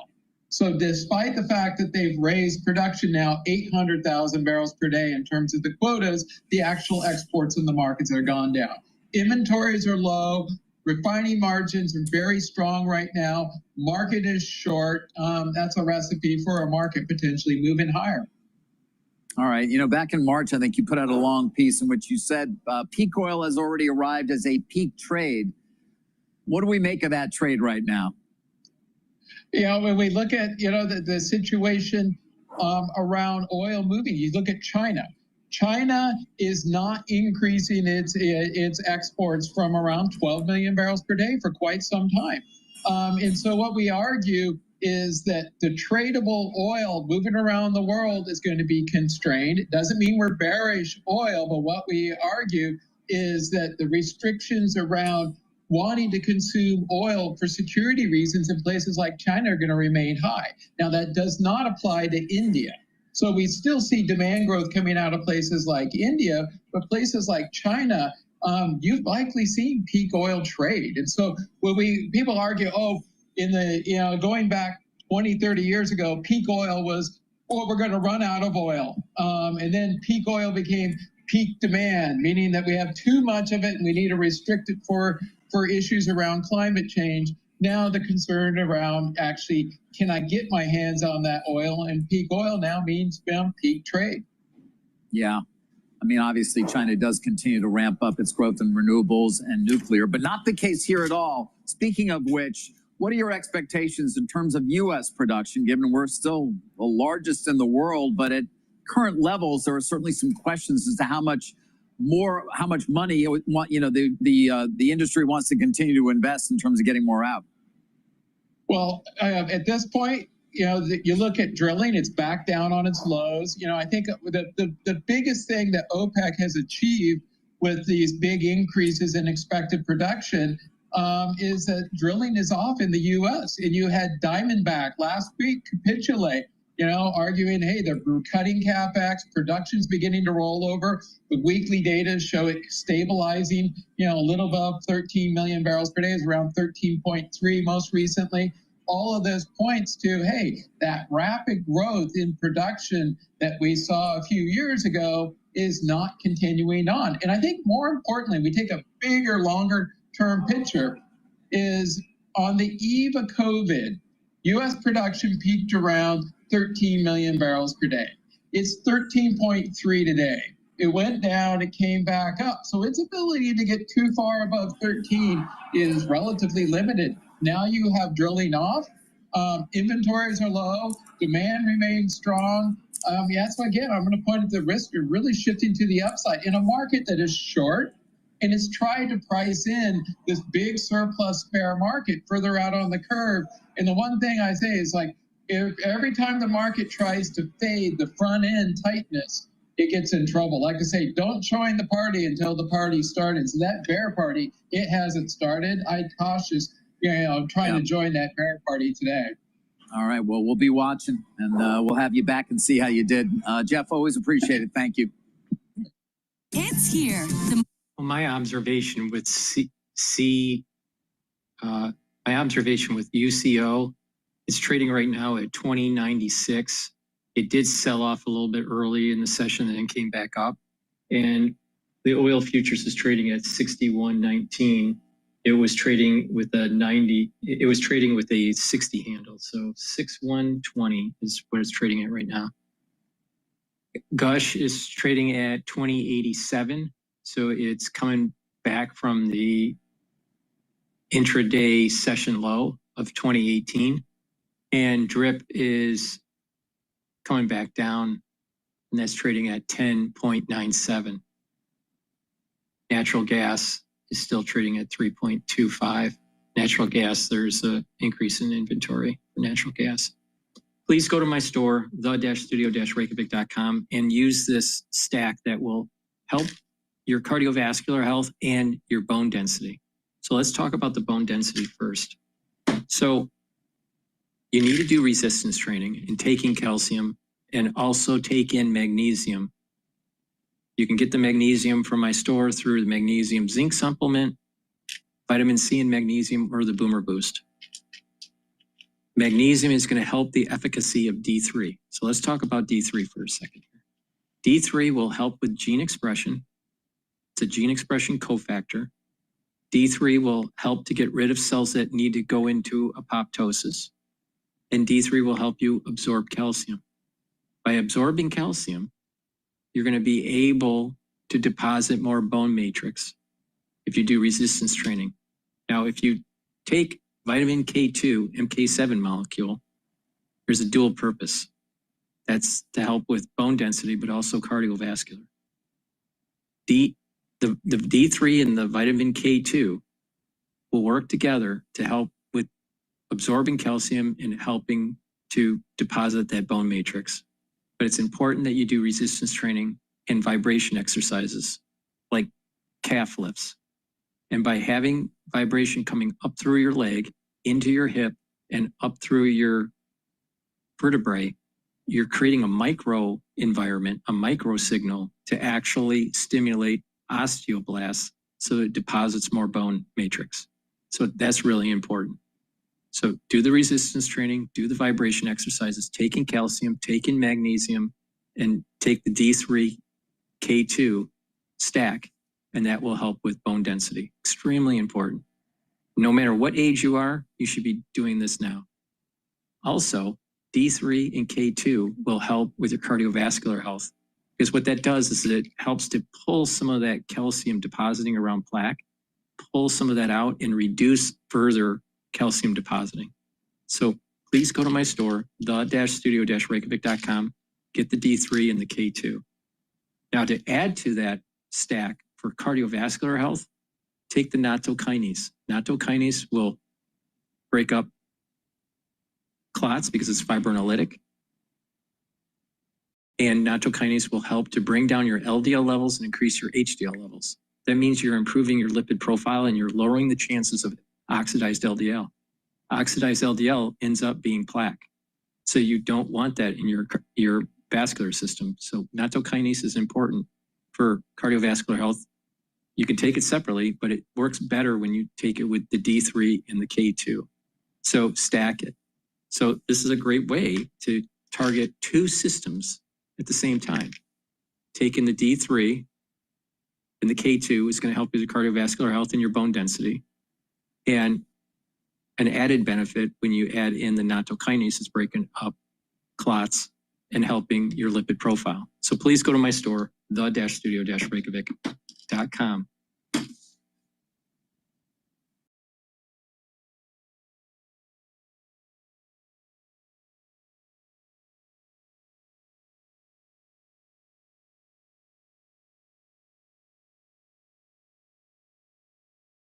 Let's listen to the Navy Secretary speak on Squawk Box. I'm not rocking with a lot of this AI stuff, but AI on Wix, now that's a vibe. New York Harbor filled yesterday with a time-honored tradition, the Parade of Ships. It's the kickoff to Fleet Week, and thousands of sailors, they are now in New York City. We are joined by Secretary of the Navy, John Felon, who will be ringing the opening bell at the NASDAQ here. Good morning, sir. Good morning. You have a business background. I do. And I'm curious how you now plan to apply that background to this new role. Yeah, so I think that the Navy is a business, ultimately. Its business is warfare, right, and the defense of the country. So at the end of the day, what's the most important is how do we allocate our capital? What systems do we allocate it to?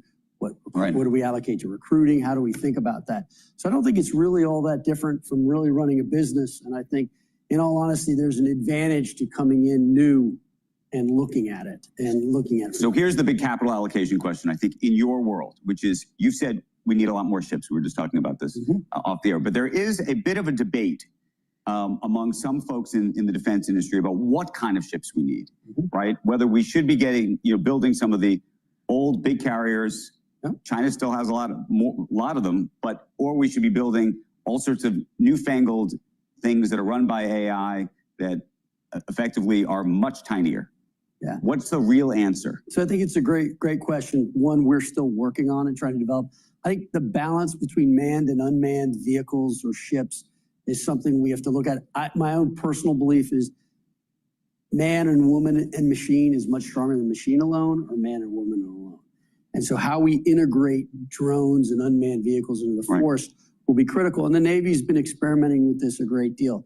In terms of number of ships, I guess what I'd say, you know, I've heard the carrier debate and the carrier argument. The one thing I always find is whenever a conflict starts, the first thing is, where are the carriers? You need a Navy. In order to be a superpower, there's three things you need. You need a Navy. There's actually, I'll put it in, there's three reasons the United States is a superpower. The United States Navy, the US dollar, and the capitalist system and the American people. That's why I think we're a superpower. And I think the president has correctly identified this, and this is why we've got to focus on shipbuilding. But in terms of carriers, they're moving airfields. They're not stationary targets. So you have to really balance all this we hear people from Silicon Valley who are now in the defense business who say, these carriers, this is like something from 50 years ago. It's an employment opportunity for certain states where these things are made. There's an enormous amount of pressure on folks like yourself, from folks in the Senate and Congress, to protect jobs, and that it's more about that than it is about the new sort of version of defense that we're all going to be needing, via drones and everything else. Yeah, look, the Navy's open for business. I think a lot of these new technology companies, it's critical that we incorporate them and get them into the system and adapt a lot of this technology that they're doing. At the same time, you have to think about vulnerabilities and what vulnerabilities you're creating. One thing you learn about, so I grew up on the water, I grew up in Florida, when you're out on the ocean, you want redundancy, okay? So we can create all this slick technology, but that slick technology is driven by one thing, a network. And so if that network's compromised, what happens, right? So if a pilot can take over a plane with a compromised network, now you've got a different thing. So I think you have to really balance that. The president wants to build a lot more ships. He's said that several times. We're behind, but we're down but not out. Would you say for every one of our ships, China's built 6? Yes, China is building. But we build, they're not as technologically as advanced as what we're capable of. Yeah, we're building very different ships that are technologically far more capable. We need to get faster. We need to get better. It is too slow.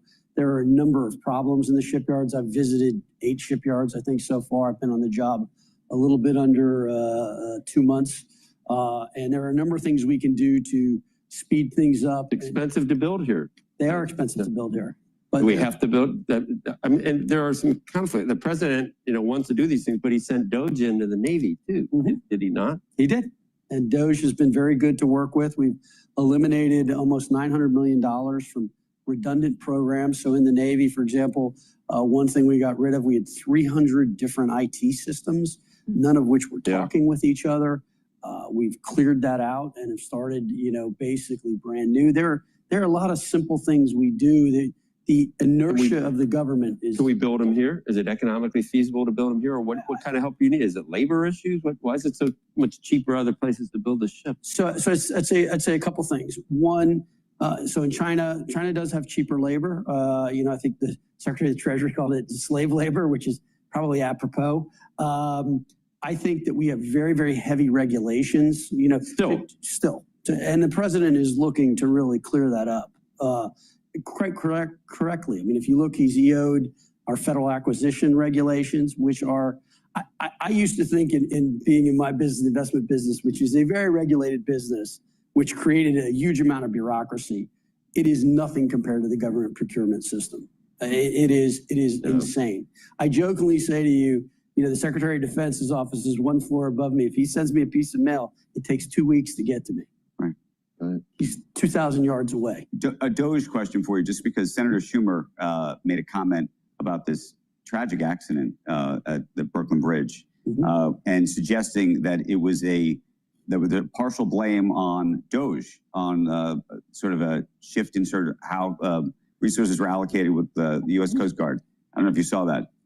I'm somewhat familiar. Look, one of the things I find fascinating coming into this ecosystem is everything gets politicized, and it's unnecessary. I think something happened to that ship. I think it had a mechanical failure of some sort. It's a tragedy that 2 people died and there are a number who are injured. And rather than trying to blame some sort of thing, it was an accident. And that's basically what happened. It had nothing to do with Doge or the Coast Guard. I believe, from what I understand, They think the ship had a mechanical failure, which forced it, and it lost control of the ship. Don't wish. Don't hope. Don't dream. All right, let's go back to Bloomberg here. Is going to be a bigger price tag than what you and your colleagues just passed. I believe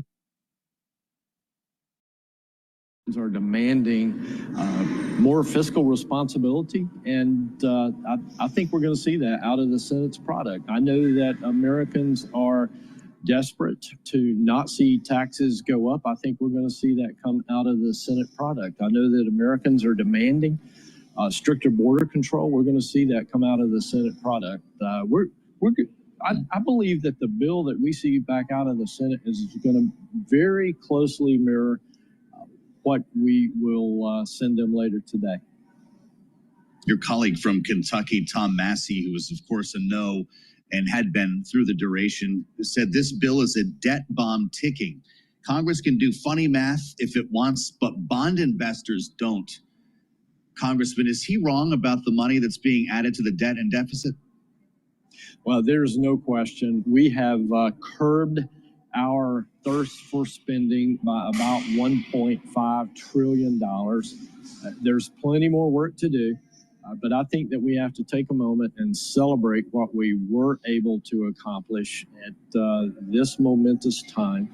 And we'll come back to work, and once we begin to see the results of this bill and the economy grow by not allowing taxes to go up and putting that money back into the economy, we'll be able to take another more stringent look at the spending bills of the future.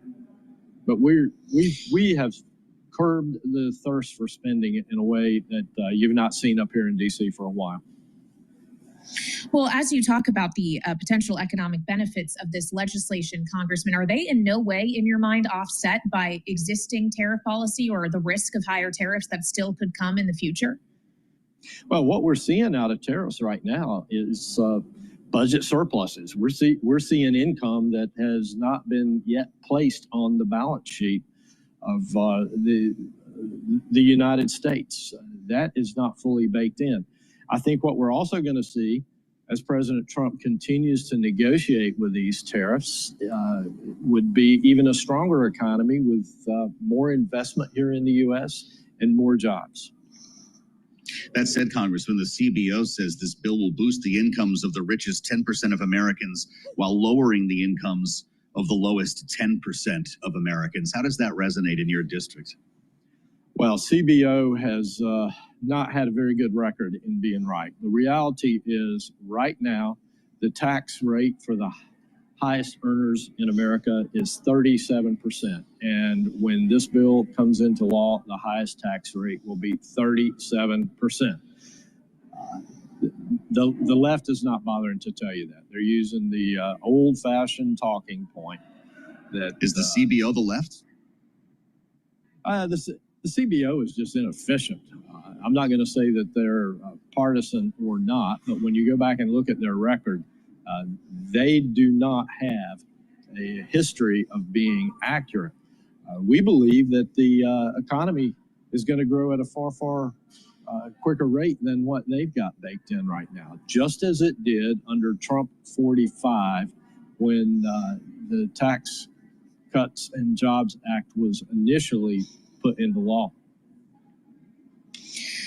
Congressman, considering your district in North Carolina, I also want to ask you, as we approach the beginning of hurricane season here, knowing you've called for reforms to FEMA, about the warnings internally that FEMA has delivered about being unprepared for this hurricane season, in which there's now suggestions we could have up to 19 named storms. Are you concerned about the impact potentially on North Carolina, about a lack of preparedness as we enter these next months? Well, I certainly believe that Western North Carolina has seen its worst hurricane in many decades. I'm more concerned about rebuilding from last year's hurricane. There's no question FEMA needs to be reformed. It failed North Carolina in so many different ways.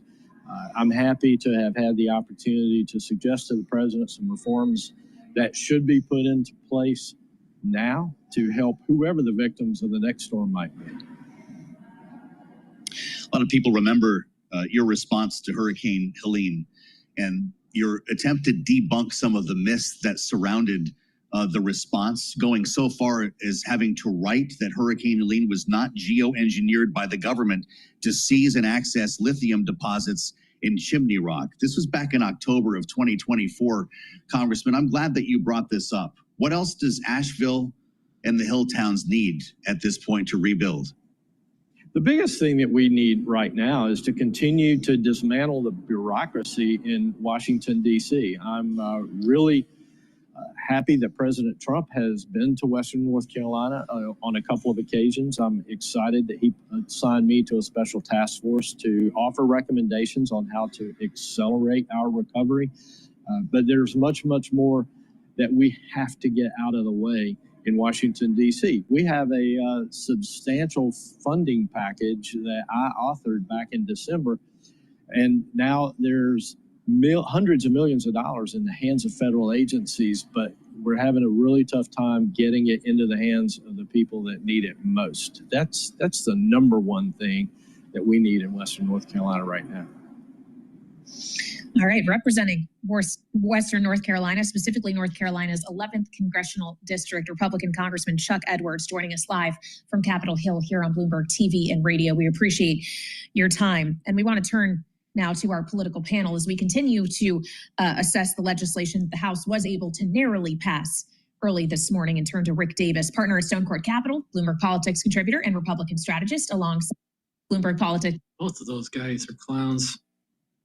Jeannie and Rick Davis. Please go to my store, the-studio-reykjavik.com. Get the Gladiator Barley. Gladiator Barley will help to detoxify your body, bring down inflammation, and soak up free radicals with superoxide dismutase. But it will also help to build muscle. So do resistance training. Take it every day. You get a big scooper. Take a scooper or a half a scooper every day. Mix it with soft foods, filtered water, milk, or a smoothie. Take it every day, build that muscle. And bringing down inflammation is also going to help you to recover with your workout. So you're going to be able to have that less inflammation during that workout. You'll recover quicker. It's going to help with your immune system, and bringing down inflammation will help with your joints. It will help with your arthritis, and bringing down inflammation at the vascular level is going to help with your cardiovascular health. Also take Boomer Boost. Boomer Boost is 68 nutrients. It has a very comprehensive compound. The powder in here, you take every day. You get a big scooper, take a full scoop every day for breakfast or for lunch. You will lose weight, and it's going to target multiple systems. It's going to target your heart. It's going to improve your heart and your vascular health. It's going to improve your brain function.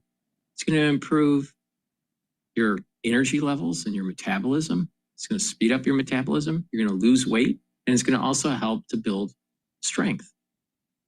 It's a very comprehensive powder supplement that you should be taking, and you're going to lose weight.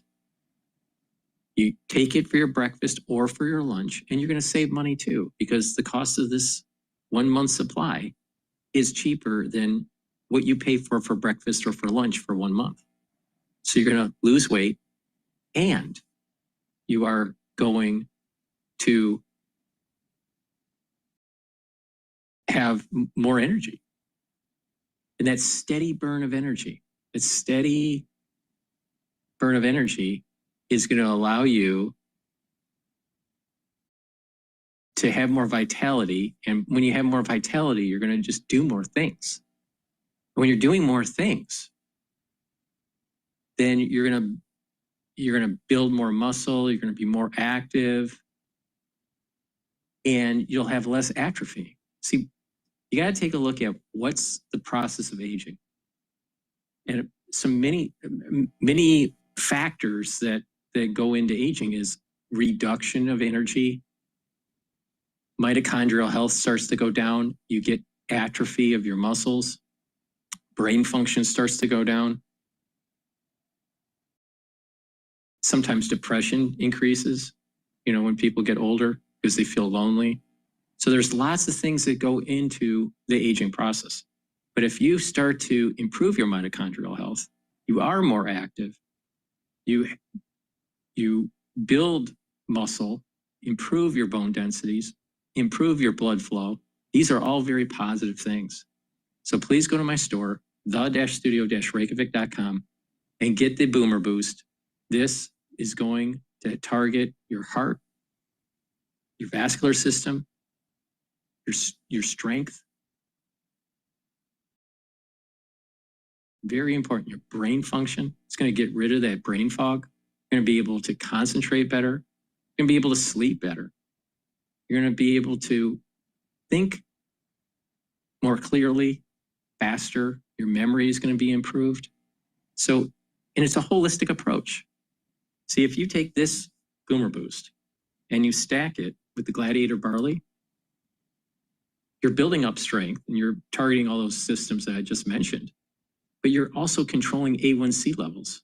You're controlling your blood glucose levels. And if you apply this in a holistic fashion, like I've been mentioning throughout this whole broadcast, eating properly, proper diet, proper exercise, filter your water, stay away from processed foods, mindfulness or spirituality, bring your central nervous system, go from sympathetic to parasympathetic. You want to be in a parasympathetic mode, and that way your blood pressure goes down, your cortisol levels go down, you're in a more relaxed state. These are all beneficial for your health. If you're chronically stressed, you're going to age faster just because your cortisol levels are higher. Your blood glucose levels increase with higher cortisol levels.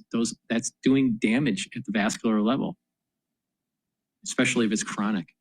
So spirituality is going to help. The 4 modalities of exercise, resistance training, cardio, balancing, and stretching. All of those are very important. Don't just do one of them. You have to do all 4 of them, all 4 modalities. Learn new things, talk to people, read and write. Stimulate that brain.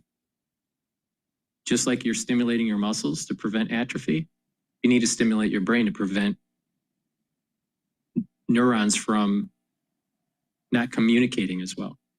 What I call negative neuroplasticity. You have positive neuroplasticity where you're gaining dendritic connections. Negative neuroplasticity is a recession of those connections.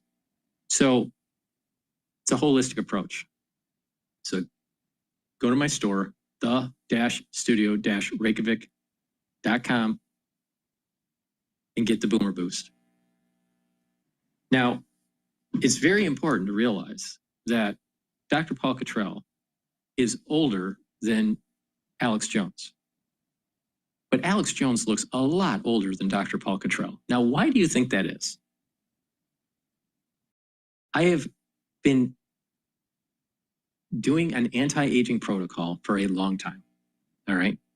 Now, over the decades, it's been improved because of different supplementation coming on the market, anti-aging research that gets published, or longevity research, learning on how the body ages, sports medicine. Lots of things have come out the last 20, 30 years. And you have these gurus that are starting to share their knowledge about how they actually slow down their aging process. Guys, and males and females doing this, and having data to prove it, using biometric data such as blood workup, methylation data of their epigenomics, telomere lengths, all this stuff. So you can learn from all this, all right? So if you follow my protocol, if you listen to what I have to say, you are going to slow down the aging process. You're going to improve your endocrine system. You're going to improve your brain function. You're going to improve your cardiovascular function. You're going to get healthy. And if you reduce the chronic diseases at the societal level, based on a simple idea, stop the bread and circus and take charge of your own health, we would save tons of money in healthcare costs at the societal level. Billions, tens of billions of dollars would be saved. The two biggest chronic diseases that are mostly reversible and controllable in the United States is cardiovascular disease and diabetes. And I gave you the formula to stop it. And not only that, I tell you what to look at in the market to make money. I give you resistance points, support levels. And if you've been listening to me, you would have made money in going into the S&P 500. You would have made more than 18%, anywhere from 10 to 22%, depending on where your entry points were and how you were dollar cost averaging. There were other people out there that were saying, the market's selling off and everything's going to hell and blah, blah, blah. And I said, don't bet against America. You know why? Because America is always going to surprise you in the positive. Don't bet against the United States. Don't ever, ever, ever bet against the United States. And it's not just coming from Dr. Paul Cottrell. This is coming from J.P. Morgan from the late 1800s and early 1900s that he stated, don't ever bet against the United States. There's something uniquely special about it. An exceptionalism, in modern parlance. Reality is, Dr. Paul Cottrell was right. And all those podcasters out there were wrong. And the ones that listen to me made 10 to 22% return with their new deployed capital in 5 weeks. So there were other people saying, go buy gold, go buy gold. The treasuries are selling off, the dollar's selling off, the market's selling off. And I said, buy into the market, it's going to go up. Now, of course, you're going to have ups and downs, but just case in point here, 5 weeks ago, a little bit more than 5 weeks ago, we were at 4,830 for the S&P 500. We are now trading at 5,854.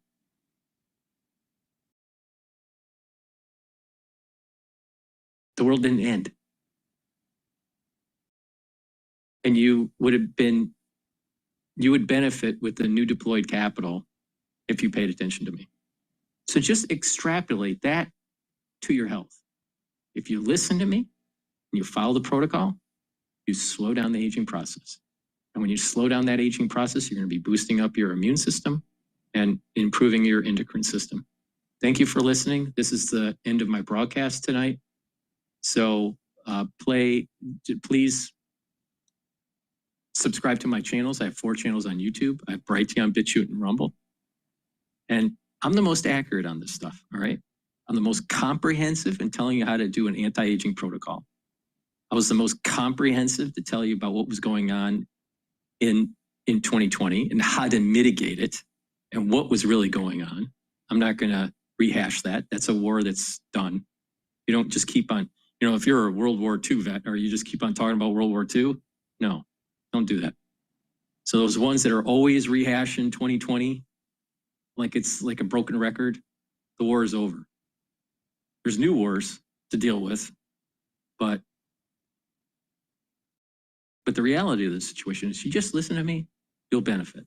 Please go to my store, the-studio-reykjavik.com, and use discount 5, you get $5 off. And again, make sure you subscribe to all my channels, 4 channels on YouTube, Brighteon, Bitchute, and Rumble. It's really important that you subscribe. Thank you for listening and have a nice day.